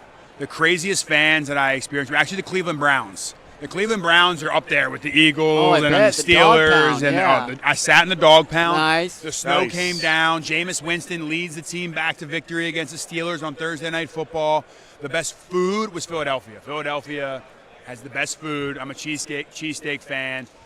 But overall, city, I love New York. So I went to the Giants and Jets games back-to-back weeks, and I love the New York City environment. The energy in New York is unmatched. So I gave you a little bit of all of that. So after your playing career, what made you want to go into YouTube and get into that career? So I'm not the biggest name, right? I'm not a Jason Kelsey or some of these other O-linemen that you see walking around here. But what I did was I want to own my own brand. I want to build my own business. I don't want anyone telling me what I can shoot, what I can't shoot. So right now I'm on your show. You guys are also on my show right now. So this is a double. You guys haven't had that happen before. So I'm actually doing a little bit of a background on what it's like to be an NFL player on Radio Row. Go experience this. So it's something that I felt very passionate about. I didn't sign with an agent. I didn't have anyone helping me. I was wearing my agent hat. I was wearing the marketing hat. I was wearing the YouTuber hat. So it's something that I enjoyed a lot, but I probably will sign with an agent because it was a lot of work. Right. I want to ask you one more question before we let you go, Justin. As a player, how did having the fan experience change how you view the fans? So the reason I started this was to bridge the gap between players and fans. The dialogue gets lost at times when fans don't look at players as human beings, and a lot of times the players don't look at fans like, oh, you guys are an integral part of this. The fans make this thing go. If you aren't close to the fan base, you're messing up as a player. And then from the fans' perspective, I wanted to show them the human element. We're not these robots. When you say mean things, it hurts. And that's something that I wanted to really convey with this series. And it was something that I was super fortunate to experience. Thank you so much for your time, Justin. Thanks for joining us today. Guys, thanks for having me on. If you see Prince Street Pizza, there's some pizza walking around. Go get some pizza. All right. Awesome, Justin. Thank you so much. Thanks, guys. Appreciate it. Thank you. Thank you, Justin. Of course. I'll see you guys next year. We'll go 3 times in a row. All Heck right. yeah, man. Heck yeah. That was awesome. Man, what a great guy. Yeah, But- Justin Pugh's a great, a great guy, and just fun to talk to. Yeah, like, think about that. He goes from on the field to then going to the fan experience, see, like, what they experience during the game. So he gets both sides. Yeah, he gets both sides of it, and he has a YouTube channel, no less, too, Wyatt as well. And he went to every Thursday night football game this year, too, as well, what he said as well. So that was amazing. Yeah, and I bet you the fans really enjoyed him being there, too, because, like, he could tell them, like, hey, like, some of the stuff you guys say, kind of hurtful. Like, maybe tone it down a little bit. And I loved how he shared about, his favorite food was Philadelphia. When he went to an Eagles game, that was kind of cool. Yeah, and then, like, how he was in the dog pound. Who Yeah. would want to be in the dog pound? That's one of the, like, Cleveland old is school. always, they are there for their fans. I mean, the dog pound, it's a sight to see. I would love to go to Cleveland. That'd be awesome. Then he's got, like, the Chiefs and the barbecue. So Absolutely. But all right. How you doing, man? You good? Good. How you doing, Garrett? Hey, Garrett. Good. How you doing? Good. All right. Now we're here with Garrett Wallow, linebacker for the Tennessee Titans. Yes, sir. Attended high school at Curtis Christian School in New Orleans. Played football for TCU.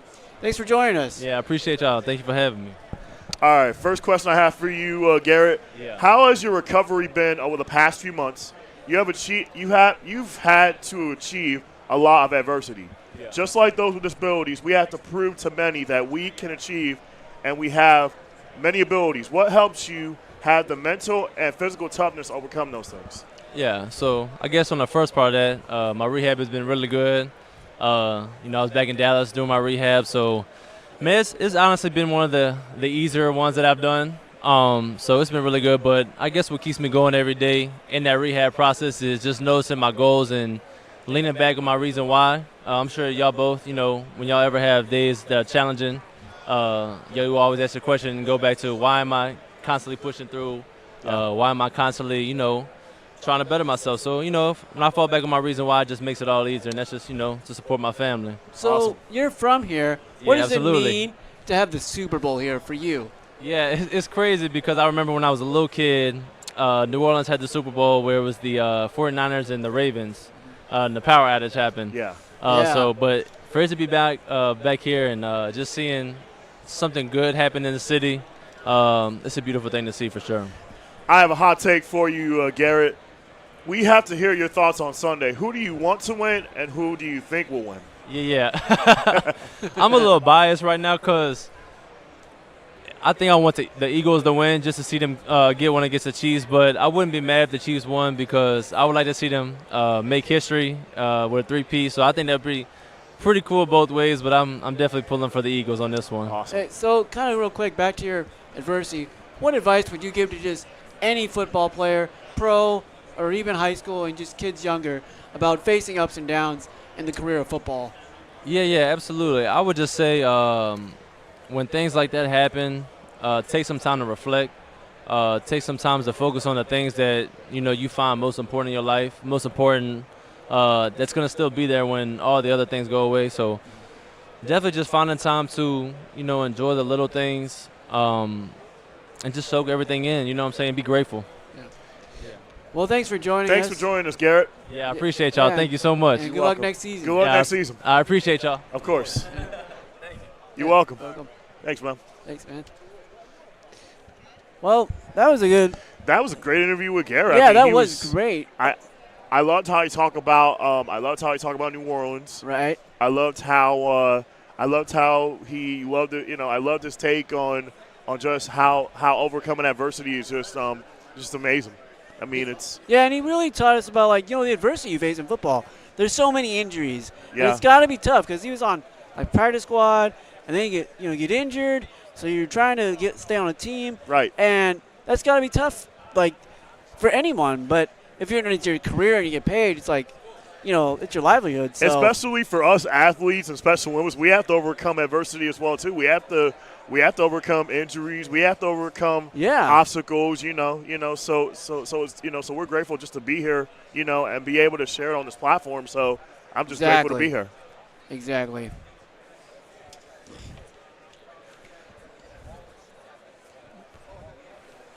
So, what so far? What have you taken away? What has been your favorite interview or interview that you learned a life lesson from someone?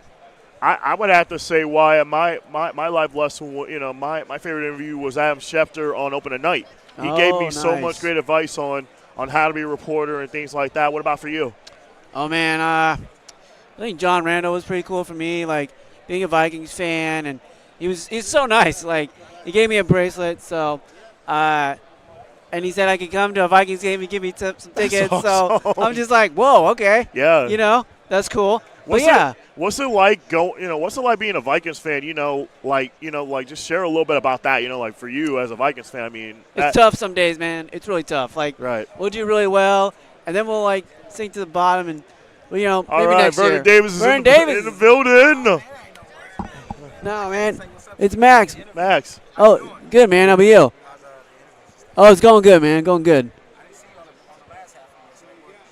No, I was here. I had interviews later in the day, and then I got interviewed. So this is Malcom. I'm Malcom. Nice to meet you, brother. Yeah, you too. You too. How you doing? I'm good. You enjoying yourself? Yeah. How about you? How you enjoying this week? I love it, man. This is my 8th time, so I come out here every year. So nice. Yeah. This is my third Super Bowl in a row. Oh, he's a veteran, bro. Veteran, man. He's a veteran at this, man. So, I saw a couple people say hi to you. I was like, oh yeah, he must have been doing this for a little bit. Yeah, I've been doing a lot of interviews all week. It's been amazing, and just being a part of this every year, especially especially as a fan side, I really just they've done wonders for me, for Wyatt. I mean, for all the athletes, just giving us opportunities. I mean, we wouldn't be here. We're not here by accident. We're here for a reason. Yeah, man. I agree, man. I agree. So I lived in Colorado, so I helped with the Special Olympics triathlon because I'm a professional triathlete. So I do on the Paralympic side. Cool. So the one thing that got me involved with you guys is I always had somebody tell me like, oh, so you're a Special Olympics athlete. So we're always trying to educate people. Right. Educate people on who does what and the difference and everything. But I think you guys are doing amazing, bro. Like, thank you so much. I love you guys. The interview we did yesterday. Oh yeah.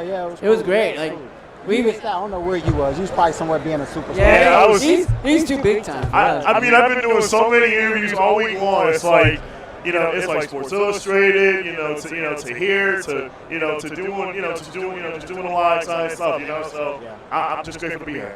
Yesterday we had, in 2 days, I've done 48 interviews. Wow. 48 interviews. That's in crazy, 2 days. man. Yeah, I think in the last few days, for both me and Wyatt, I mean, we've done a lot of interviews. Yeah, like 18 in combined. Maybe? Yeah, 18 combined interviews. So, in the past 2 days, I mean, it's been, Media Row has been phenomenal, and every year I've been here, it gets better and better every year. Yeah, for sure. I love I'm gonna go to LA next year. Ooh, yeah, maybe we might. Santa Clara. I'm looking forward to being there. It's my first. I've never been to Levi's. Oh, really? I've never been. Me neither. So, have you? Have you been? Have you? So I've been a couple times. So cool. I've been, Have you been to SoFi? I have. But I'll tell you, have you been to the Raiders? Have you been to theirs? Yeah, I was there last year. Last year. That's nice. Yeah, last year in Vegas was, San Diego? my gosh. Have you been to San Diego? No. San Diego's was nice too. Yeah, I'm from Dallas. Okay. So Dallas is nice until I went to our chance to go. Who's your favorite team? Baltimore, man. I'm a Ravens fan, bro. Oh, nice. Ravens fan. So Yeah, that was who you got? Who you think is gonna win the game? I got the Chiefs winning the game. I got them getting the 3 people first time. I got them winning 34-31. I'm actually gonna be at the game on Sunday covering it. Okay. So I have the Chiefs winning by 9. Okay. Nice. But I feel like if Philly can go into the second half, at least 2.5 scores, I think they'll be okay. Who's your MVP? Not quarterback. For both teams. Oh. Yeah. Oh, I didn't even know y'all was. Yeah, we're still live, good, brother. bro. We're just waiting. Yeah, we're just waiting. I have Chief. I think. Yeah, Chiefs by 9. Okay. MVP non-quarterback. Yeah, for both teams.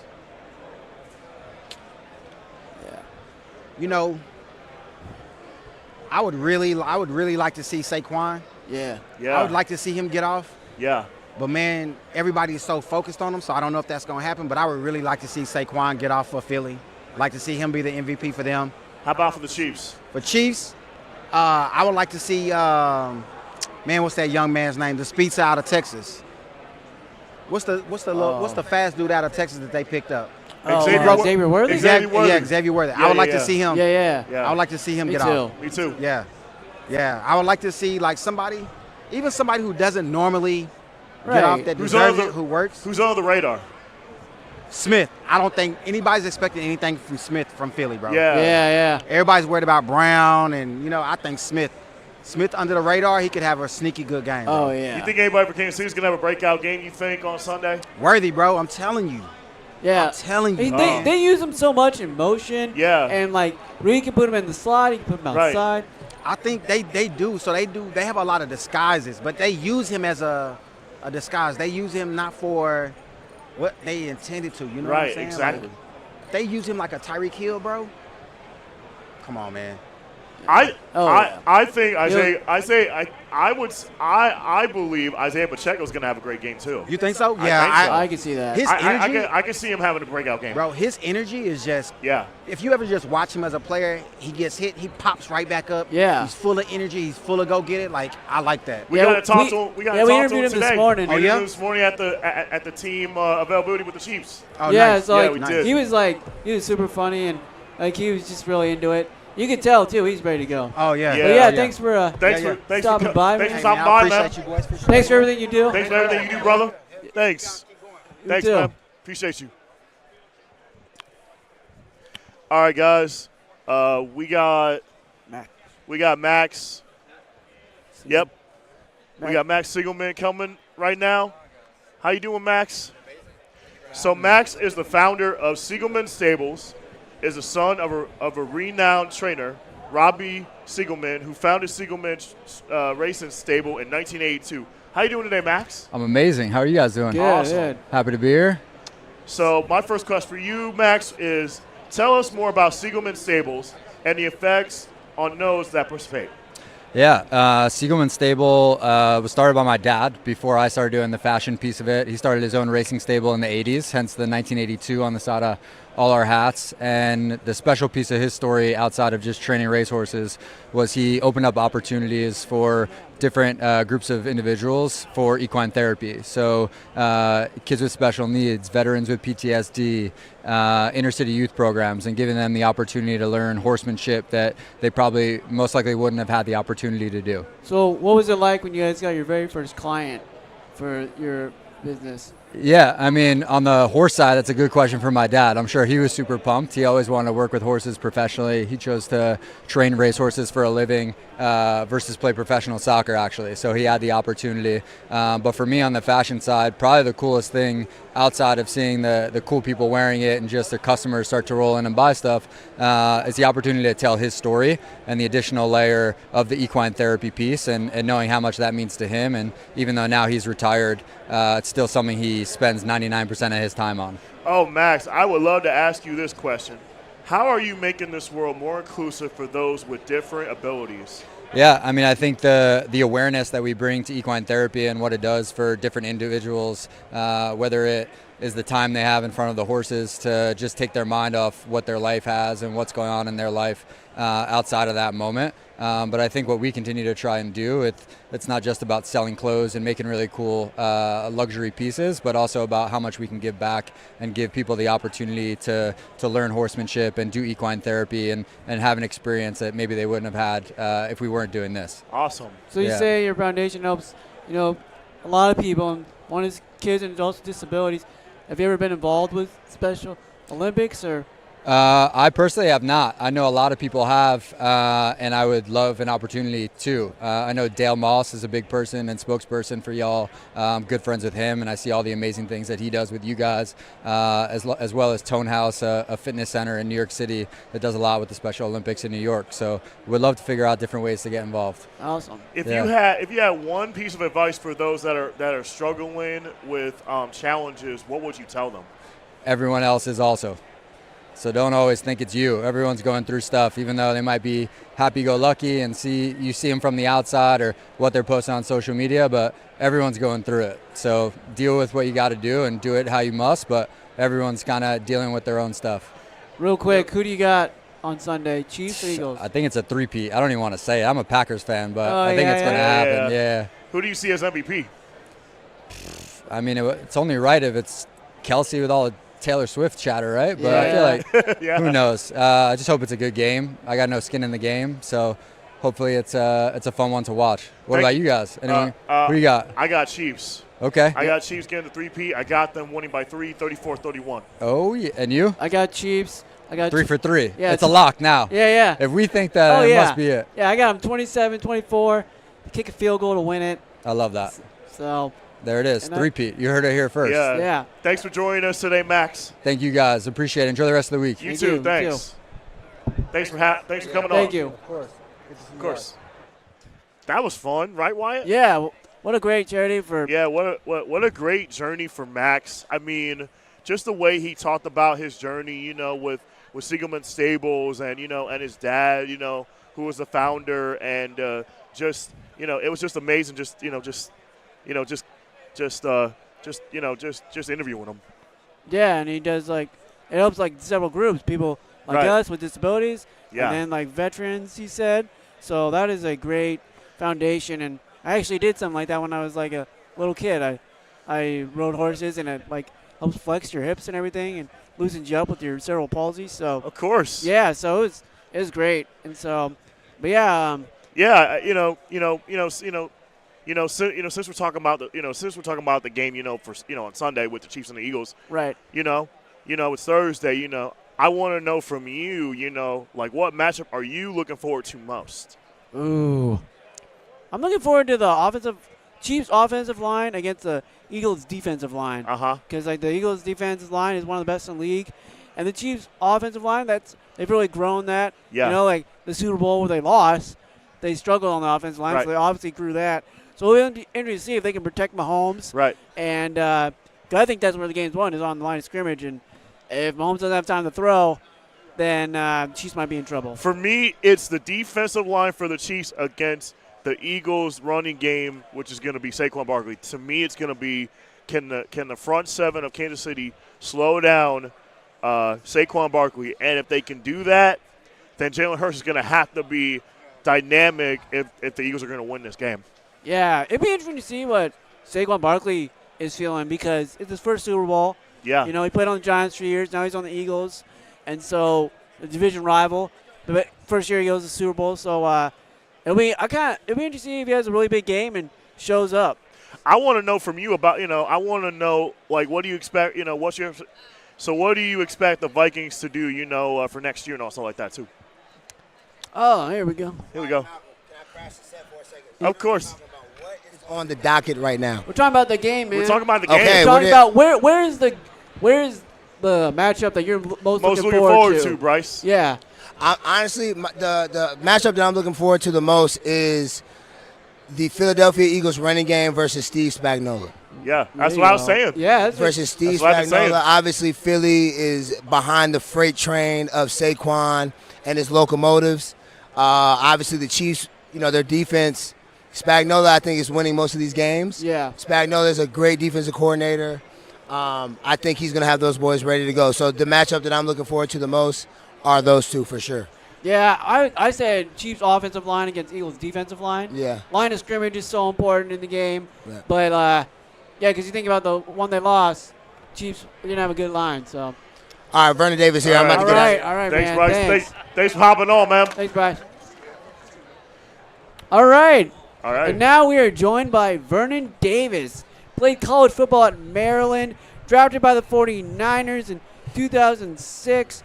Played in the Super Bowl with the Denver Broncos. Vernon, how's it going? How's it going, man, Vernon? Good. Good to see you guys. Good to see you again. Good to see you again, Vernon. Oh, we know yeah. Yes, we do. know each other really well. Great to see you again, Good Vernon. to see you, man. Yeah, Malcolm's a vet here, man. Yeah, I'm a vet, man. Everybody knows this guy, man. Yeah. I want to ask you the first question right out of the bat, Vernon. You are a DC native. What do you think about the Commanders season, and what do they need to do to make it to go further next season? What do you think? Yeah, I thought they did a wonderful job. They they beat a lot of expectations. And for what they had, right. I mean, you can't take that away from them. They did something that was few and far between. I think as they continue to go on and build on what they was able to do, they're only going to get better. I remember when I was in San Francisco and we had Jim Harbaugh come in. That first year, we made it to the NFC Championship. Then the next year, we made it to the Super Bowl. Right. We didn't win it, but we made it. Yeah. So we had a 4-year run that was impeccable, man. What do you think of Jaden Daniels? Is he the best rookie ever? Because he made it that far. Yeah, Jaden Daniels is. Yeah, we're gonna have to. I think when it's all said and done, he's gonna go down as one of the greatest quarterbacks to play in the NFL. I think so. I mean, if he can continue to build on what we saw this past year, oh man, sky's the limit for the young man. So let's talk about you. You have a great NFL career. Yeah. You're involved in acting too. I do. I actually have a show coming out February 11th called Match Point. Tell us more Apple about and that. Amazon. Yeah, it's about two players who retired from tennis and decided to start a podcast. Oh, but cool. everything goes wrong. Yeah, I'm a tennis player, so I'm pumped that there's going to be a tennis show on TV. Yeah, there's never a tennis show on TV. Yeah, I never see a tennis show on Prime, so I'm looking forward to seeing that. It's funny. It's going to have you laughing, man. You'll be if you're in your room, you'll be down on the floor on your back just laughing so hard. Oh, Vernon, man. I know you are a mental health advocate. Ensuring that everyone has a safe outlet to talk about challenges and focusing on mental health is just as important as physical health. What tips do you have for listeners today? For Special Olympics athletes, we focus on our mental health as well, as we need to be fit on and off the playing field. Yeah, mental health is it's a huge deal in life. I think it's been like that since the beginning of time, right? We need to take it more serious. It's very important that we exercise the same way we exercise our bodies. Right. We exercise our minds, because without our minds, we can't do anything, right? So I think it's a big deal that we bring more awareness to mental health and continue to give people support when it comes to that, because you never know what someone's going through every single day. You know, I'm one of the guys that I struggle with anxiety. Anxiety has been a big thing for me. So my only hope and inspiration is to continue to improve my mental sharpness when it comes to my anxiety. So what do you do to help with your mental health or anxiety? Is it acting? Is it watching football? Is it doing something outside of I just do what brings me joy. Okay. Whatever brings me joy, yeah. I try to focus on that. I try to take life slow. That's one of the biggest things, taking life nice and slow and being aware of your surroundings and understand that life is short. Yeah. Right. Life is short, and as much as we can do to really make sure that we take it easy and approach life like we only have one life to live, then I think we can continue to evolve and get better. Yeah, I think we can relate with that, with some of the stuff we go through with, just having disabilities, some medical conditions. So you never know what tomorrow brings. Yeah. We're here at Super Bowl 59, in New Orleans, Chiefs, Eagles. Talk about the matchup on Sunday, and what are you looking forward to the most? Yeah, I think well, first of all, the thing that I'm looking forward to most is being here with Smirnoff. Like, we are here because of the longest tailgate. Right. We have Flo Rida performing. It's going to be a moment to remember. Yeah. They always got something up their sleeve. Right. People can find out more by going to Smirnoff.com. Okay. But this game, I think this game is going to be a unique game. We're going to see some hard-playing football on both sides. All right. I think the Kansas City Chiefs, they have this game, though. Yeah. I think they're going to definitely win this game. Who do you see as MVP? Yeah. Patrick Mahomes, for sure. What's the score going to be? What's the score going to be? Yeah. The score is going to be, I'm just going to say Kansas City Chiefs are going to win by 2 touchdowns. All right. All right. You heard from Vernon Davis, guys. Yeah. Well, one player that I'm going to point out is that I really like on the Chiefs is Worthy and Hopkins. Yes. I think they're going to surprise a lot of people in this game. We got to talk to Worthy today. Yeah. You did? Yeah, we talked to Worthy. was it? It was awesome. We got to really talk good. to Samaje Perine today as well, and Isaiah Mahomes. Pacheco, Mahomes. I saw Samaje in the hotel when I walked in. Oh, yeah? Yesterday, Nice, That's my old nice. teammate. That's awesome, man. So that's going to be cool to see some of your teammates in the Super Bowl. In the so. Super Bowl. So thanks for joining us today, Vernon. Yeah, thanks, Vernon. Thanks for having me, man. Thanks for having me. Of course. Good to see you guys. Good to see you too. Enjoy the rest of the week. Hey, we got a football here for you. Oh man, come on, man. Let's sign it for you. Yeah, I'm gonna. You guys giving me a signed football? Yeah. Oh, come on, man. You sending me home nicely. Yes. That's what we do around here, Vernon. Oh, come on, Yeah, man. we got you, man. We got you. Come on, man. We got you. Go ahead. I'm in good hands over here. Yeah, we got you, brother. We got you. Thank you, brother. Always good to see you. Always good to see you too, Vernon. You too. Enjoy the rest of the week, Really all nice right? to meet you. Nice to meet you as well. Thank you. Enjoy the rest of the week, all right? Thank you. Thanks. Well, Wyatt, that was fun. Yeah, it was really cool to meet That was Vernon fun. Davis. I that was remember fun doing an interview. Interviews for an hour. Yeah. All right. Yeah, it was really cool to meet all these guys, 2 hear minutes. their stories. 2 minutes. We're gonna wrap it up, and hand it. We're gonna take a break. Hand it off to to the guys. Patrick and Iain and Sterling. They'll be hopping back on. So we'll be taking a break. But yeah, I want to thank you for bringing me along. It's my rookie year course. doing this, and Hey, man, got to you meet know some what? really cool people in the last hour. Right, so man. That was some fun. Cool stories. Let's see. Maybe next year we'll get to do it again. Yeah, for sure. It was a lot of fun doing this with you, Wyatt. Yeah, you too, man. Yeah. You too, Malcolm. Thank you guys for joining us. Here at Stacking the Box, we're going to wrap it up. And thank you guys, and stay tuned for more.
Hello, everyone. We are back. Iain MacMillan here, Sterling Holmes. I'm just on for a quick little portion here with you today, Sterling. We're going to be on together quite a bit tomorrow, I believe. Tomorrow morning, we're going to be running the show. But right now, Sterling, I'm on for 20 minutes.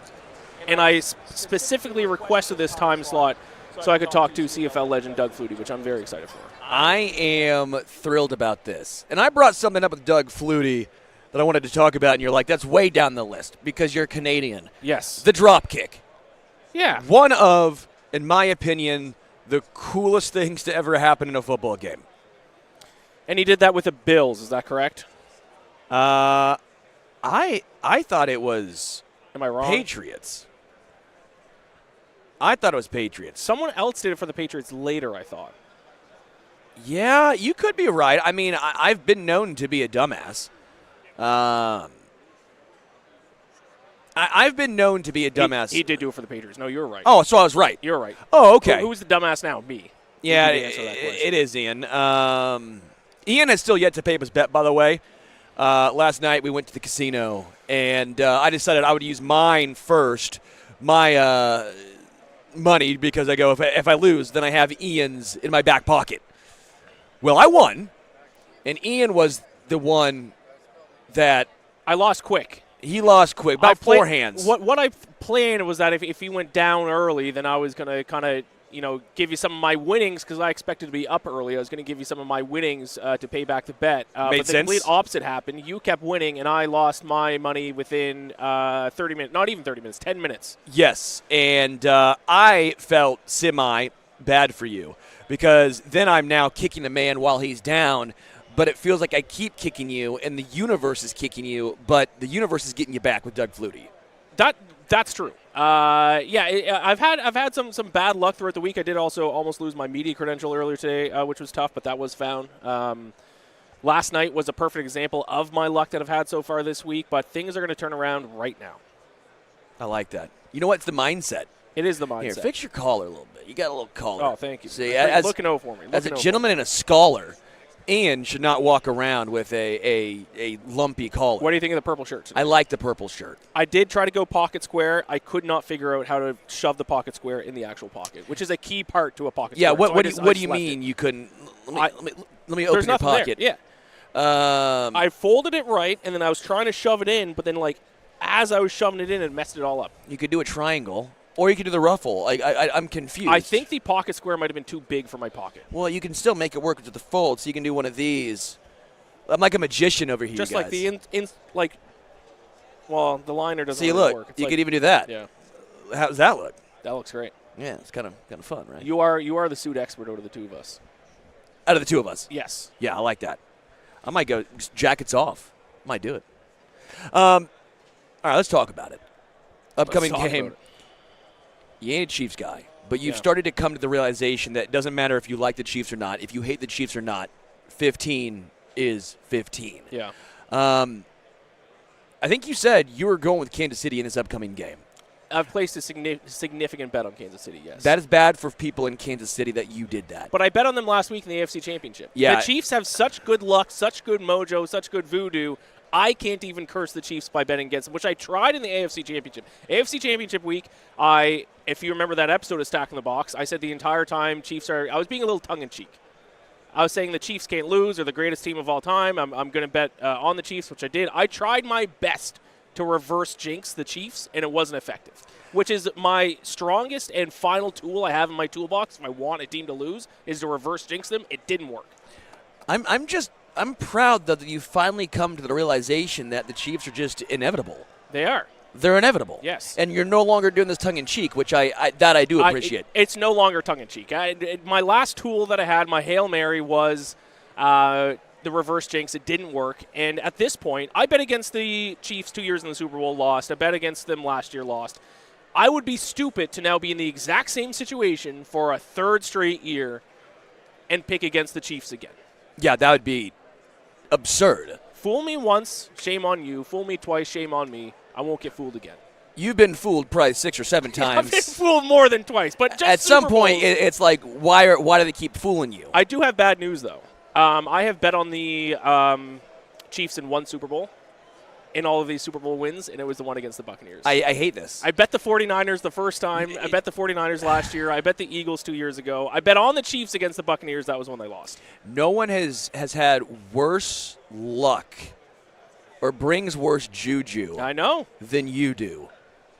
It's my curse. I mean, it probably carries over. You got to hold on your back. It's a curse that someone has to carry. Someone has to carry. Someone has to do it, and Ian's just generous enough to put it on his semi-broad shoulders. I mean, the Falcons' 28-3 game might be my fault. The Maple Leafs not being able to get past the first round of the NHL playoffs might be my fault. I wish I could cheer for a winning team. It must feel nice. I believe you. We were at dinner last night, and Patrick was wearing one of the Super Bowl sweaters from one of the past Super Bowls. And Zach, who was next to me, was like, "Oh yeah, is that from that year?" Which was hilarious. Just like two Chiefs fans being like, "Oh yeah, is that Is that from Super Bowl win number 2 or Super Bowl win number 4? Oh, yeah. Very nice. All your Super Bowl championship gear that you have. You'll get there, Bub. I don't think I will. The Grey Cup counts, right? If the Grey Cup counts, I got some championships then. See, I think that should count. Toronto Argonauts won this year, didn't they? You're a Canadian guy, so that counts. Yeah, I mean, I don't follow it as much as I had in the past, as I had growing up, as I had during the Doug Flutie era. But yeah, I guess you can I can count those Toronto Argonauts.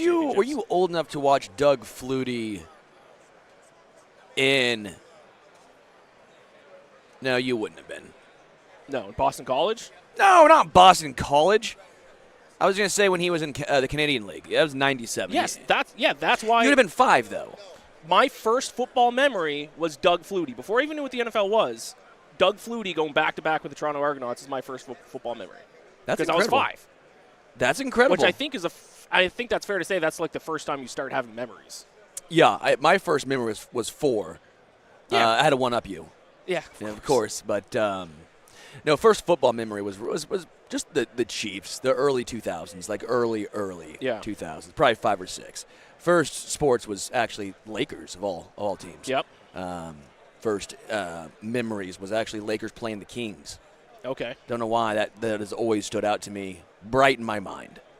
Are you a basketball fan? Who's big basketball guy. Sixers, which is funny. Oh, right, because you had some time to We don't have an NBA team in Kansas City. I was just going to ask, what team do Kansas City people cheer for? Oklahoma City, traditionally. Gotcha. Yeah. We were trying to figure out the answer to that question for NHL teams last night for people in Kansas City. I don't know if we really found out an answer.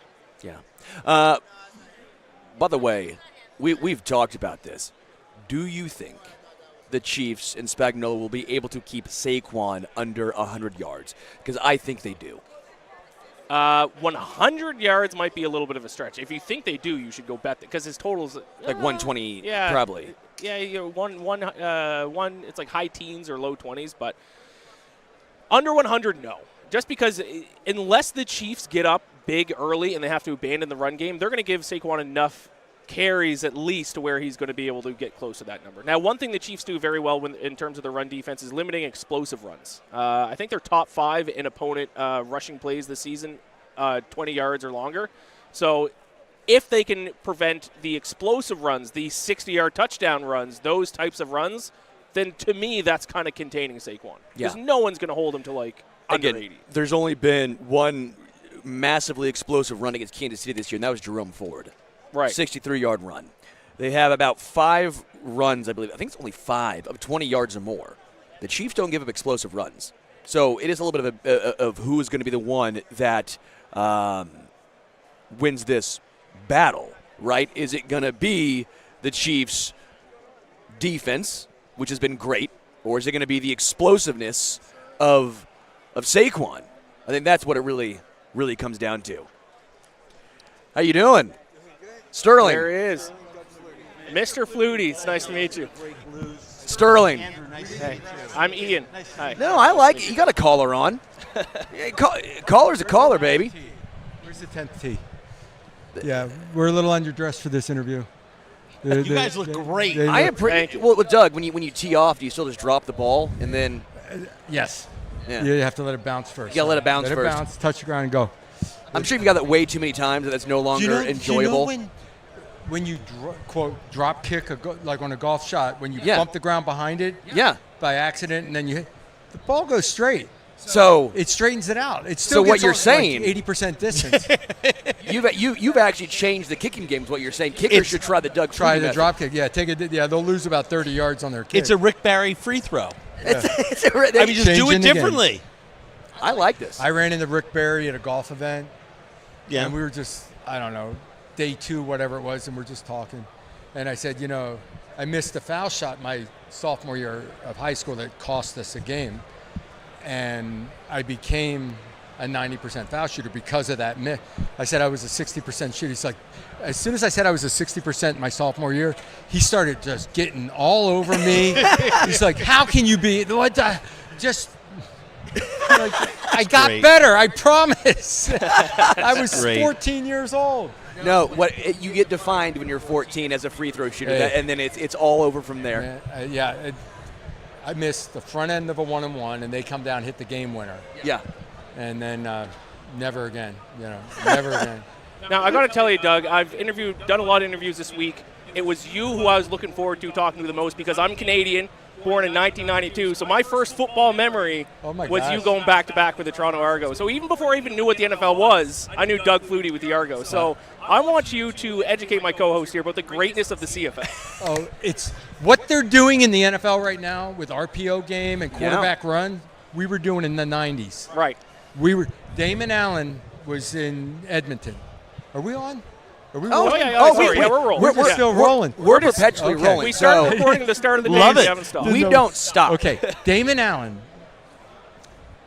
we ran all that run game out of shotgun. And Damon started eyeing the backside end, and if he chased, he'd pull it and run a naked bootleg. I'm like, I can do that.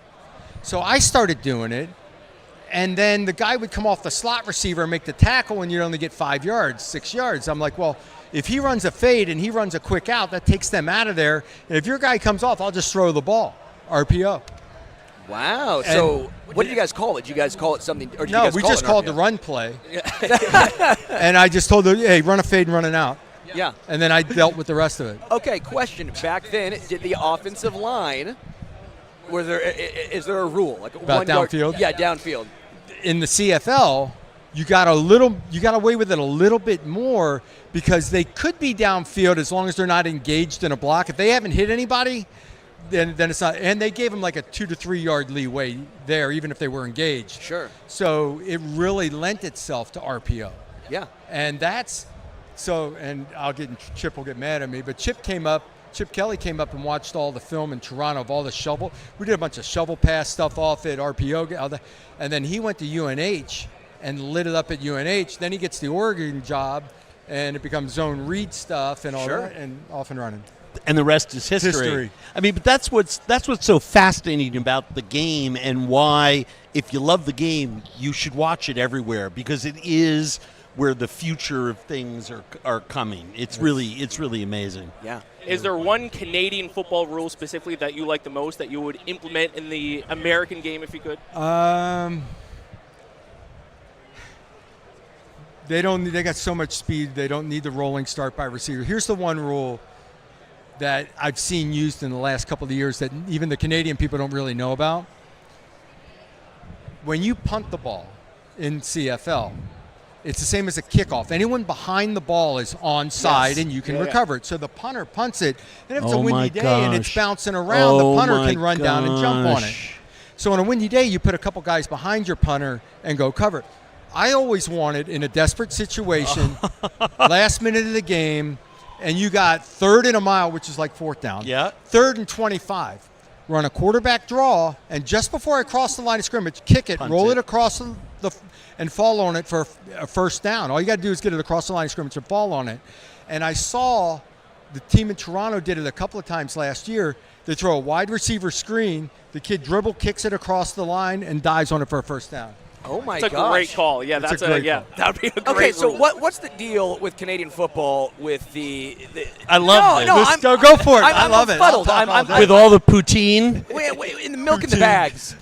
Did you get milk in bags up there? I was told there's milk in I did not bags. do milk in bags. My milk growing up was all in the all bag. All in bags. Yeah, They're the vinegar, weird. the vinegar on French fries, the poutine. Vinegar on French fries is fine. Poutine is fine. I mean, poutine's great. Yeah, poutine's great. Yeah. And vinegar on fries is a great call. What's the That deal was though? always a boardwalk thing. Yeah, 100%. 100%. Jersey. That's a Jersey thing. Yeah.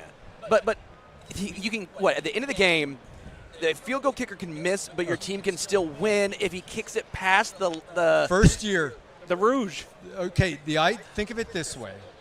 So you don't if it's a touchback, like a punt that goes into the end zone, a field goal that goes through the end zone becomes a touchback, comes out to the 20, 25, 30, whatever you want to make it now. That's a single point. If you don't return the ball out of the end zone, you get credit for a single point if you get the ball to the end zone and they don't run it out. Yeah. That's the way to think about it. My first year in the CFL, overtime, Louis Pasaglia, legend in the game, field goal kicker. Last play of overtime, we're going to kick a field goal, short field goal to win the game. Louis says, get it all the way over to the left hash. It's like college hash mark, so it's way over. snap, hold. Louis kicks this ugly line drive to the left side intentionally out of the end zone, single point, we win. I'm like, what the hell? I look at him, what are you doing? He goes, no. You don't want to kick it over here because if you hit the field goal, it's fine. If you miss the field goal, it goes out of the end zone, you're fine. But if you hit the upright, there's no single point. Yeah. So he didn't want to mess with hitting an upright or anything, and he kicks it out of the corner of the end zone, and we win the game by 1. Oh, my gosh. And so coming from college, you're not used to any, at least some of these rule changes. I was very lucky. A guy named Bob Obilovich was the head coach in British Columbia for me.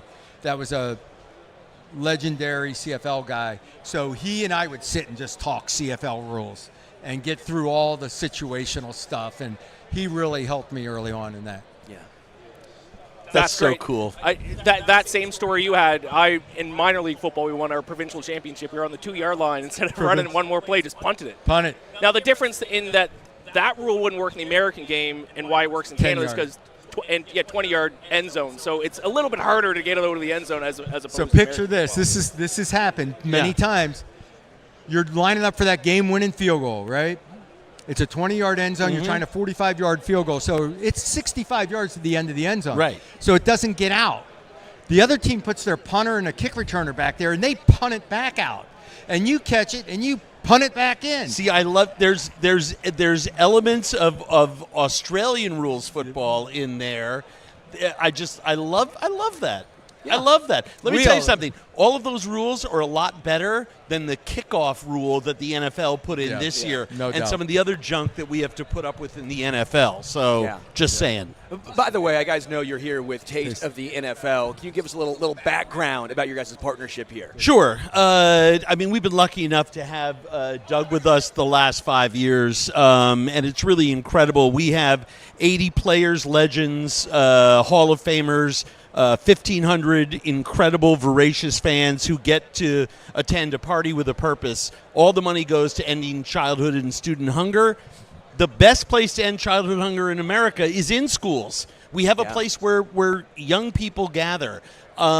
We can't afford not to solve childhood hunger in America. We're spending too much money just in health care on the big 4 processed food-related diseases alone.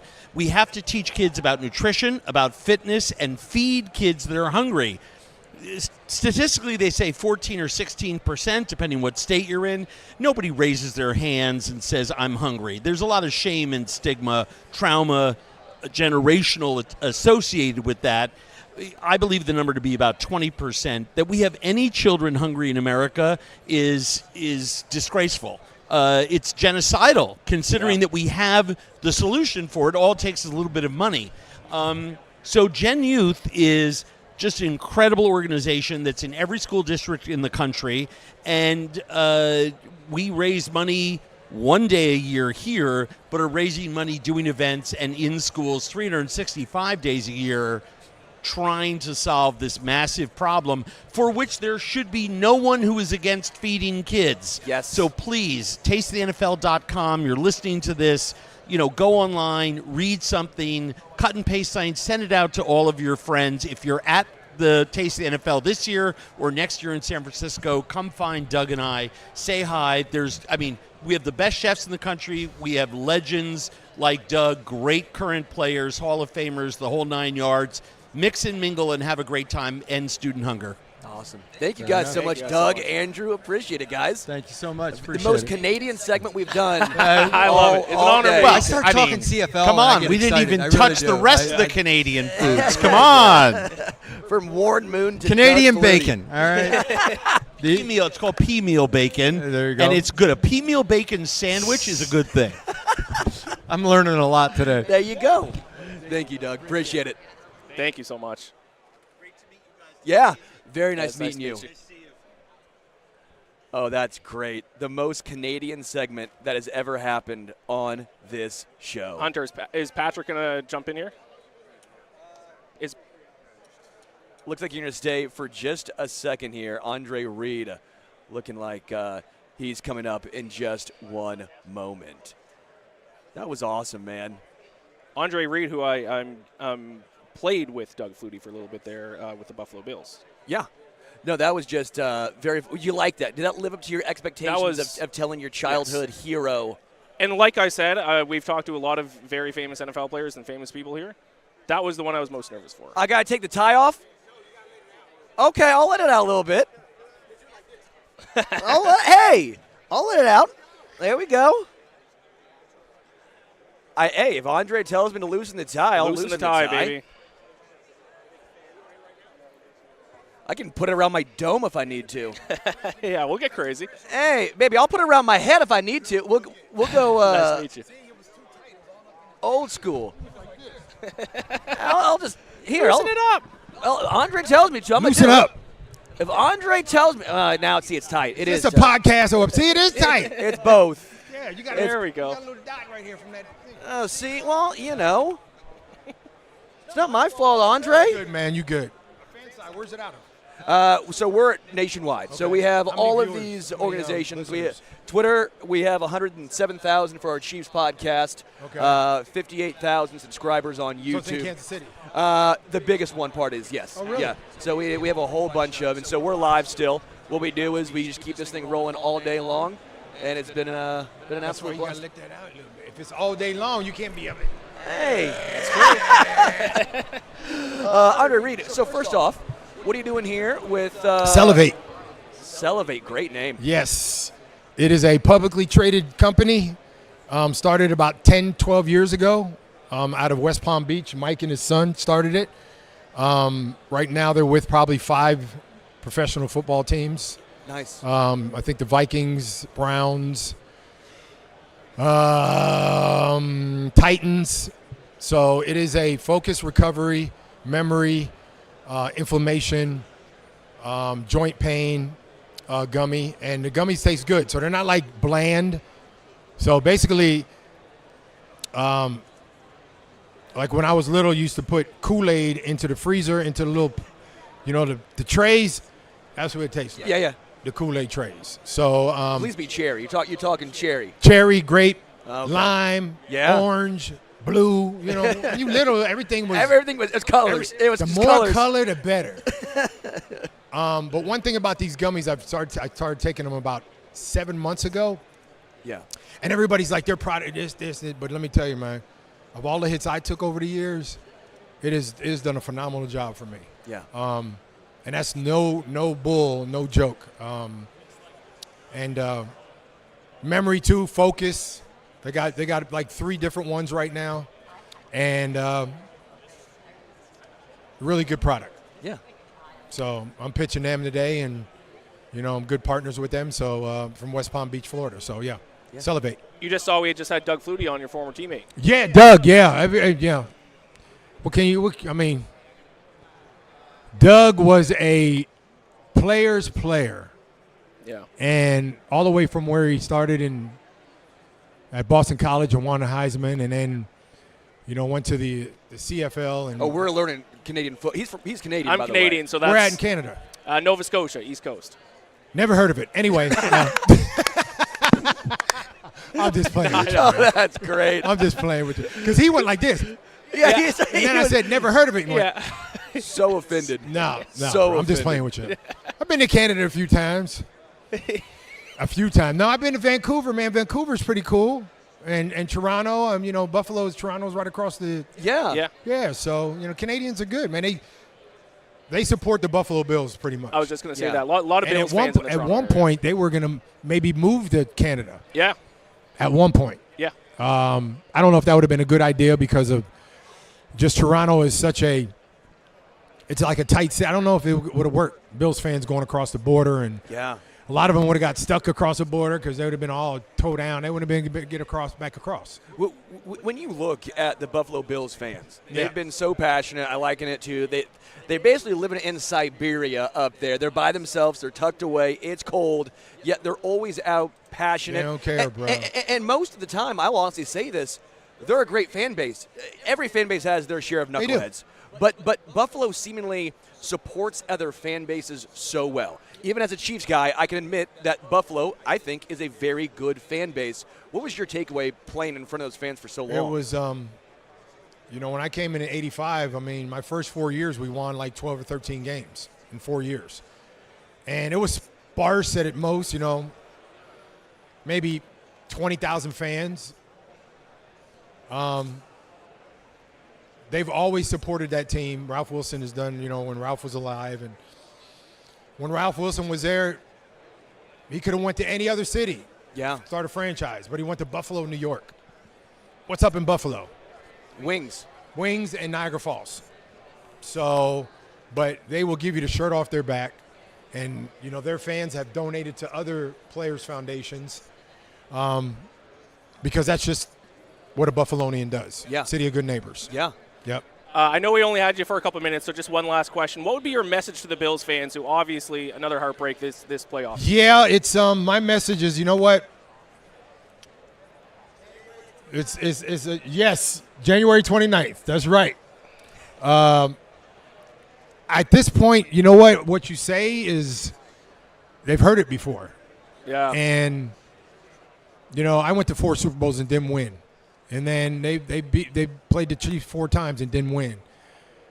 Are they the most cursed franchise in sports? Right now, I would say yeah. Yeah, it's up there for sure. And do they have to go around living with that? I mean, it's hard to say something that, yeah, that's the right thing to say. Yeah. Because it isn't the right thing to say. Sooner or later, they're going to get it right. And when they do, they better shut down the whole country. I'm telling everybody right now. Safe. No. Walmart, get ready. All the places that got all them tables better get ready because it's going to be crazy. I don't know what the franchise has to do as far as coaching goes. I don't think they'll do anything with Shaun. He's built a winner there. He's changed the culture there when he got there. As long as they got 17 there, yeah, I think they'll be okay. Hall of Famer Andre Reed. Andre, Yep. really appreciate it, man. Got it, man. Yeah. Thank you, guys. Appreciate it. Yeah, Thank you so do you much. hate Kansas City, being a Buffalo guy? Right now, yeah. Yeah. And that's what a resounding yeah. Yeah, a resounding. I mean, we always played up there, Kansas City. It was always tough to go into Arrowhead and beat them there. Yeah. That's when they had turf. Yeah. And Jerron Cherry and Lloyd Burris and Oh, man. Sally Amuya and Yes. Neil Smith. And, oh, man, they had, Derek Thomas. They had a team. And we always got them in the playoffs. So Yeah, it was the opposite. It was almost the opposite. We always beat them in the playoffs. They beat us in the regular season sometimes. Yeah. Yeah, yeah. All right. Andre, thank you so It's all much, good. Andre. Appreciate it, guys. Appreciate it, man. Take it easy. Took the tie off. Had to take the tie off. All right, I'm swapping out. Sterling. It's been a pleasure. All right, Thank you for having we me on. can stay live. Wes Wilson coming in now. What's up, baby? What's up, player? Ooh. Good, dude. Oh. Back over here. Thanks, Doug. So Wes Wilson, we're just keep this thing rolling. Are we rolling? Oh, we're Oh, boys. We're perpetually live. Wow. We're perpetually live. You're like, That's what this bucket is underneath me. Yeah, I was just gonna We're say. just perpetually live. how's the week been? You good? Oh, dude, it's been busy as hell. It's been a day. Suit and tie or suit for every I had day a of the tie. week? Yeah. I go classy with it. Yeah. Brought 4 different suits. Had to rearrange. Yeah. The brand. Yeah. The brand. Your brand. You look is, sharp. Thank you. Today it's Snoopy pants made from an old blanket. Oh, dude, that's electric. Yeah, so I'm just trying to keep people on their toes. How you been? Busy boy. Yeah. But that's good though. We'd rather be busy than not busy. So? And as a Missourian and a Chiefs fan, I love January and February. So for those that don't know, Yeah. Wes Wilson, Summer House. Yeah. But he grew up in Columbia. Yeah. Chiefs guy. Played safety. Montana State. Montana Both my State. parents are Mizzou Tigers, so I grew up in Columbia. Left though, and I left my Mizzou fandom at home after I graduated high school. But the older I get, the more I feel like, it's what I grew up on. So I'll embrace them as I get older. Well, of course, as they win. So you're a bandwagoner. Mizzou? No, Chiefs. So you're a bandwagoner, baby. I can't believe that we live in a time where that's a question I get asked. It's hilarious. Isn't that insane? It's absurd. And I just think my first thing is, the Chiefs didn't win a playoff game until I was a junior in college, my whole life. Yes. And people ask me that. I can't believe how our parents feel during this time period. Oh, my dad, we always said we wanted to see one. And so that's why I've said even the three-peat, if something happens, let's say the Eagles win, I'm going to be disappointed. Yeah. but I'm also like, We're fine. We're okay. We're okay. Okay. Like, I have to hold myself to my standard and my word. Yeah. Here. Yeah. I do think the one thing that's interesting, though, and I never thought of until the last few years, the way the media compares QB legacy every single day. Like when the Bengals and the Rams played in the Super Bowl, I was like, oh, Bengals, Rams, I don't care who wins, whatever.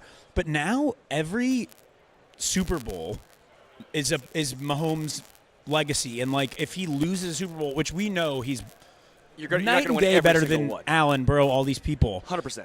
But, like, people will run with it. So now you still, like, need a win so people shut up and quit doing weird stuff all off season and as the season starts again. Like, hopefully one more Super Bowl win, people will stop comparing Patrick Mahomes to other active quarterbacks. Well, you know what's been really refreshing? Every single player, we've talked to so many former, current, ESPN reporters, all this stuff. Not a single person, not a single one has ever brought up refs. You know what that tells me? Because they're That's adults. a social media-driven phenomenon of I think adults is the best way of putting it. I don't know if you saw, I went on NFL Network last Friday, which was kind of fun for me. That's awesome. And I was like, will you guys just give me like 30 seconds and ask me about the ref thing? Because I've just been sitting on it for weeks. Smoldering. Dude, and I sounded off. I was like, you people are so pathetic. And you can even get political if you really want to. We're not going to now. But like everyone now, instead of looking in the mirror and realizing your team's not as good as the Chiefs, you're tired of watching them on TV. You see a bad call here, there, in every football game. Yes, of course. You're tired of the Chiefs winning, so you blame external factors because you can't admit your team's worse. Yes. And it's lame. And so I'm going to go off here. Go off. The Josh Allen first down, they ran that sorry for cussing, QB sneak 4 times before that, didn't get it on that 2-point conversion, and then got half a yard every other time. No creativity, pathetic play call. They tried to, like, hurry it up. Kind of like a reverse ball don't lie situation where, like, they didn't get it before. You're not going to get that spot that time. No. It's so lame. It's the worst so lame. excuse I have ever heard an adult use. And that's why I actually enjoy this, because none of the players, no one has ever questioned the talent. They all say the legacy, the history, the greatness. And that's what it comes down to. It's also social media isn't real life, which I know for you. You asked me about that for a long time. I tell people all the time, like, it doesn't exist if you're not on your phone. Yes. This world of just the most negative, crazy people ever. But also, the 2 things. One, if you have a brain and you think about how could the NFL actually be fixed? Is impossible. Are they going to do all 32 teams? Are they in on it and want the Chiefs to do well? No. Are we taking the risk that every single referee is like never going to tell a secret or whisper to their wives that they're rigging these games? Like, yes. Like, so dumb. Absurd. Well, who asked Clark Hunt? Was that you?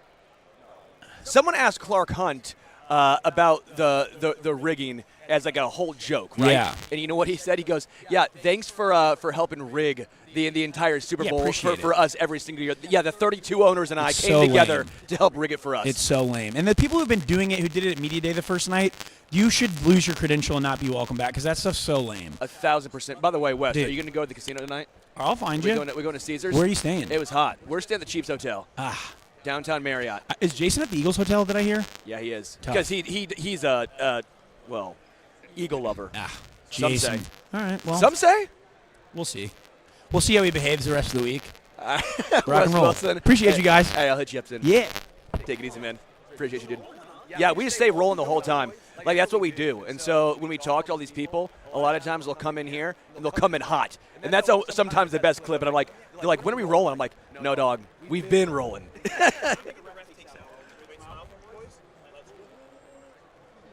Hey, see you later, man. Wes Wilson of Summer House, again, Columbia native. You'll see him a lot on social media and stuff. Great guy. Yeah, West is awesome. I saw his. I don't know him, but I saw his rant on NFL Network, and I was like, "Who is that guy?" Fucking yeah. So West.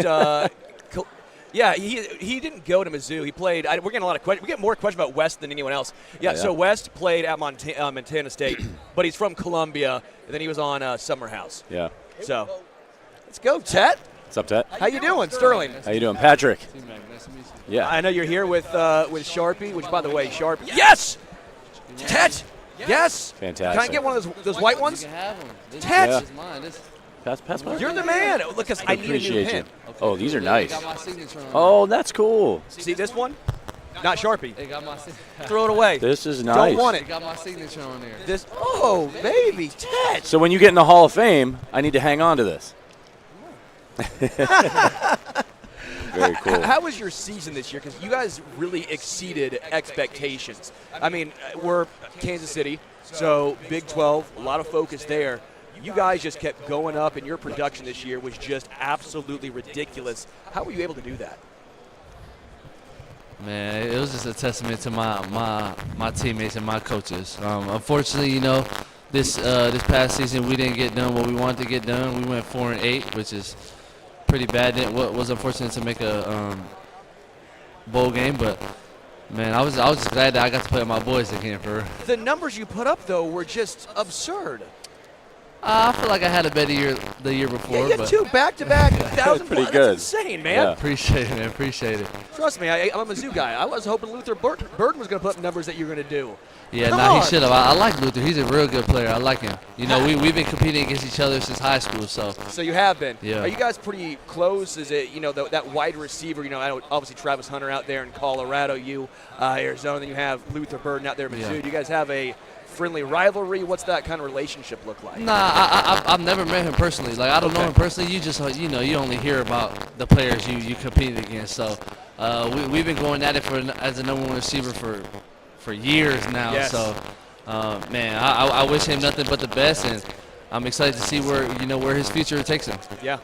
There's a lot of great receivers around the college landscape. I know mostly you're focused on your game, but is there any other receivers out there that played this year that you admired? I know Jeremiah Smith was balling out in the national championship game.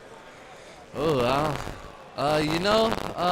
not really. You know, I feel like this year's receiver class was low compared to last year. Sure. I mean, last year was ridiculous. I think it was like 7 receivers drafted in the first round. Yeah. So, but man, I feel like we have some pretty underrated receivers this year. So Yeah. Again, so that's my bad. 2023 was the year I was talking about record-wise. Okay. That was my fault. I know you're like, bad year this year. No, 2023. Okay.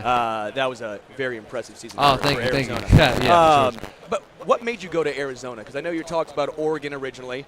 You flipped, went to Arizona, the highest recruit in Arizona, history. That was what made you choose that? Well, so I was originally committed to Oregon my senior year. A week and a half before signing day, the Oregon coaches left to Miami. Yeah. So my second option was Arizona. Obviously, my best friend was committed to Arizona, and two of my teammates from youth football were committed to Arizona. So I was like, man, come on, let's do it. Yeah. When you look at the landscape of the NFL right now, you don't have to say team, but is there a certain scheme that you would like to go to, or do you even care about that at all? It don't matter, I'm grateful to be wherever. Yeah. But I was fortunate enough with Coach Fish to play in a pro style offense, so I feel like that's what I have. That maybe some of the other receivers in this class don't have. Being able to play in that Shanahan offense, being able to play in the McVay offense. So Andy Reid offense, maybe. That's a little different. Hey, I'm just trying. That's a little different, but I feel like I've been fortunate enough to be able to play in a pro style offense, and I feel like that's going to help me in my draft process. Yeah, that's fantastic. So growing up, was there any wide receivers you modeled your game after that you were a big fan of? Shoot, I didn't really watch any players growing up, but I would say one player that I for sure liked was Larry Fitzgerald. Yeah.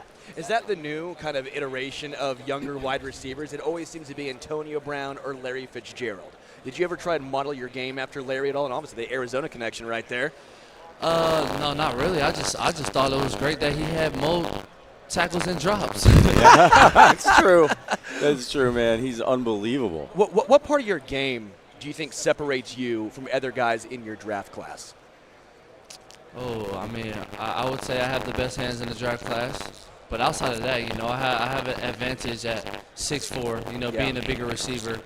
And I feel like I can run any route in the route tree. Yeah. I'm confident enough that I'm going to go get the ball when it's passed to me, and I'm confident enough that I'm going to create enough separation to get the ball. Yeah. So, Man, like I said, I feel like I got all the tools. So Yeah. Yeah. You got it all. You mentioned your hands. Obviously, everybody, you get to the level that you've gotten to, you've got natural ability, but, sometimes you have to put in a little bit of extra work. Drops are a thing that a lot of wide receivers deal with. Yeah. I remember the great Tony Gonzalez, we cover the Chiefs here, famous tight end. He led the league in drops his rookie year, Oh, wow. and then he got in front of the jugs machine every single day after practice. He did that for the rest of his career. When he was retired, had some of the best hands in the game. How did your hand? Have you always just been soft hands, easy catch, or have you had to put in a little bit of extra work to get to that next level? Fortunate enough for me, I've been able to just grab the ball. I've been able to have good hands, and extra work will help. Yeah. But at the end of the day, it's all about confidence for me. If you're not confident in your hands, what makes you think you can go out there and catch the ball? Yeah. So me being able to have confidence that I'm gonna catch the ball wherever the ball is put. If it touches my hands, it's on me because I feel like I should be able to grab it. I feel like that's what makes my hands so elite. Is there a certain part of the transition from college to the NFL? I know it's obviously earlier on, draft hasn't happened yet, of course. Anything that you're looking forward to the most, maybe the part that you think might be the most difficult transition? Obviously the most difficult transition will have to be the games. Yeah. You go from playing 12 games to 20. Yeah. Because obviously a lot of people say your first year in the league is the hardest because you got 3 preseason games, 17, 16 season games. So minimum, I'm playing 20 games. Yeah. So it's like that's gonna be the tough part. Going from 12 to 20, I just gotta stay in the best shape as I possibly can and be able to play throughout the whole year. Yeah. Do you like what a lot of these rookie receivers have done in recent seasons? Because it almost gives you a better opportunity year one. It used to be a lot of times rookies, you sit behind a guy for a year or two. Let's say, for example, Kansas City, Xavier Worthy. You look at the Chargers, Ladd McConkey. Just around the entire landscape, rookies are just really starting to thrive. Are you excited that maybe those guys have helped give you a better opportunity in year one? Yeah, for sure. The game has changed tremendously. It's a receiver league now. You know what I mean? So, me being a receiver, I'm going into a good situation. Yeah. You obviously you mentioned all the rookies in the past couple seasons. Records are being broken. Every year. So that's a good spot for me to be. Obviously the standard's higher. Yes. But it's like, man, let's go get it. Yeah. So it's like So ready for it. You got the draft coming up. It's a little bit of a crazy process. Everybody's poking your prod, looking under the hood. How's your draft prep going? Man, it's going good. I've been training in Exos, Phoenix, and now I'm here at the Super Bowl thanks to Sharpie. They've blessed me with this amazing opportunity. I was fortunate enough to be 2025 Rookie of the Year for Sharpie, following the lead of Michael Penix and Rome Dunze. Yes. And some great names right there. What does that make you feel like being in the same category as those guys? I was fortunate enough to play them that national season, that national championship season. And man, we talking about guys, so just being able to put my name next to theirs, and put my name next to Sharpie, it's a real blessing. I'm looking forward to making my mark and signing my first NFL contract with a SGL Sharpie pen. Hey, no smear, no smudge. Love that. Well, it's great for me. See, I got the collar. See, don't want to. Boom. There you go. Boom. Hey, I bless y'all with my personal signature Sharpie pen. Yeah. And hopefully, you guys can use that. Hey, I will. I will be all week long, baby. I like Ted that. McMillan with Sharpie. Ted, really appreciate it, man. Appreciate you for having me. Appreciate you Thank coming you, by. my Best of luck in the draft. Take care. Yep. Oh, I needed the pin. I needed the pin. He likes to. I like to hold one when we're doing the Thank interviews. you. Yeah. Yeah, I threw my the other one. I'm going with Sharpie. Yeah. I remember that last year we got a nice Sharpie pen. Yeah. They last. Looks right nice. Pretty cool. I've got terrible handwriting. Do you have nice handwriting? Got a signature. No. No. This is the S of my signature. Yeah, I look like. Does that look like a good? Yeah, Reggie, you like that? That is my literal start of my signature. What's that look like to you? It looks like a doodle. Yeah, a loop. Doctors aren't even jealous of my handwriting. Yeah, yeah. So yeah, I'm better off just like SH. the old school, the people that couldn't read or write, so they just put an X. I like That's the what X. I should do. I can't read and write, but I remember I don't know if they had this when you were growing up. You're a little bit younger than me, but we used to have handwriting. And we were graded on that, and I'd get sent home in the summer because my handwriting was bad. Yeah. He needs to work on his cursive. Dude, I don't even remember how to do, other than write my name, I don't think I could do the whole alphabet in cursive. Like, I don't think I remember. We did cursive, and we were told we were always going to use it in college. Yeah. That's all you were going to use, and if you didn't use it, your teacher would fail you. And I never used cursive one time in college. I never wrote anything by hand in college. So I want to teachers that made me do that. You were wrong. I have never used cursive. Yeah. What about math? You use math? Calculators, baby. Yeah, I try not to. I'm bad. I try not to. Some numbers. Some numbers. Yeah. You're watching the Arrowhead Addict podcast. We are live at Radio Row. This is our third stint today, Sterling. How you holding up, man? Oh, I'm great, man. I'm enjoying this. I love these busy days on Radio Row. I really enjoy it. Yeah, and it's crazy. You're going to the NFL Honors tonight. With Malcom Harris-Gowdie, our Special Olympics reporter. That's gonna be a good time, man. Is this what you're wearing, or you got a tux all ready to go? This is what I'm rocking. I probably could have brought a tux. I think you look good. I'll put the tie back on, but Andre Reed was not having the tie. He wanted me to be more less tie. Hey, loosen up. This is he took it off. He took it off. I mean, no more Gordon Gekko. I like the Gordon Gekko look, though. Yeah. I like the Gordon Gekko look. That's because it gives you the opportunity to wear cufflinks.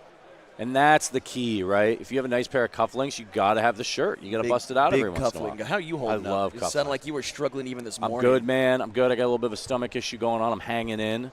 And we're going to be here for the duration. After you leave, I'm going to wrap this whole thing up with our guy, Cody Williams. Oh, man, that's going to be a lot of fun. Yeah. We got Jonathan Taylor coming up. Jonathan Taylor coming up next. That'll be a lot of fun. Bro, he's working with Dairy Queen.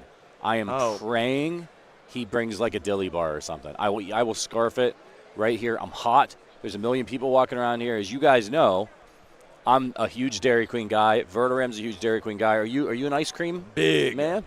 Yeah. Big. Ice cream hates to see me. People don't get it. Like I don't think people get the Dairy Queen and how good it is. I think they just think it's, if they don't have Dairy Queen around them, I think they think it's just a chain, and it is a chain. But I don't know what they put in it. Pound for pound, best soft serve in the world. Oh yeah. No, I'm excited to talk to Jonathan Taylor too. I mean, the numbers he put up this year, he kind of went under the radar in regards to. You see Saquon, you saw Derrick Henry. But Jonathan Taylor had himself a absolute ridiculous season as well. Couldn't the Chiefs have drafted him? Don't do that. I'm just saying, wasn't he on the board and the Chiefs picked? Why? Was that the Clyde draft? Stop. I want to know. Stop. Say it. Don't do that. Say it. Say your catchphrase. Don't. It's a sunk cost, it's a Patrick. Sunk cost. It is a sunk cost. I think he was the same draft class as Clyde. Wasn't it? Make 2020. sure. Yeah. Yep. Yeah, that hurts a little bit. I know it was the J.K. Dobbins class. Let me see here. No. I want with the draft. Give me the wiki for the draft. Let me see. Yeah, that was. And so when he went after. Oh, yeah. He went in the second round. Yeah. Yeah, it could have been fun. Could have had T. Higgins. But hey. T. Higgins was there. Hey, dog, who's still playing? That's who's in the Super Bowl. Patrick, you negative Nancy? Neither. I mean, Clyde's not in the Super Bowl this year. Well, so. Why is Clyde taking shots from you? I'm not taking shots at Clyde. You're telling me you would if you could go back in time that you wouldn't take Jonathan Taylor over Clyde though? We aren't doing that. It's a sunk cost, pal. Gosh, you and the what ifs. You're sounding like a Bengals fan. You're sounding like Justin Herbert. What if man? That's the most insulting thing you've ever said to me. I want you to take it back.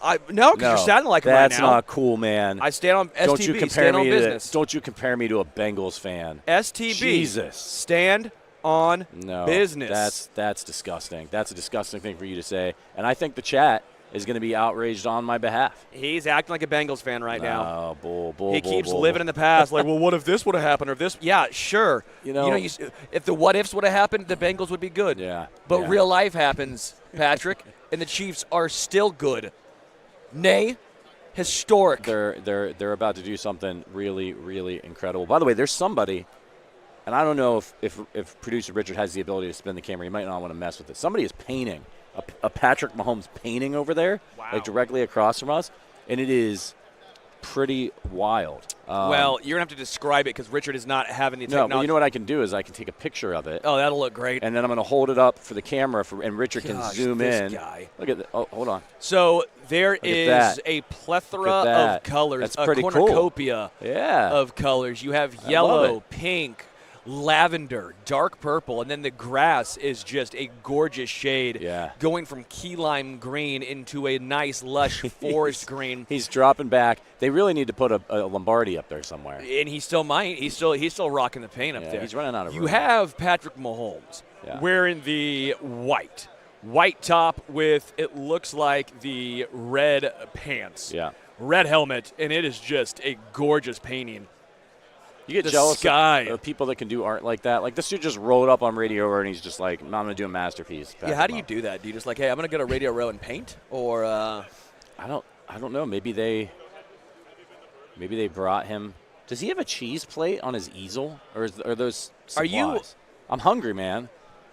Richard, he just said, is that a cheese plate on his It looks easel? like from here a cheese plate. It's called paint. I don't know. Patrick? I think that guy, if I was a painter. Richard, he might be delusional. What do you call that drink we had last night? The Ashu Washu? I didn't have that. I had the spicy margarita. The Aaron Rodgers drink? I'm a spicy margarita guy. Because you sound delusional. Yeah. We're still waiting on Jonathan Taylor. Hopefully he shows up. Sometimes people get backed up a little bit. This is the busiest day on Radio Row by far. Everybody's here. It's super crowded. You can't walk 5 feet without running into an NFL player, a media member that you know. It's pretty crazy. And here he comes, man. He's got the DQ shirt on, but I don't think he has any ice cream. Oh, man. I'm Jonathan devastated. Taylor and Dairy Queen How you doing, walking man? up.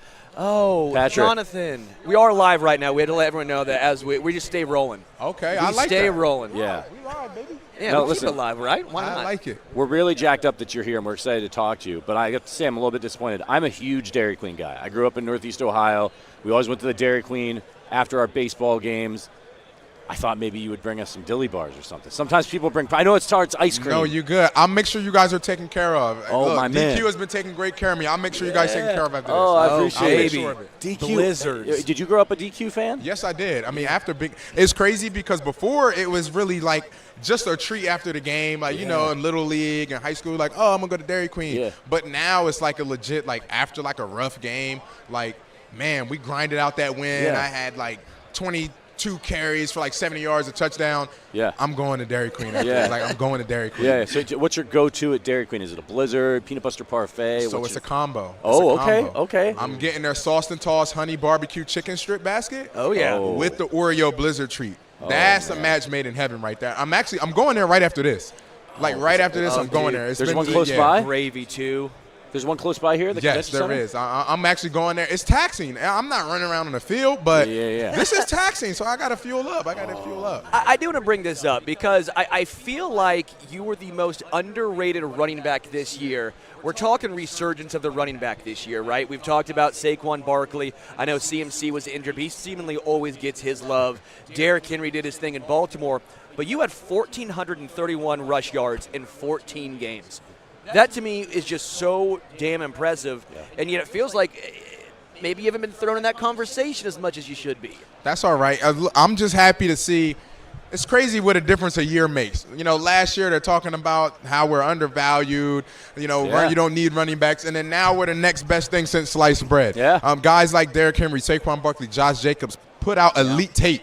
Elite tape this year, and then there's younger guys who are going to continue to push that false narrative out the window, like Gibbs, Bijan. Like, there are a lot of guys. So I'm just excited to see that those guys are getting the respect that they deserve. We're help push that false narrative out the window, and we still got work to do, but, you know, we made a lot of progress. Yeah, and it's a grueling position to play. A lot of the times these days you don't see the traditional bell cow backs like the Emmitt Smiths that you used to have in the back in the day. These teams want to protect their investments. They want to keep guys fresh. And honestly, like, just a lot of guys can't do it. They can't hold up. It's a grueling position.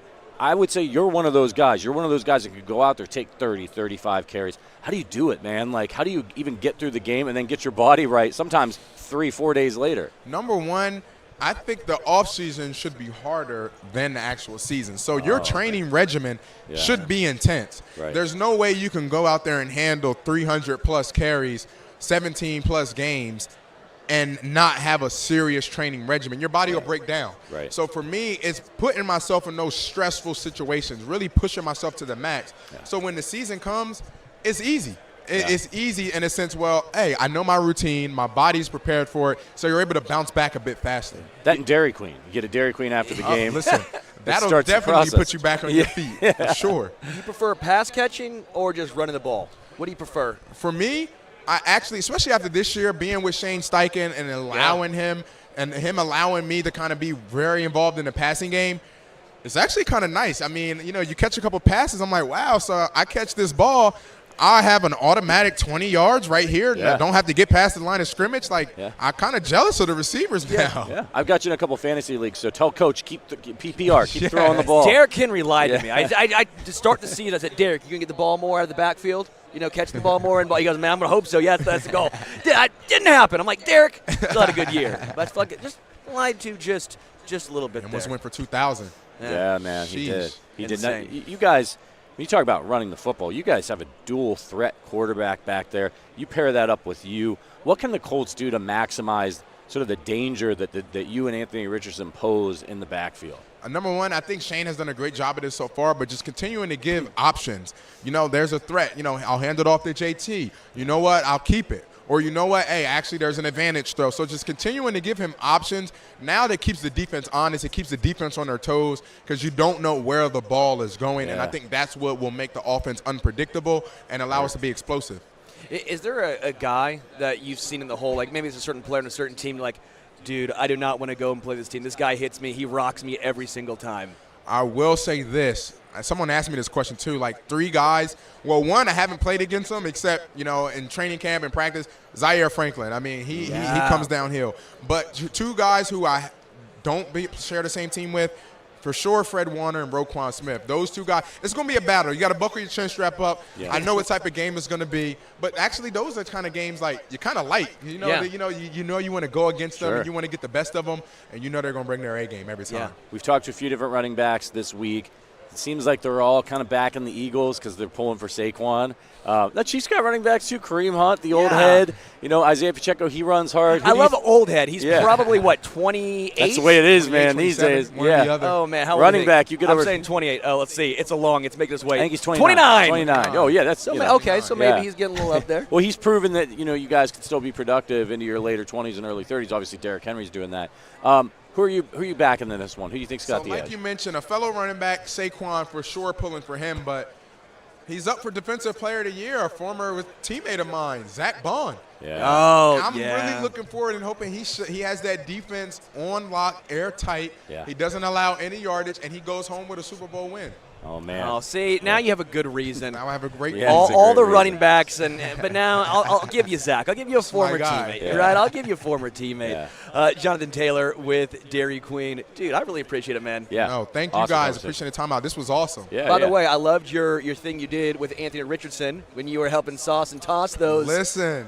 That was actually awesome. Number one, anytime I get to involve the fans back in Indy, it's always a great time because I don't know if you guys have been, but our stadium, I don't think we get enough love. We are a great stadium.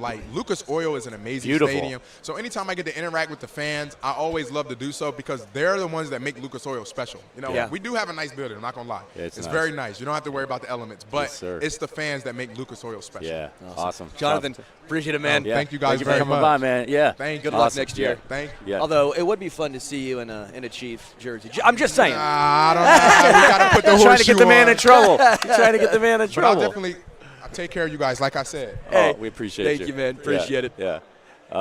Yeah. Oh, amazing. Oh, awesome. Oh, we're going thank straight. You. Appreciate it, my man. Thank you. It's the best gift I've ever had. Oh, this is awesome. We appreciate you. Thank you. Yeah. Take care, Jonathan. Appreciate it, man. Oh, man, I'll tell you what, man. When he's done dominating the league in the NFL, he's going to walk right onto the set of Very ESPN. personable, I mean, he's going to be, if he wants to do broadcasting, forget about it. Very personable. Yeah, absolutely incredible. How you doing, Sterling? Nice to Yeah, meet what's up, you. Bub? Patrick, nice to meet you, man. Bub Means from the Saints, Yes, which, sir. by the way, this is my first time in New Orleans. Okay, So cool. How you thanks like thanks for having me here. Yeah. Oh man, it's amazing. The food is just the crawfish etouffee, the yes, gumbo, the sirski. jambalaya, yeah, Okay, baby. cool. The red fish. Oh, I'm all in. You know a little something then. Well, see, I went to Venice one time and fished one time down here, and just got a whole bunch of redfish. I'm from Kansas City. Okay. The guy I was listening to Columbia just took it all back, and so ever since I did that one time here, I go New Orleans food or Louisiana food. Louisiana food. It's about the best. You feel what I'm saying? Yeah. Okay, cool. So this is both our first time in New Orleans. What should we eat before we leave, no matter what? It's so much to try, man. I ain't gonna lie. You gotta try. It's so much to try. If you like oysters, there's a few oyster bars. Yeah. It's a lot of seafood. It's a lot of seafood out here. Yeah. How do you stay in shape with all the beignets around here? Because it's killing me, man. I ain't gonna lie. I during the year I'm on a strict diet. I don't Sure. eat bread and stuff during the year. Yeah. But I ain't gonna lie. That if you don't watch yourself, you will gain about 10, 20 pounds real easy. I'm on a strict bread diet. Bread, donuts, that's all I eat. Stay away from salad greens and all that. I get it. What was it like this year with Derek Carr? I know it was a tough season overall. He had a lot of injuries.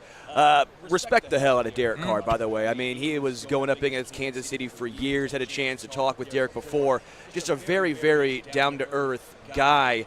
I know it was hard with those injuries, but what was he like as a leader in the locker room? I do want to say DC. That's my dog. He a hell of a guy, hell of a player. No cap. Like I hate that injuries. You feel what I'm saying? Yeah. Took the toll on the team how I did, and I hate that we had the season that we had. But I can't complain. Every guy don't make mistakes. But DC is great leader, great person.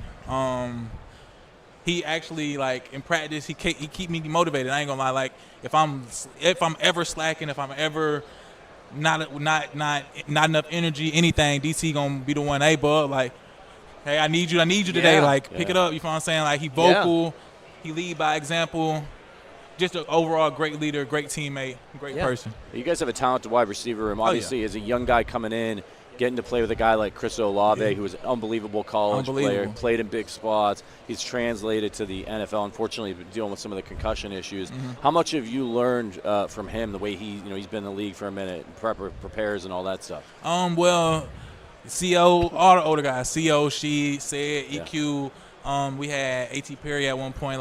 We had Marquez Valdez. MVS. MVS. We got Dante. Like, we got a few guys, but all the older guys kind of helped me, mentored me to understand how the game goes. Like, as far as the NFL ain't just about talent. It's about taking care of your body. It's more than football now. Right. You know what I'm saying? Like, this is your job. This is your lifestyle. So they help mentor me and give me all the tips and guidelines that I need to follow to be successful on that aspect. And then as far as, like, football-wise, I learned from all of them guys. Like, we learn from each other. We, as a room, especially because we under Coach Dub, as Coach Dub is a real receiver guru. Right. So, like, as a room, we got better and competed with each other every single day. Like, it was never a day where we was in there like, oh, nah, we can slack off. No, like, I was pushing CO was pushing me. She was pushing all of us, like, you feel what I'm saying? Like, we all trying to get the best out of each other, you know what I'm saying? Like, and it was all a brotherly competition. Where did the nickname Bub come from? It's a few stories behind it, but, like, I think the one that stuck with me when I was younger, when I was a baby, I had a really big belly button, and it was like, and so I eventually had to get surgery on it, but before it looked like a bubble. And so it was like bubble and then bubba, and then eventually, like, it just kept getting shorter as I grew. So it ended at Bub. That's awesome. Do you dig it, or are you just, like, resigned to the fact that you're going to be Bub? Oh, nah, I dig it. Like, I don't go by my first name, my real name. Like, it's just because my pops don't go by it either. So when you feel growing up, I ain't never go by it. So What'd your pops go by? My pops go by Mark. Okay. And so, okay, cool.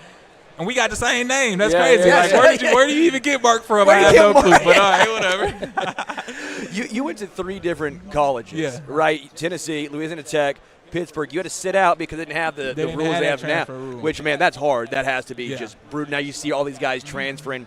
But what was that like, just bouncing around from Tennessee to Louisiana Tech and then eventually finishing out at Pittsburgh? It was a hard transition for sure. They got my dog Cam. You seen him?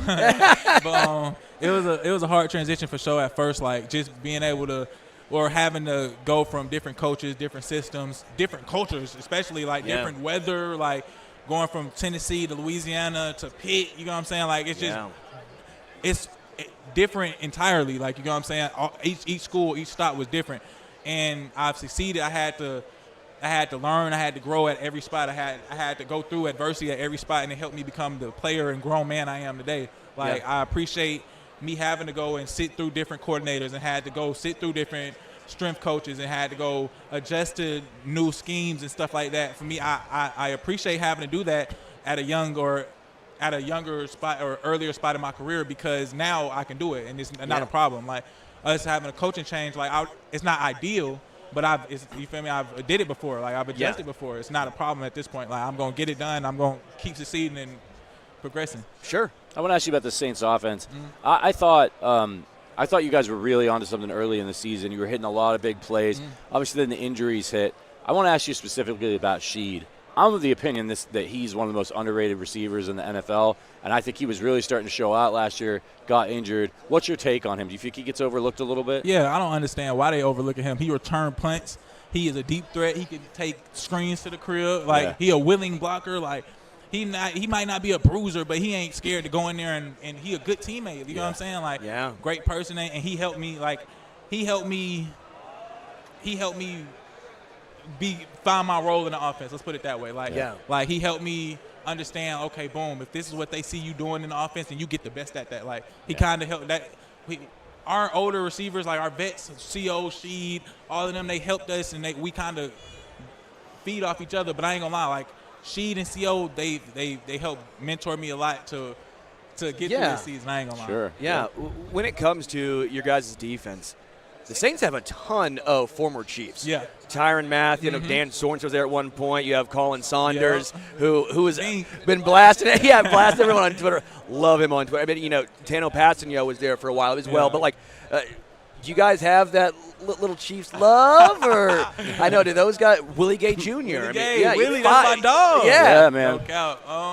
MVS. You forgot MVS? Yeah, MVS too. Man, I forgot. Hey, Colin Saunders, man. You ever seen a guy that big move that fast? Like that? I mean, he is. And that was he the can thing. hoop. When he was in Kansas He City. can hoop. He can hoop.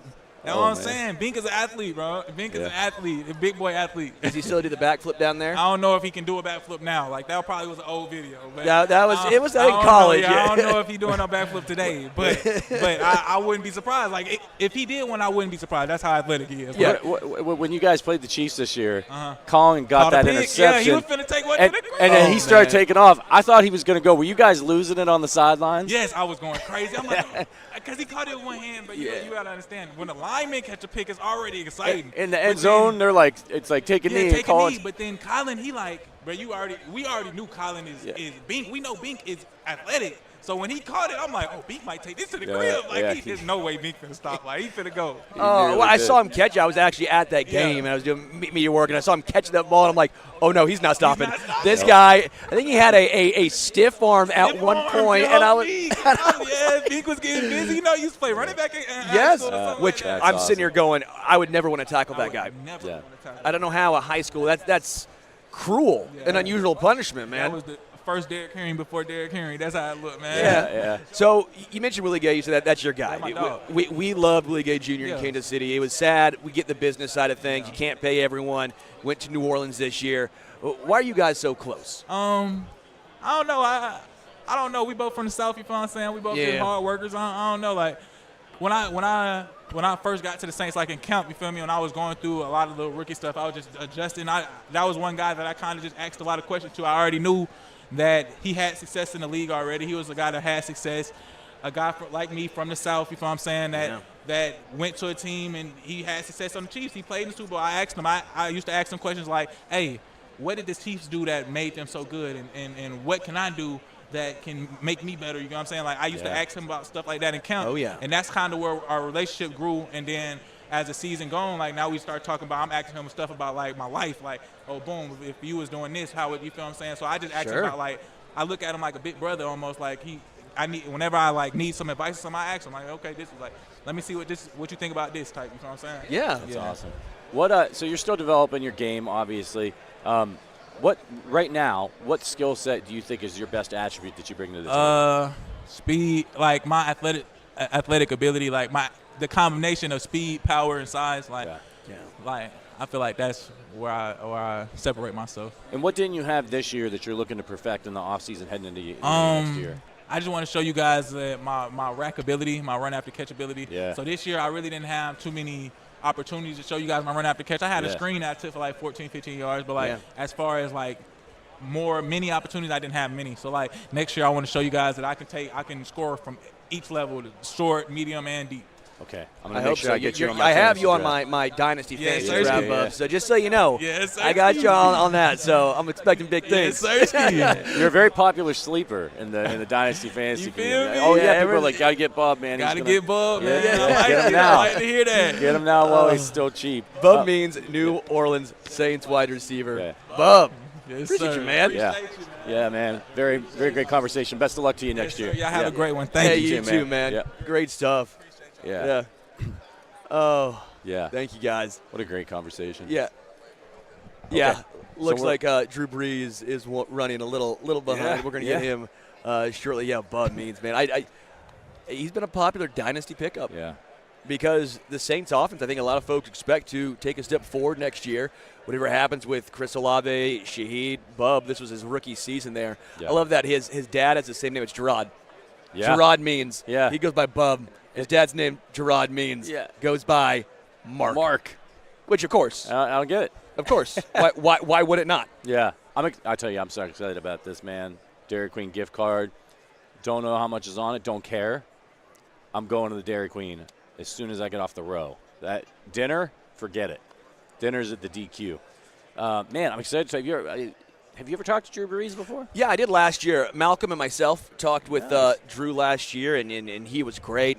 And Malcolm had some just great questions for Drew, so I'm really looking forward to it. Drew is such a nice guy, and he embodies New Orleans. I'm sure he is just swamped with everything this week, but also how proud he has to feel. It was like Brian Dawkins earlier. You think Philly, you think Brian Dawkins. Yeah. When you think New Orleans, at least for me, the first thing that comes up is it's Drew Brees. You mean you don't think about the Chargers? You talk about fumbling the bag. Yeah. All due respect to Phillip Rivers, who I really like as a person. Yeah. That was a mistake. You know, that was a mistake. Yeah, you think so? Yeah. just a small one, a huh? little bit. What an insane career Drew Brees had, man. The numbers that he put up, absolutely insane. It's going to be interesting to ask him about Sean Payton and Bo Nix and what does he see? Does he see a little bit of himself in Bo Nix, or does he see a quarterback who he thinks can execute Sean Payton's offense and make the Broncos competitive? Yes. I got to say, man, like I didn't think Bo Nix was going to be very good, and hat tip to him. I thought he balled out this year. So I'm also excited to talk to Drew, and hopefully the conversation can be a little light, because I want to talk to him just and kind of put in perspective how great Patrick has been so early on, because I think we're almost getting lost in the fact that Drew Brees is one of the greatest quarterbacks who has ever played the game. Yeah. He played 20 years in the NFL. Yeah.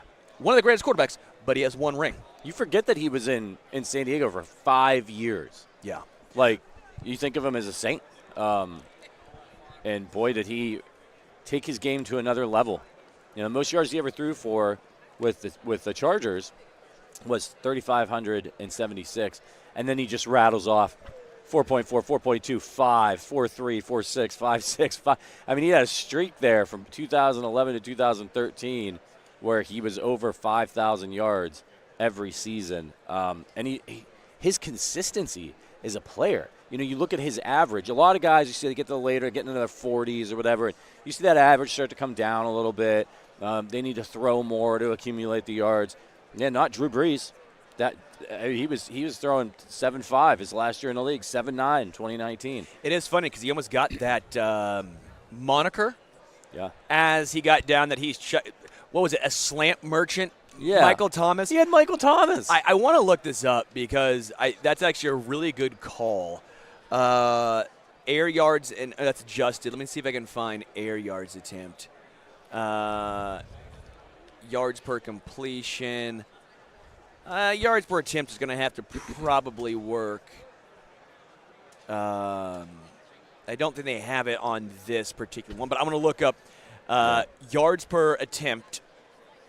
Drew Brees in the career versus Patrick this year. Yeah, oh, that's great. To try and prove a point of the game's changed a little bit, but there's multiple ways to get it done. Like, for example, Patrick's best statistical year was 2022, right? Yeah. 2022 or 18. Depends which one you want to use. Yeah. Point remains 8.1 yards per attempt in 22. This year for Patrick, want to take a guess? No. 6.8. Oh, jeez. Drew Brees, his final year, 2 years in New Orleans, 7.9, 7.5. Yeah. It goes to show you that Drew Brees set such a standard so early on. Yeah, man. And this is, again, Patrick's the GOAT. But I do think sometimes players get older and they almost get this knock against them. They're not doing what they used to do. When what they used to do was just ridiculous, and now what they're currently doing is just different, yet still effective. Can you imagine if Patrick plays for as long as Drew Brees? Drew Brees went 9-3 as a starting quarterback in his last year at age 41, which, again, this goes to show, at least in my opinion, why I want to ask, just depending on how it goes, make sure he's amiable to this. All these ridiculous numbers, all these wins, 172 and 114 in his NFL career, but only one ring. So I as long as he's apt to have a little open conversation, because it's not taken away from Drew. Right. My point is, it's lifting up Patrick and showing what he has done is not normal, because Patrick now is the Tom Brady. Yeah, he's in a different – I mean, when it comes to Super Bowls, obviously, he's in a different stratosphere. You got a guy like Peyton Manning. He only won 2 Super Bowls. You got a guy like Dan Marino. Never did it. Went to 1 Super Bowl, never got back. So there's no shame in having a 20-year career, having the records that Drew Brees has. And, oh, by the way, he has only 1 Super Bowl. Only. And it illustrates how bananas and insane what Tom Brady and what Patrick Mahomes have done and are doing, when you know that, like, Peyton Manning, one of the best quarterbacks you've ever seen, only got 2 rings. Aaron Rodgers, one of the most talented quarterbacks you've ever seen, 1 ring. Dan Marino, unbelievably talented, no rings. John Elway was probably the closest of all those guys to Patrick Mahomes in terms of playing style. It took until the very end of his career, when his skills had kind of diminished a little bit, to finally get those Super Bowls, and thanks to a strong running game. So it's hard. It's really, really hard. Josh Allen, he's a really good quarterback. I know he's a rival. He's really good. Jalen Hurts is really good. He's talented. Lamar, he's going to win maybe his 3rd MVP. And they get the big bad wolf in the AFC standing between them in the Super Bowl. And I think it really is. A lot of people make the comparison to Michael Jordan, Charles Barkley, Karl Malone, John Stockton. These, Akeem doesn't probably get, if Jordan doesn't go to play baseball, Akeem Olajuwon maybe never gets an NBA title. So, I mean, it's absolutely insane what Mahomes is doing, and it's just fascinating to see, man, if he can pull this off. Yeah, would be just ridiculous. Yeah, and he's at that point, like, he's ahead of Brady's pace. If he wins this one, he's really ahead of it. And then Brady's at the point, if you're putting their careers next to each other, where he's about to go 10 years without winning a Super Bowl. This is your first, you're going to the game on Sunday, right? That's right. And you've never gone to a game at the Superdome, correct? No, never. It's going to be pretty exciting. Yeah, man. Well, first game at Caesars Superdome. We were in there on Monday. I guess for me, again, for people who are listening and wondering about the field conditions, it's turf. Yeah. Which I know it's simple because it's a dome, but we've seen some domes, Arizona, Vegas, they still roll their fields out and in. This is turf, so no more excuses from Eagles players and fans. Yeah. And do you think that that's going to make any kind of difference, or was the whole thing overblown the last time? Because both teams were slipping on that field. Oh, no. I put it this way. Does it make a difference? Yes. Is it an excuse? No. Right. Does it make a difference? Yes. But you also need to know what is the field conditions heading into each game. Yeah. Both teams play on the same field. it does not matter. Yeah. You can't use that as an excuse. Does it affect? Sure, but it affects both teams. Yep. And that's where I feel like a lot of folks fail to realize. Yeah. You're watching the Arrowhead Addict podcast. We are live on Radio Row in New Orleans at the Super Bowl. And we're just waiting, casually waiting on Drew Brees to stop by and say hello like you do. By the way, I love Zach Best, founder of Arrowhead Addict and Fansided over here. Just sent me the video from of dinner from last night. Oh, did he? Why do I have to hold on? I didn't know. I said co-founder. Oh, co-founder. You can't do our co-host Adam dirty there. Sorry, Zach, but we had a first time in my life I've ever had a Salt Bay dinner where the guy had the salt and just put it on the steak. And it was actually fairly reasonable because when you split it between 6 people, not too bad. Yeah. And it was wild. We had a tableside dinner. And so shout out to Zach right there. Just sent me the video. He's pumping his fist ferociously right now. Yeah. What about that pork that we got that was in like the torture chamber with like the fire behind it? That's called Al Pastor. That's Al Pastor. You get it on a spit, and you get the pineapple, and so the pineapple juices drip down onto the pork. It was incredible, man. Great meal last night. It was incredible. I've enjoyed everything about New Orleans food. I see somebody. Our pal, one of the writers and contributors for Arrowhead Addict, Reach, Stacy Smith, published a graphic because a lot of people are. They're saying that there could be a blowout. The Eagles could blow the Chiefs out. And he posted a graphic here. Patrick Mahomes' 2-score losses since 2018, including the playoffs. 1, 2, 3, 4, 5. 5 2-score losses in 132 games.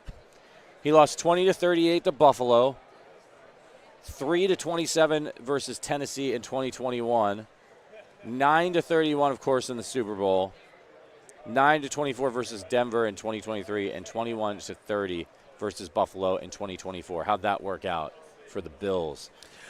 It's one of those situations that Mahomes is so incredible and is breaking so many records so quickly that I think people are just trying to find ways to make him human, to almost show that it's possible.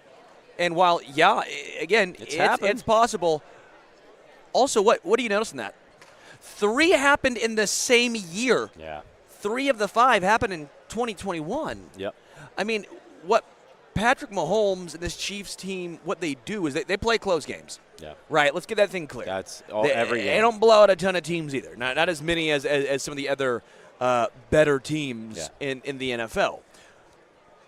But they don't lose big. They're in every single game, and they typically win every single close game. Yeah. So, I like that poll. I mean, that's been 7 years of Pat, and 5. Oh, boo. We have an Eagles chant going on right now, and that's just in case you were wondering, Eagles fans are obnoxious in New Orleans as well. So I just can't believe I mean, this is nuts. 132 career games, and he's only got 5 2-score losses. And the one against Buffalo this year, he got the ball, he went down and he scored. It was a 2-point game, and the defense just couldn't get the stop that time. So that one looks worse than it was. It was a very close game, back and forth, and the Bills just made a few more plays. So a blowout is, of course, it's possible. But again, we mentioned this earlier. We didn't really get to dive into it because guests came. The blowout against the Buffalo Bills. If they played that game today, I still think the Chiefs probably lose. The Bills were ferocious on defense. The Chiefs couldn't block. But the game plan, what had been working for the Chiefs every game, Tyreek Hill down the field, the light show, Patrick Mahomes had not evolved yet. And the reason that you're getting this run, this dynastic run that he's on right now, where he didn't have any receivers last year, and they still beat these great teams, is because he adapted his game to win, and he changed. And that's why you see some of those struggles in 2021, because teams adjusted how they were playing him. There were some injury issues. But since then, man, I mean, he keeps it close. He keeps it efficient. He knows where to go with the ball. And so he just wasn't equipped to handle that situation against the Buccaneers. And also remember, the defense was, they needed to be that light show in 2019 to win the Super Bowl. The defense, Steve Spagnuolo had just gotten there. He didn't have his players yet. So they just weren't equipped to stop Tom Brady and Gronk. But I'll tell you what, man, it's just hard to see it happening again because Patrick Mahomes he's transcended. That guy in 2018, 2019, he was fun to watch. But this guy, he wins Super Bowls. Yeah. By the way, there's another Eagles chant that was going on. Yeah. I can't believe that. Yeah. In the media room, have some class. Am I right, Patrick? Eagles, have some class. You're not supposed to be doing that kind of stuff here. Like, I'd love to have my Chiefs hoodie on. I'm not doing it. Yeah, we're a classy show. We're professionals. Yeah. Have some class, Eagles fan. Yeah, Richard says I should do the tomahawk chop. We just bust out that. Yeah, that'd be great. I'm sure that we just have them go back and forth. Yeah. It'd be lovely. I'm sure everyone would absolutely. Security would love that. Yeah. Yeah. That'd be great. You know what? No, Richard, you start it. I'll let you start it. Producer Richard, you start it. No? Nope. He doesn't have a mic, so he can't make himself heard. He said yes? Even Richard knows. He's shaking his head yes right now, and he has no way of denying what I'm saying. If you are watching us on YouTube, it's the Arrowhead Addict Podcast live from Radio Row. It's we're still waiting on Drew Brees. I think we may swap out and give ourselves a breather. I'm bummed. I have to go to NFL Honors. NFL Honors. And I got to be back here in a little bit. Drew. So I'm sad. Yeah. He was a great interview last year. We're going to bring in some other guys, and hopefully they'll get to talk to Drew. But I will see you with Cody Williams in a little bit.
Welcome back, y'all. I'm here with Wyatt. First time we've worked together this week, man. How you doing? Good. How about you? Oh, I'm doing good, man. It's still kind of it's a thrill to be here still, you know what I mean? Yeah, it's an amazing experience. Yeah. I just can't believe all the great people I've met. You guys, the players, the military guys. So I feel special you putting me before NFL players. I got the fan side, I know it, man. But no, I mean it's an absolute thrill to be here. I haven't heard. Who is your pick for the Super Bowl this week? Ooh, I got the Chiefs. Yeah. So I just think after last year when they were really struggling with just catching passes. Right. It's I'm they're gonna lose first round maybe. It's yeah. And then they win the Super Bowl. It's just all right, I'm never picking against them ever. Yeah, 100%. Iain and I were talking earlier, and it was one of those things where it was man, I mean, you look on paper. The Eagles are probably the better team, but at this point, how do you bet against Mahomes and the Chiefs? Because they come through time and time again, even when you don't expect it. Exactly. I think the game will be close. Yeah, absolutely. Like it was a couple years ago. Mm-hmm. I think didn't it come down to a Hurts Hail Mary or something last time? Yeah. I mean, there was one score. Yeah. So I mean, the Eagles, they have Saquon now. Yeah. So that could be a huge difference. So. Yeah, I mean, I certainly wouldn't want to tackle Saquon. Like, that's like his thighs are probably bigger than my torso, you know? Oh, yeah. His legs are probably bigger than my arms. Right? It's, it's unbelievable, man. So you're a Vikings fan, correct? Yeah. Okay, and how did you become a Vikings fan? Just in the family? Yeah, well, not really. Like, I liked Adrian Peterson. Okay. Honestly, the real truth is my brother played, like little kid football for a year. Mm-hmm. And he was on the Minnesota Vikings. Okay, I like it. I'm like, are they a real team, Dad? And I'm like 8 or 7. It's like, yeah, it's a real team. I'm like, okay. So then I found them like they were a pro team. It's like, okay, that's my team now. I love it, man.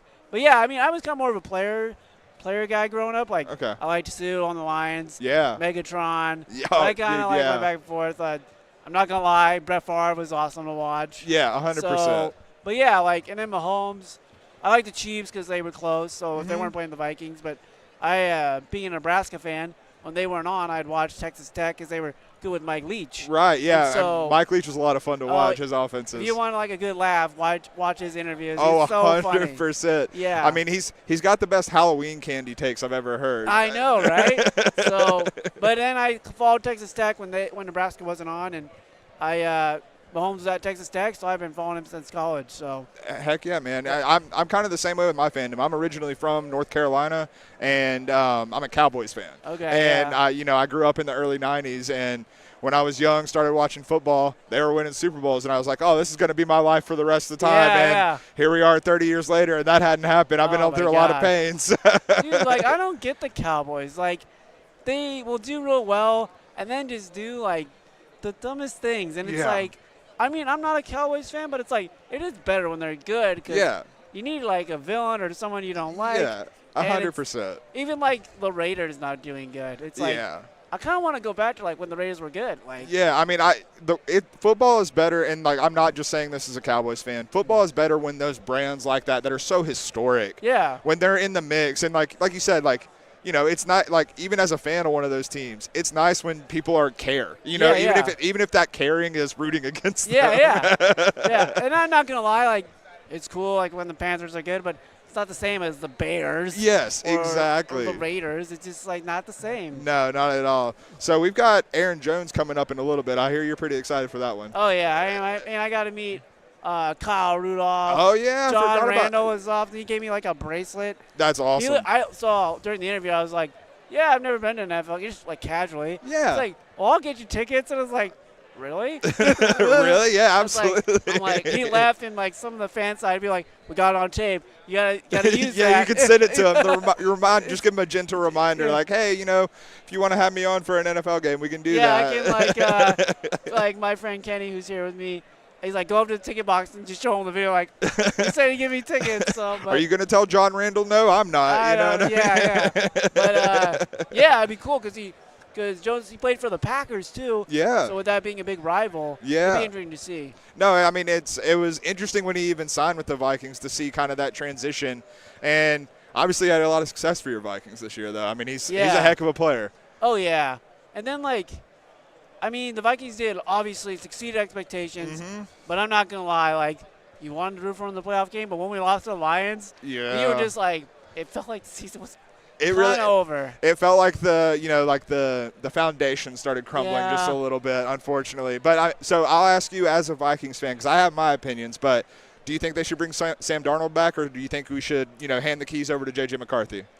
I think if you're looking for short term and you think Darnold can get you to the Super Bowl or even the championship game, bring Darnold back. But if you're like, let's just go with the long game, and maybe the first year we'll go back down, we'll be good the next 10, 15, go with McCarthy. And I think they're going to go with McCarthy. Yeah. If they go with Darnold, I'm not going to be like, oh, man. But I think Kevin O'Connell, I think he's the reason why Darnold did so well. Like, and in Sam Darnold's defense, play for the Jets and the Panthers. Right. And I'm just like, he really didn't get on a solid team until he was a backup on the 49ers. Yeah. So, I mean, but that Lions game, I just think really hurt him. Yeah. No, 100. So, it felt a lot like, some of the Jets seeing ghosts game, where he said he was seeing ghosts, and it felt a little like that, unfortunately. But I'm with you. Like, I think they're going to go with McCarthy, and I think that what you said about O'Connell is so true because, like, he is kind of the secret sauce, and it gives you like a reason to have faith in McCarthy because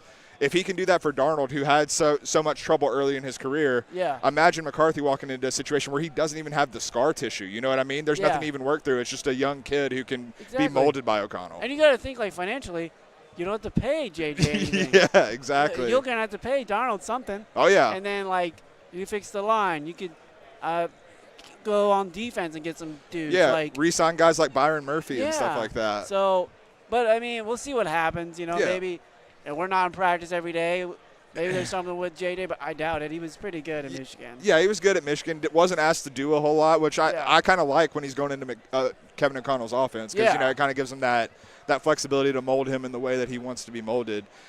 You know, and Aaron Jones, going back to Aaron Jones, how we got started on this, like staying in the NFC North and, like, bouncing around between, you know, the Packers and Vikings, and you talking about the Lions, like, that division's so loaded, man. And it feels like – I feel like one of the things that's kind of going underrated with the Vikings quarterback decision is that it could go either way because, like, it feels like the margin for error has become so slim in that division, especially with the Bears now hiring Ben Johnson. Like, you got to assume that they're going to be on the come up soon. So it's just like the margin for error is so slim. It is, and that's just the NFL. And I think, like, what hurt Darnold was, like, not that he missed throws, but the kind of throws, like, Justin was, like, wide open a couple times. Yeah.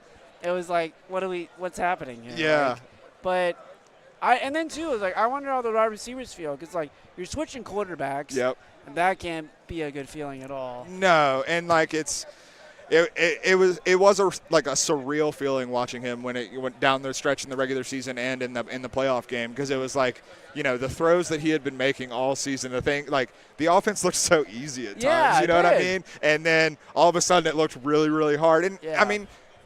They're not playing nobodies. The Lions are a very good team. Exactly. And, like, you know, the Rams are a very good team as well. So, like, part of it is the level of competition, but part of it just felt like, I don't know. It's hard to explain because we're not, like you said, we're not in the practices. We're not in the locker rooms. But, oh, man. So, who's the favorite interview you've had so far? Is it John Randall or is it a non-Viking? John Randall was cool, but I also got to ask Mahomes a question this morning. There you go. What'd you ask him? I asked him, like, what was his biggest lesson he learned about life through football? And what did he say? He said, like, about work ethic and working hard, and how baseball even taught him that. Like, sports just teaches you how to overcome adversity. So, I'm not going to lie. Like, it was kind of a surreal moment for me. Yeah, absolutely. Like, to ask him, like, I just kind of did it, and then it was over. Like, what just happened? Like, that was awesome. I mean, you're right there with one of, like, the 20 most famous people in America. Exactly. Like, it's crazy. Yeah. And so, but here comes Cam Jordan on his Segway. All right. Nice. You don't want us to stand up because we're not tall at all. I feel like I'm a monster among monsters. Cam, thanks for joining us today. Appreciate you for having me on. How you doing, boss? Yeah, it's going. Man, how's it going, man? Indeed. I'm Cody. This is Wyatt. So you're here with Segway today. So go ahead and tell us about this ride you just rolled up on in your partnership. Pro that I just so happened to say zip to, but it felt like I was floating.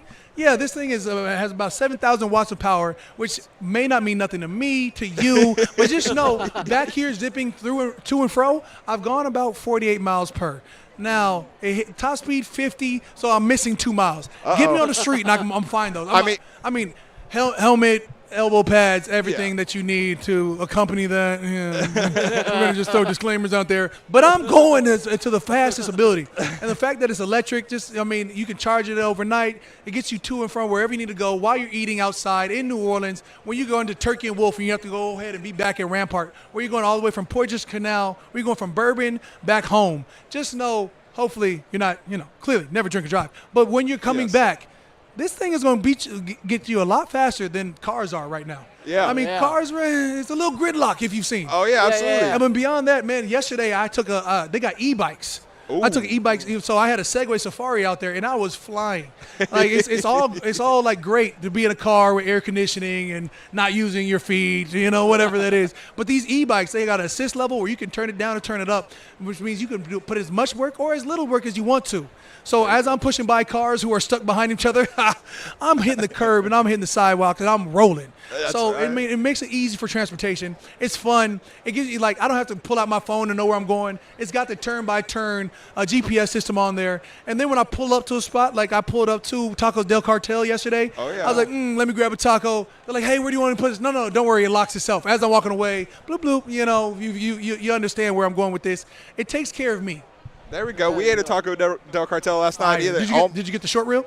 We got the short rib, we got the carne asada, and we got the tomahawk for the table. Ooh, it came out with the flame on there and the big skull flame that on came the table, out. the Salt Bay, a little bit of everything. Great time, which is what people expect in New Orleans. That's when you right. come to New Orleans, you expect great food and a great time. And guess what you're going to leave from New Orleans with? A great food in your stomach and a great time on your mind. Think about how can I get back? The only thing that you're missing right now is black and gold in the Super Bowl. But we'll deal with that next year, I guess, in Palo Alto, where I clearly went to Cal, so I'm biased. I was going to say nobody wants to be. Oh, that's a Bay Area man right Palo here running Alto's the not show. the best. yeah. To be clear, Palo Alto. That's where the snooties are. Yep. Stanforders.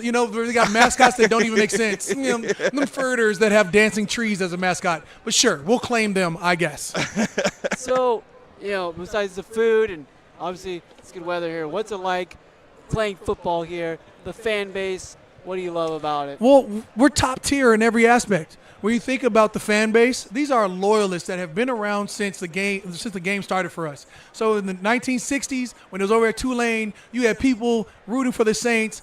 Somewhere in the 80s-ish era, 90s-ish era, they said they were the Aints with the brown paper bags over their head, and they were still packed out stadiums. That's how loyal our fan base is. Mm-hmm. They don't care about, they care about the outcome. As long as we beat the Falcons about 2 times a year, that's all we really care about. But beyond that, they care about the players and the team. Mm-hmm. So when things happen like Katrina, it brought us that much closer. The way that the city fought back, the way the city is, it's always so resilient. Mm-hmm. So the people have fully bought in. They tell stories about how their grandparents took them to the first game or how their grandparents were at the first game and how their aunts and uncles have brought them to their first game and now they're bringing their kids to their first game. It's all about family here. Mm-hmm. This Southern hospitality is real and unlike anything you're ever going to feel. And don't even get me started on the stadium.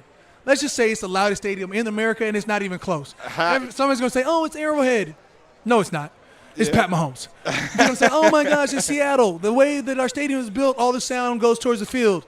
I hear you. But since the Beastquake, it's been quite quiet. That's right. But you can come on down to New Orleans, and every week, week in, week out, you're going to hear the loudest fans because they're the most passionate fans in my mind. So you talk about loyalty with the Saints. You've also shown a lot of loyalty staying with the Saints for your entire career to this point. And we saw Myles Garrett request a trade this week. Right. Has your loyalty to the Saints been a Saints-specific thing, or is that something you set out to be loyal when you came into the league? I don't know. I've got the same parents from, when I grew up. It's easy to be loyal when you got mom and dad. That's right. I know both of them, and they've been quite good to me over the last 35 years. That's right. And when I think about just beyond that, like I've never really had to transfer colleges. NIL didn't hit where I had to leave every 6 months. I went all 3.5 years at Cal and loved every month I was there. I went back for a 4th year because I loved it so much. That's right. Came out of there, and then I went to the Saints, and guess what I haven't done? Haven't looked outside the window. So I'm like, oh, that's nice out there, but it could be worse. Close the door. That's right.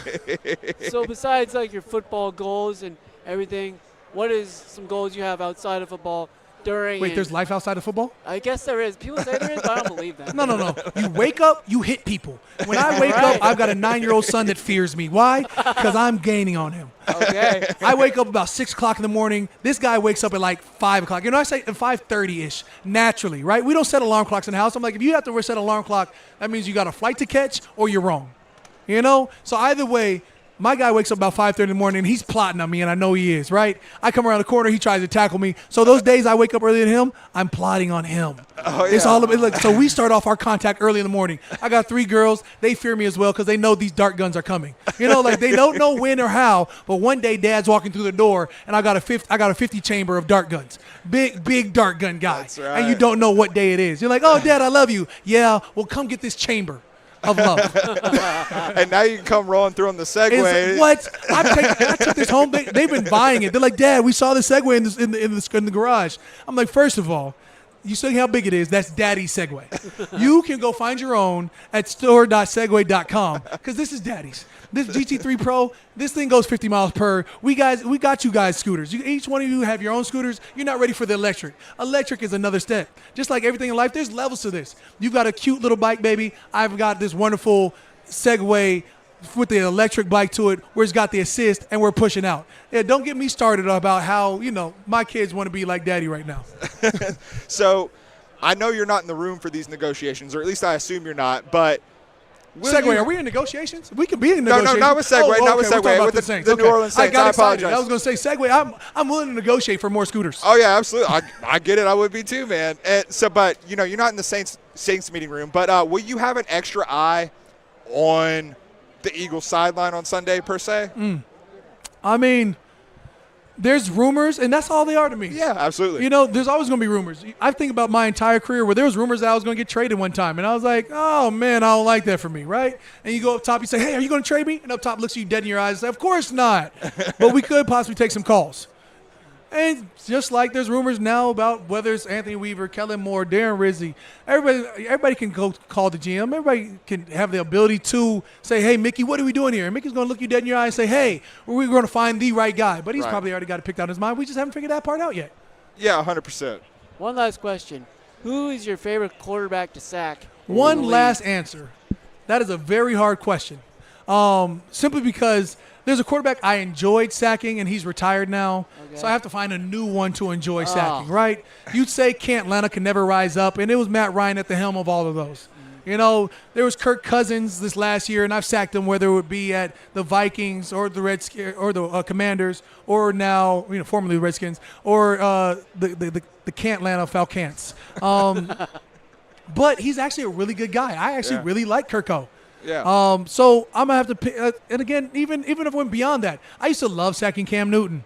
He'd make a face, he'd whine about it, the refs wouldn't help him out, and he'd go on about it. So you have to find a new one. Maybe Jaden Daniels. There we go. He went to Arizona State. I'm from Arizona. He claims LSU. Maybe I don't like that anymore. Yeah, Yeah, we'll just create beef. He's a really good guy. Oh man, Cam, thanks so much for joining us, and tell us where we can buy one of these G3 scooters. You can go to store.segway.com. Get your own. Because I'm not sharing mine. I may let you look at it, but please don't touch. Of course. All right. Of course. We won't do that. Cam, thank you so much for joining us today, man. You guys have a blessed one. You do the same, man. Thanks for having us in New Orleans. Yeah. Absolutely. Absolutely, man.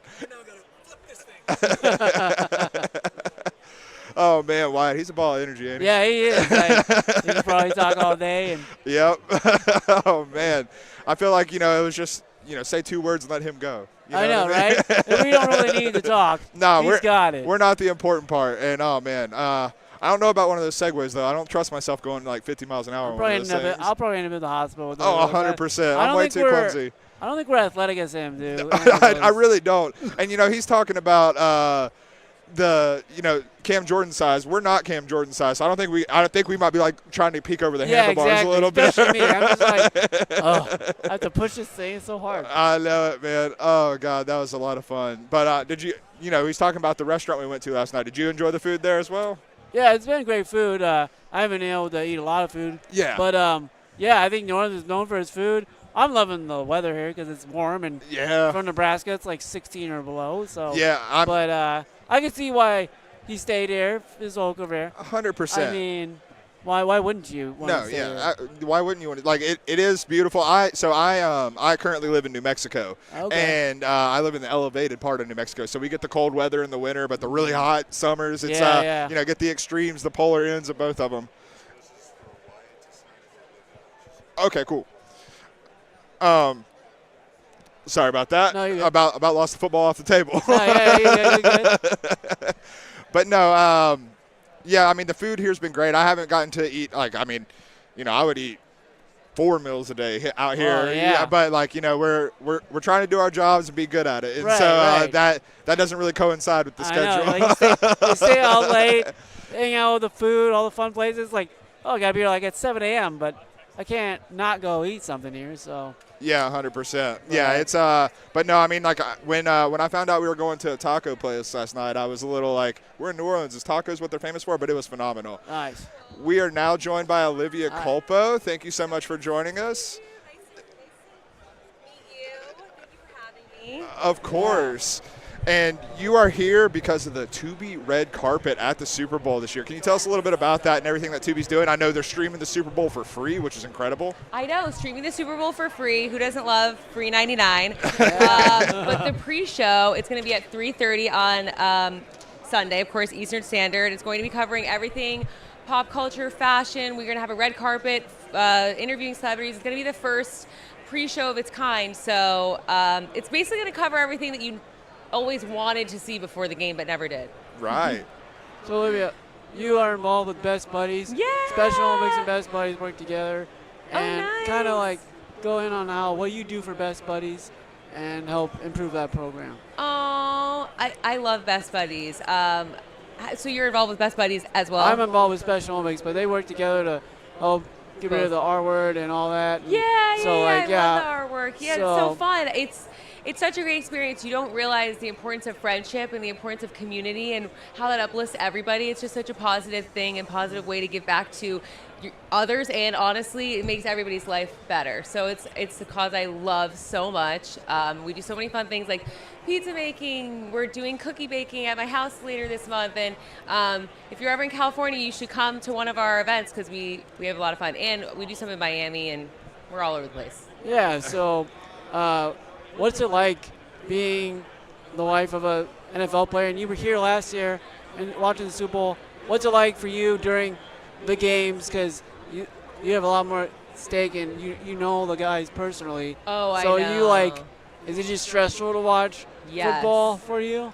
It's so stressful. I cried after. It's so emotional. I mean, you just see how much they put into it, and you want everybody to have the opportunity to reach their potential and to fulfill their dream. It's really a lifelong dream for every single one of these players. So it's a really sad thing when you come so close, but there's always next year. So So Olivia, you're hosting the Tubi red carpet. You've also hosted as a former Miss Universe a few times. What's something that's like more difficult about that job than I think we would probably realize? I think it just honestly, the weather, if it's cold, if it's hot, if your dress is too tight, or, if you're a guy, your pants, whatever you're wearing, that can be constricting. And sometimes I've fainted on hosting before. I mean, so many different things can happen. But overall, I think just have to have fun. But as far as natural, weather and stuff, you just have to try to be prepared. But we'll be good here. It's nice. Perfect 75 degrees, it feels like. It's warmer than I thought. And it was just snowing. I packed a sweater, and then I got off the plane, and I was like, uh-oh, that's not right. I know. I feel like everybody had that experience. Like, we all packed way too warm. Yes, 100%. Yeah, Nebraska's cold all the time, so this is nothing. But yeah, so you've competed, internationally and stuff, and I'm going to the Special World Games to be a global messenger for the athletes. What advice would you give to the Special Olympic athletes that are competing in Turin, Italy in March? It's in Italy? Yeah. That is so cool. Yeah, I've never traveled outside the U.S., so it's my first time. Wow. So, what advice would you give me and other athletes about traveling, internationally and just competing over there? Have fun.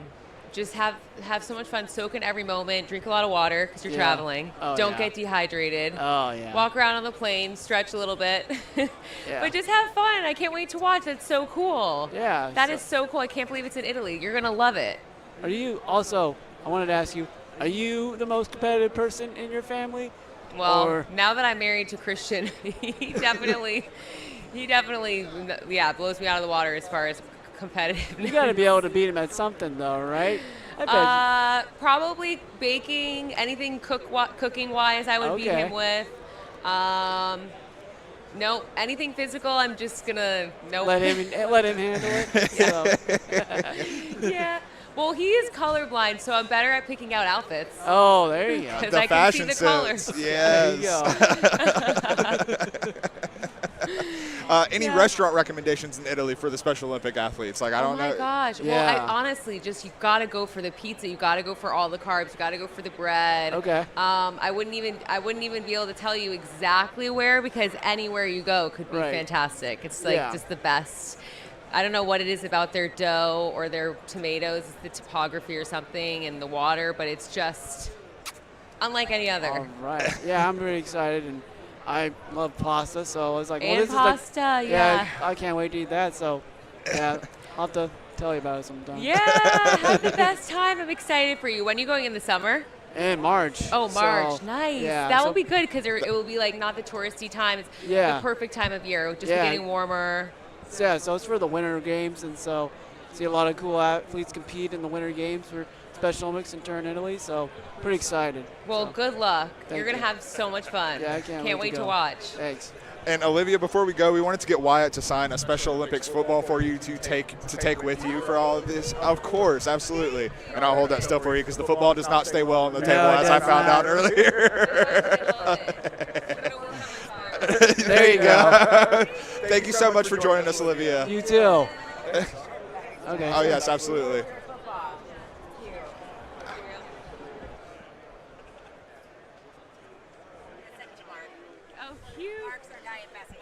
Oh, cool. Awesome. Cool. No, thank you so much. We really appreciate it. Cool.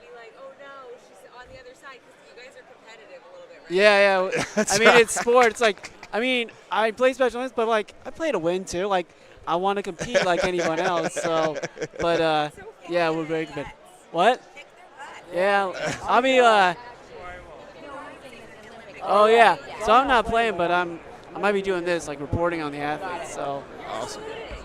Thank you. Thank you. Thank you so much. Thank you. All right. See ya. Thank you. Oh man, that was cool. Yeah, that was I really mean, cool. The Tubi red carpet and the Tubi free Super Bowl. I mean, I know. when I was growing up, we didn't always have cable, so like Yeah. getting the free Super Bowl, that's that's next a level deal. stuff. Yeah, Exactly. absolutely, man. That's I think awesome stuff. Tubi's just great, because it's free and it's Yeah. like can't pay for some streaming devices, so just go to Tubi. Wyatt, things keep coming up your way because here comes Aaron Jones, our Yeah. guy. Yeah, Aaron there we Jones, nice go. to have you with us here, man. You used to be a Special Olympics coach. Yes, sir. I coach basketball and track. No way. Absolutely, man. That's awesome. I appreciate that. No, those were some of the best times. Me and my twin brother, he coached as well. We did it together, and it was a lot of fun. Even refereed some games, did different things. So that was our passion in high school for sure. Oh, cool. Yeah. So when I first started Special Olympics, it was in middle school, but then when I got to high school, I got my twin brother and our best friend. You got a twin brother too? Yeah, my twin brother Weston. Oh. We actually we do a That's crazy. podcast together called Spalding Brothers Show and talk about what it's like growing up together in our lives. And then he was my coach for 3 years, and then we played unified basketball and football together. Oh, wow. We actually went to the USA Games in 2022 to compete in basketball together. Congrats, that's big time. Yeah, so that's how we bonded through Special Olympics. And was that a good bond for you and your brother through Special Olympics? It was a great bond. He was a coach and I was a coach, so we were right there. We always had to be in sync what we're doing. We had to be in sync for our players, so they could be in sync. You couldn't have any head butting or any of that going on. So we always played sports together as well. So that just made it easy. He was the quarterback, I was the running back. Nice. So we had that chemistry, and but I would say sports really brought us together, made us a lot closer. During adversity or tough times, you look to your right or your left, and you got your brother right there. And you know you'll be good. Exactly. No, 100%. So you mentioned growing up, and you moved around a lot when you were growing up, but then you ended up settling in El Paso, ended up playing at UTEP, and you rep the 915 whenever you've been on the field with your celebrations and stuff like that. Why does El Paso have such a special place in your heart? So I moved around growing up, and I felt like that was really like the first place that I was able to call home. Other than that, I was moving around every 2-3 years, and I moved there in 7th grade, stayed all the way through till I graduated high school, and then even after that through college. So just the people, they support you, they love you like crazy there, and it's been the same people support me since I was playing ball there in middle school. Yeah. So it makes it that much more special. And then it hasn't been too many guys to make it out of El Paso. So I rep it so hard because I want those kids to know, hey, I'm no different from you. If you believe in yourself and you put in the work, you can be here and use your platform as well. And also just you never know who's watching, college coaches, whatever. I want them to El Paso. What's the 915? He's throwing up El Paso. Okay, let me go see if they got any athletes here. He's come out of El Paso, and we have. I like to say I don't know if I'm the full corporate culprit behind it, but after I came out and these guys started getting more and more recruited, going to the big Power 5 schools. Yeah. And before that, you may have one guy every once in a while, but So we should have some guys in the league coming up here in the next year or two. We have a guy at Iowa State, Jeremiah Cooper, a safety. Yeah. We have L.J. Martin at BYU, a running back. Yeah, oh yeah. He's dirty too. Yeah. And then we have a guy, he's been redshirting, and then he's just been stuck behind some guys at Mizzou, Tavarius Jones. Okay. He comes from my alma mater. So we're starting to get some guys out there and get it going. So I'm excited. Awesome. So I'm a big Vikings fan. And Skull, baby. Yeah, Skull Nation. So what surprised you the most about this team this past season? Because you guys had a really good season, and what did you love about the the team you were on this year? I would say not a lot. Like, it didn't catch me by surprise how well we did coming, like, from the get-go when I got there in OTAs, me and Sam got there together and working with him, I'm like, man, this kid could throw the ball. Like, sorry, not kid. This grown man can throw the ball. Like, he could put it anywhere. Like, we got weapons. We'll be straight with him. Yeah. And then we get to camp and we start going against the defense, and I'm like, and I already played against Flo's defense, so I'm like, yeah. But then we get there and the weapons that they have now, I'm like, okay, we're gonna be good. And then you throw in JJ was playing at the time too, and it's like he was doing well, Sam was doing well. I'm like, we got everything we need here.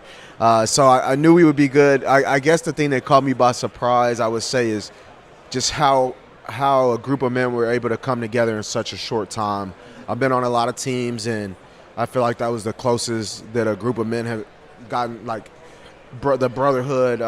And we had like 36 new players or something like that on 1 years or something like that. So, but it says a lot about that organization and how they do it, and I love it there. So, Aaron, can you tell us a little bit about Sleep Number, who you're here repping this week at the Super Bowl? Definitely, I'm here repping Sleep Number. Sleep Number is almost like my baby, you know. It's scientifically proven that the best the best form of recovery is sleep.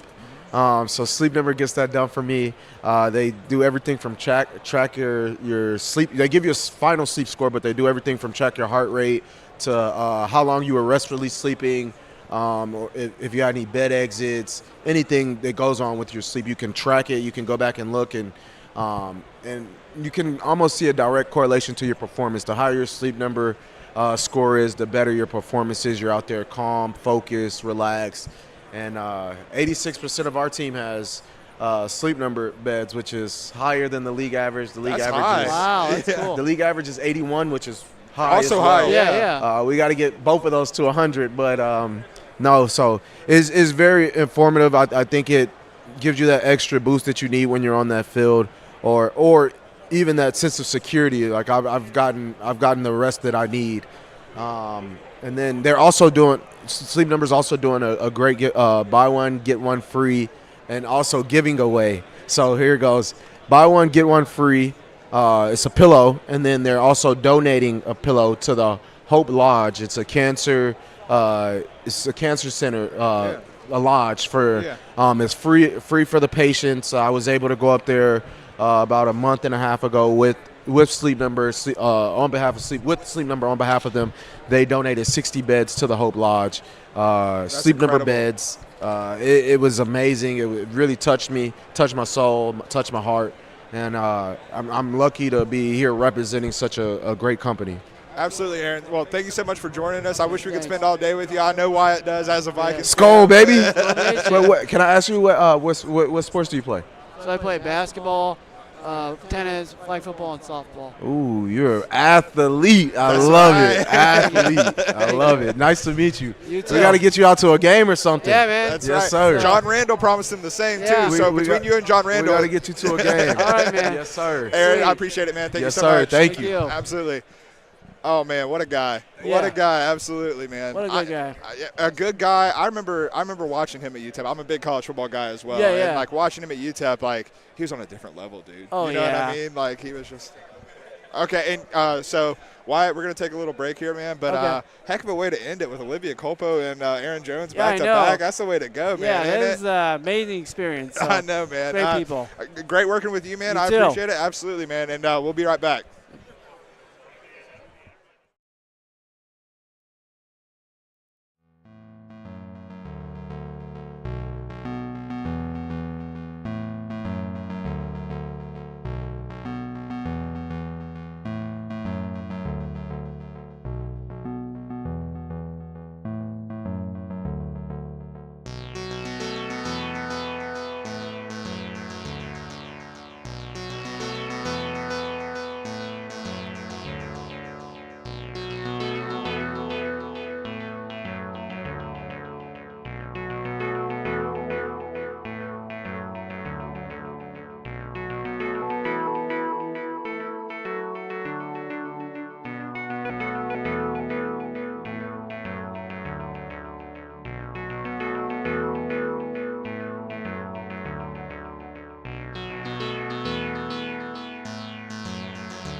Hello, everyone. We are back.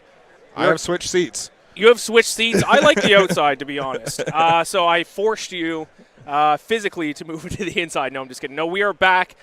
Coming to the end, we have, another 30 minutes left of Radio Row here on Thursday. Yep. It is your last day here in New Orleans, Cody.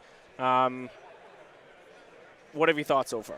I got to come back, man. Yeah. I got to come back when, to be clear, I've enjoyed every second of being up here, doing all the things that we've been able to do, interviewing athletes and everyone under the sun, basically. Yep. But one thing that Wyatt and I were talking about that it has robbed us of is I haven't gotten to eat as much as I want to. Yeah, fair. I mean, I've said since before I showed up I wanted to try alligator, and I have not got the chance to try alligator yet. Yeah, we actually, funny enough, Cam Jordan was saying that he ate at the same taco place that we did last night. Oh, really? Yeah, he was there right before us, apparently. Oh, nice. on his Segway, he pulled up there. But no, the tacos were good, but I definitely want some more, Louisiana cuisine. I want to really get into it and dive into it. And I was actually, when we, I hadn't looked at the menu before we got to the taco place last night, and I was hoping they had something crazy like a gator bite taco or something like that to, get your gator fill in. So we got a few more guests coming up here. Sami Khedira. Khedira, yeah, nicely done. Whew. Rodney McLeod, I believe, will have as well, and then Brian Asamoah. Yeah. So I'm excited for that. And then after that, it won't be live. I'll be going over to the Bounty studio to be talking to Bijan Robinson and Tyler Algier. So as a Falcons guy, obviously, I was about to say they're pretty good. That'll be big for me. That'll be a big one. You should be thankful that you weren't here for the Cam Jordan thing. You might have felt had your body filled with a white hot rage. Yes, but also no. I would have been. So every Saints player that we've talked to, I've told them right away I'm a Falcons fan. I don't know if I'd say it to Cam Jordan. Yeah, no, there's no way. I don't think I would be brave enough to do that. He was talking about getting in dart gun fights with his young daughters. Yeah. So, I don't know what he would do to you, who he has no emotional ties to in his life. Well, and that's a great point because when I talked to Bijan and Algier here in a little bit, I got to say, ask them if they're doing okay because they're behind enemy lines. Yeah, 100%. It's a weird week for them, that's for sure. There are Saints fans on the streets of New Orleans, obviously. They're all over the place. What was it, Hunter, who sent me a picture? He was walking over to me, Radio Row this morning, and someone had a flag out or a poster hanging of the 28-3 score. That's tough. That's really tough. I mean, once again, it wasn't the Patriots that beat the Falcons, but just the fact that the Falcons lost after being up 28-3, the Saints fans. And I talked to Drew Brees a few weeks ago, and he said, he's seen several Saints fans walking around New Orleans wearing 28-3 shirts. That's brutal. That's really tough. Honestly, it's probably a personal attack right at you.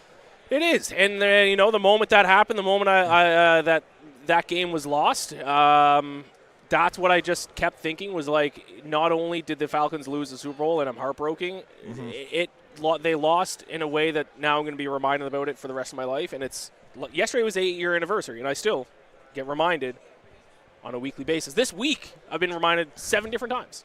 I mean, it's not going to go anywhere anytime soon, unfortunately. Although, if I'm not mistaken, Gronk said it was starting to die down a little bit when you interviewed him earlier this year. My question was to Gronk when I talked to him. I said, can you, as a member of that Patriots team, tell people to stop making the joke? And he said he thinks that people should stop making a joke once a week. He said once every 2 weeks. And then he said in a few more years' time, then maybe jokes can come out once a month. So did you accept that deal? I accepted that deal, but reluctly. Yes, but people haven't held up their end of the bargain. I'm still getting reminded about it on a weekly basis. So yeah, that's tough. But I mean, it was the Cantlin of Falcons is what he referred to your favorite football team as. So you're lucky you weren't here for that one. Although he was a great interview. Yeah, just you specifically. At the same time, and this was, I think, right before the playoffs started, he also said that the Falcons remind him of his Bills. I guess he has a bunch of friends in Buffalo, and they always say next year is the year, and then it never is. And once again this year, it wasn't. Yeah, nor was it for the Falcons. Nor was it for my Atlanta Falcons. I will get to talk to tomorrow in a remote interview that won't be live. Everyone else is going to be gone. I'm going to be the last person here, and I will be doing a remote interview with Michael Penix. There you go. Bijan, the future. Tyler Algier today, Michael Penix tomorrow. I got to talk to my fellas. Oh yeah, absolutely. You got to rally the troops, rally the boys. Rally the troops for next season. It's playoffs or bust. And I mean, as anyone who's been watching, tuning in, can see, you've been recruiting. as hard as you can. You know, it might have been quite indirect to Myles Garrett, but you're trying to get the Falcons' Myles Garrett trade off the ground. Tried to recruit Myles Garrett. Trey Hendrickson, I tried to recruit. We need a pass rusher. I said to both of them, we are a pass rusher away from being Super Bowl contenders. So, and I believe Sterling Holmes suggested that you try to get Bijan to play both ways, and maybe that's something else you can do. You know, just little birdie in his ear. I should do that as well, yeah, when I talk to I mean, they're two great running backs. I mean, why don't one of them play on both sides of the ball? That's what I'm saying. Like, you know, they've got someone to spell them on the offensive side of the ball. They don't have to get every carry. Yeah. It makes perfect sense to me. Quick update for you on my parlay. Nikolai Højgaard. I took the wrong Højgaard to be first-round leader. First leg did hit. Yep. Rasmus did win his 3-ball, even though he bogeyed 2 of the last 3 holes.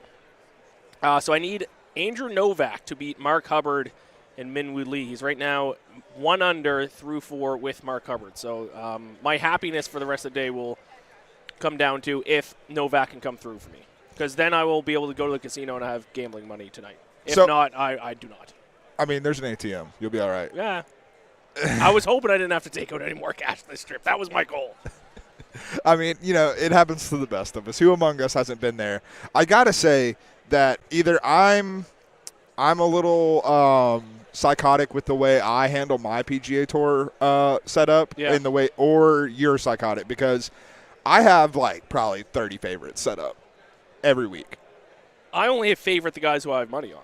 Oh, see, I have the emotional investment of guys I like, guys I don't like, and want to see fail. Yeah, I mean, it's probably me. Most of the time, if there's a question of who's the crazy one in this scenario, it's me. Yeah, why favorite? Yeah, if you don't have money, I mean, that's because I'm a degenerate gambler. But if I don't have money on someone, I don't care what they score. I don't even have it. Well, maybe Xander might be the only guy who I would have it on my favorites. I mean, you know me and my Scandinavian love. Ludwig, Victor Hovland, got to see how they're doing every week that they're teeing it up. I've always liked Justin Thomas. I'm a Justin Thomas guy, so I'm always going to, see what JT's up to. Solo second, 5 under. I know. He plays well in Phoenix, man. Yep. It was it's one of those things. It's the the bettor's fallacy. I picked Justin Thomas to win last week. Yeah. And so I'm like, well, he played pretty poorly, honestly, at Pebble Beach. Didn't live up to expectations. The putter went cold on him again. So even though he's played well at Phoenix, you can't bet on him this week. And sure enough, he's solo second. Yeah, I mean, how it goes. Are you in any one-and-done pools? I'm not. I am not in a one-and-done pool. So I track it for fansided.com. I do a one-and-done pick every week. Started off hot with Morikawa's runner-up at the Century and have been ice cold since. Who'd you put in the article for this week? McNeely, because that's who I have outright winning. And last I checked, he was even par, so not off to a great start. 1 under he finished. Hey, there we go. Which actually today, I don't know if the conditions are tough today, but like no one's really going that low. My 1 under is good enough for T27. Yeah, on the SI betting roundtable preview that we were a part of, my finishing score prediction was a lot lower than everyone else's. I had 18 under, and I believe I was the only one not at least 20 under. What was your reasoning for that? Last year was an outlier. When you look back historically at WM Phoenix Open finishes, there have been other ones at 20 under, but in like the last 5 to 8 years, most of them have been in the high teens. And so I'm giving it close to the 20 number because they are, players are tearing apart golf courses left and right now. So I don't think they're going to be at 11, 12 under or anything like that. But it did feel like maybe going 22 under, I believe it was last year. That might be a little bit of an outlier. Yeah. What else is going on? What was your favorite interview from today? My favorite, you probably don't want to hear this, but Cam Jordan's awesome. Yeah. He's another one of those guys that, he showed up and he was ready to talk. Honestly, I don't even know if we asked him a question. Which always makes our job that much easier. Yeah, I don't even know if we asked him a question and he was going. And then I asked him about Segway, who he was here with, and he just I legitimately think the dude loves his Segway more than anything other than his family in the city of New Orleans. And that's when he found out that he used a Segway to go up to the Mexican restaurant, which is named Cartel? Tacos del Cartel, I think it is, or something like that. I assume that must be one of his favorite Mexican spots. Yeah, no, 100%. And the short ribs we had is what he recommended to us. So we got one of the best things on the menu, and they were quite good. Did you tell him that our table split that tomahawk steak? Oh yeah, 100%. And he knew what it was all about.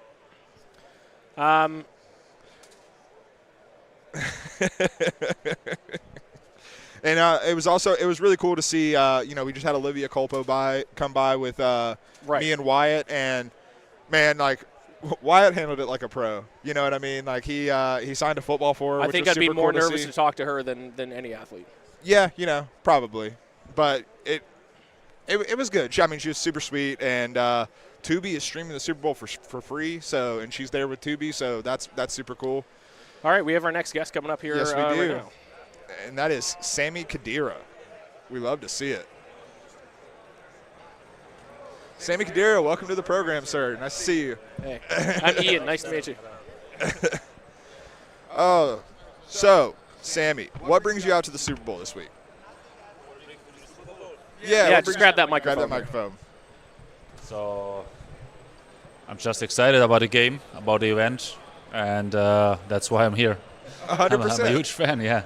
Yeah, I think that's why we're here too. You know what I mean? Yeah. So, obviously, you play a different type of football, and I was looking back, and one of my favorite, like, kind of seminal soccer experiences as an American was the 2014 World Cup, which you obviously won with Germany, and it was in Brazil, and y'all were facing Brazil in the final. What was the mentality going into that match, and then did that lead to the ultimate result where y'all kind of blew them out of the water there? Well, yeah, it was for us a special tournament, but as well a special game, especially against the host country, and then beating them 7-1. But it was a special game for us, and so it was nothing special about the mentality. It was just we had the right momentum on our side, and we stick together from day to day, better and better in our German team. So at the beginning we were like a bit struggling. We played the US team in the group stage, so just 1-0. But at the end we come better and better, and trust in our beliefs, in our skills. So that was the point.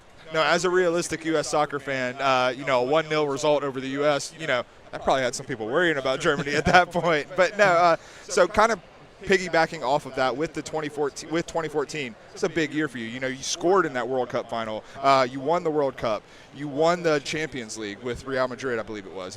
Correct me if I'm wrong there. No, yeah. And so semi-final. I scored a semi-final. But, yeah, absolutely. Yeah. And so, what is it like to have a season like that where just kind of everything comes together, and you does that feel like you're at the mountaintop? Yeah, it feels like, but honestly, I came back from injury, so I was 2013. I broke my ACL and my ligament, so I came back straight away from the injury to the Champions League final, then to the Club World Cup. But it was amazing, and you achieved almost everything in a few months, the World Cup and then even the Champions League, the two biggest trophies that you can win as a soccer player. But the days or the month after was quite challenging mentally wise, because you come back from injury. Win all this stuff, and then you have to perform a few weeks after in your club competition, La Liga. Right. So it was quite challenging. So it was super nice, but on the other hand, mental-wise, super challenging afterwards. Yeah. I selfishly want to ask. I'm Canadian. Yeah. Growing up, Canada soccer, I could never watch them in international competition. They are in their last World Cup. Alphonso Davies. We got some good young guys coming up. Have you noticed Canada as a country really kind of becoming a competitive soccer team? So I'm not involved in the ecosystem and how they especially in the academies and how they are develop their young talents. But in that terms, it surprised me a lot. But then, first of all, Alphonso Davies came to Bayern Munich, and then you saw the guy he's a beast. He's so fast and so strong, and he knows how to play soccer, so he can control the ball by his feet. So, joke aside, especially in the World Cup, they were close to beat Belgium, if I don't. So, and that shows me that every country, if they do if they follow their path for over years and educate the young generation quite well, then they can beat against even the bigger generation. So one of the things that I always find interesting about soccer players of your caliber is the differences between different leagues. And you have a unique experience where you started your career in the Bundesliga, you came to La Liga, and then you finished in Serie A. And so, what would you say are the biggest differences between the major leagues in Europe? So it changed, let's say, every 2 or 3 years the kind of football. But back in the days when I played for Germany, it was super tactical, and nowadays it's heaven for strikers, scoring a lot of goals. But the biggest difference compared from Germany to Spain was like the technical ability of almost, even if you play against a lower team, like in the table, they try to play their own game, try and play football. If you go to Germany and you play like Bayern Munich against, I don't know, Holstein Kiel, who are like, or Bochum, are like, here's the bottom of the table. Yeah. They're just trying to defend. In Spain, they're just trying to play. They're coming to the Bernabeu and trying to dominate you with their technical football. And then Italy, it's completely different. It's so much tactical, like how to defend. The defense line is super low, and that's a big difference between the countries. And the culture, it makes so special, because back in the days Italy was like just defending, Spain technical wise, and Germany, like physical wise super strong. Right. So talk to us about the FIFA Club World Cup, which is set to take place this summer. So that's a unique new competition what we have right now, and based or let's say here first time in hosting in the United States. So it's really special, because the first time that you have like 32 teams across the world, global, coming to the US and fighting for one trophy. And it makes my point of view super special, because you have superstars as Haaland and Mbappé, clubs like Real Madrid. Everybody knows Real Madrid, right, or PSG or Juventus, but then also you have the African teams, like I'm from Tunisia, or my dad is from Tunisia, so we have Esperance Tunis, we have some Asian parts, so it's super diverse, super global, and that makes my point of view super special. Yeah, so that's this summer, and then 2026, the World Cup will be here. Canada, Mexico, and the United States, all three countries will be hosting. So I'm excited for that, especially as a Canadian as well. Absolutely. Get some more Canadian soccer in the mix. Yeah. That's the point, that everybody knows the World Cup, and then they're familiar that it's in the US, Canada, and Mexico. But on the other hand, the Club World Cup, it's a new competition, so maybe the people have to need some time to understand what it is. But if you're speaking about the World Cup, no doubt it's the biggest soccer or maybe event in the world that we have right now. No, 100%. Sami, thank you for stopping by. Before you leave, we got to get a Super Bowl prediction. Do you like the Chiefs or the Eagles on Sunday? Well, I will go with the Chiefs. I can't pick against the Chiefs. I think we've kind of settled on that. We've talked about that many times. At this point, how can you pick against So them? as well, my German fans, I can never pick against Patrick Mahomes, so I'm going with the Chiefs. Thank you very much for joining us. Thank you so much. Really appreciate it. Thank you so much. Thank you. Thank you, man. Absolutely. I mean, selfishly, how to get my Canadian question. I've really brought a Canadian twist to Radio Row for Fansided. I know. I just try to squeeze it in as much as possible. Whenever they bring something like the soccer ball, here you go. Yeah. So whenever they bring something like a soccer ball, whenever it's just us sitting there, we need to get you like a bottle of maple syrup. Yes. Just start right there. Maple syrup, maybe just a little Canadian flag. I talked to Doug Flutie earlier, which was the dream. That was my favorite interview of the week. Yeah, and he lit up when I was like, "Let's talk CFL." There we go. So you're probably like one of there might be one other person in this building that's wanting to talk CFL. There's a couple other Canadian tables. Like I know Sportsnet Sportsnet station from Vancouver is here, and TSN is here, which is like the main TSN. one. I know TSN. Yeah. Now I don't know if Doug Flutie went and talked to them. If he did, I'm sure they brought up CFL to him. He might be hosting for TSN at this point. Honestly, they let him. He's a hero. He's a Canadian hero. Yeah. So we got to talk about Canadian football. He was very excited to talk about that. The rule change that he brought up. How familiar are you? You said you watched some CFL. How familiar are you? Not that familiar. There is one rule. I asked him the question, what Canadian football rule would you like to see adopted by or adapted to the American game? And his answer was even better than what I was going to say.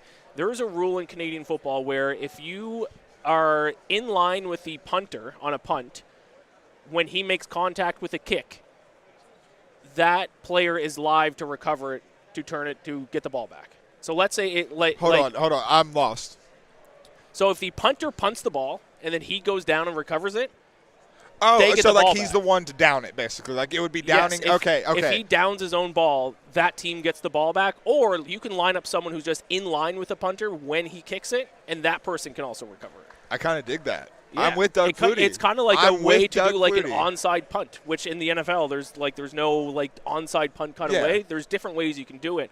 And Doug Flutie was talking about how in the CFL this year, and I saw it a couple times as well, they would even throw a screen out to the receiver, and then the receiver would like punt it, but like just dribble it across the line of scrimmage and then jump on it to try to get a new set of downs. Oh man, like not only do I think that is a cool rule that would be cool to see in effect and see the strategy like that, Yeah. it would also be admittedly hilarious to watch people screw that up Yes. royally. Yeah.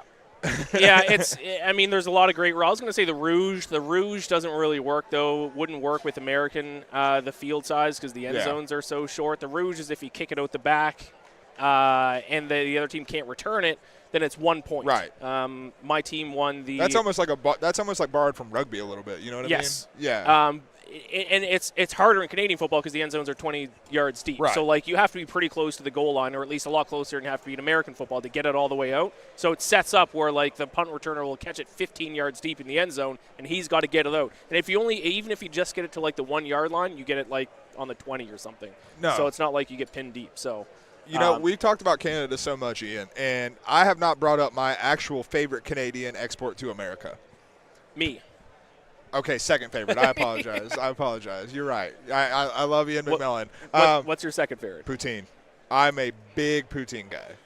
It's overrated. It's not. It's as someone it's who really enjoys these three things, which are fries, yep, gravy, and cheese curds. I put them all together. It's delicious. It's fine. I mean, there is probably a novelty for me. Yes. Like Fair. when you first moved to America, what was like a food that was like novel to you as like an American cuisine?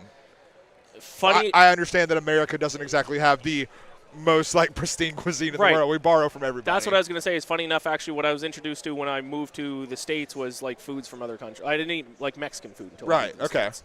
I didn't eat Indian food until I moved to the States. Yeah. So I would say that poutine. It's good.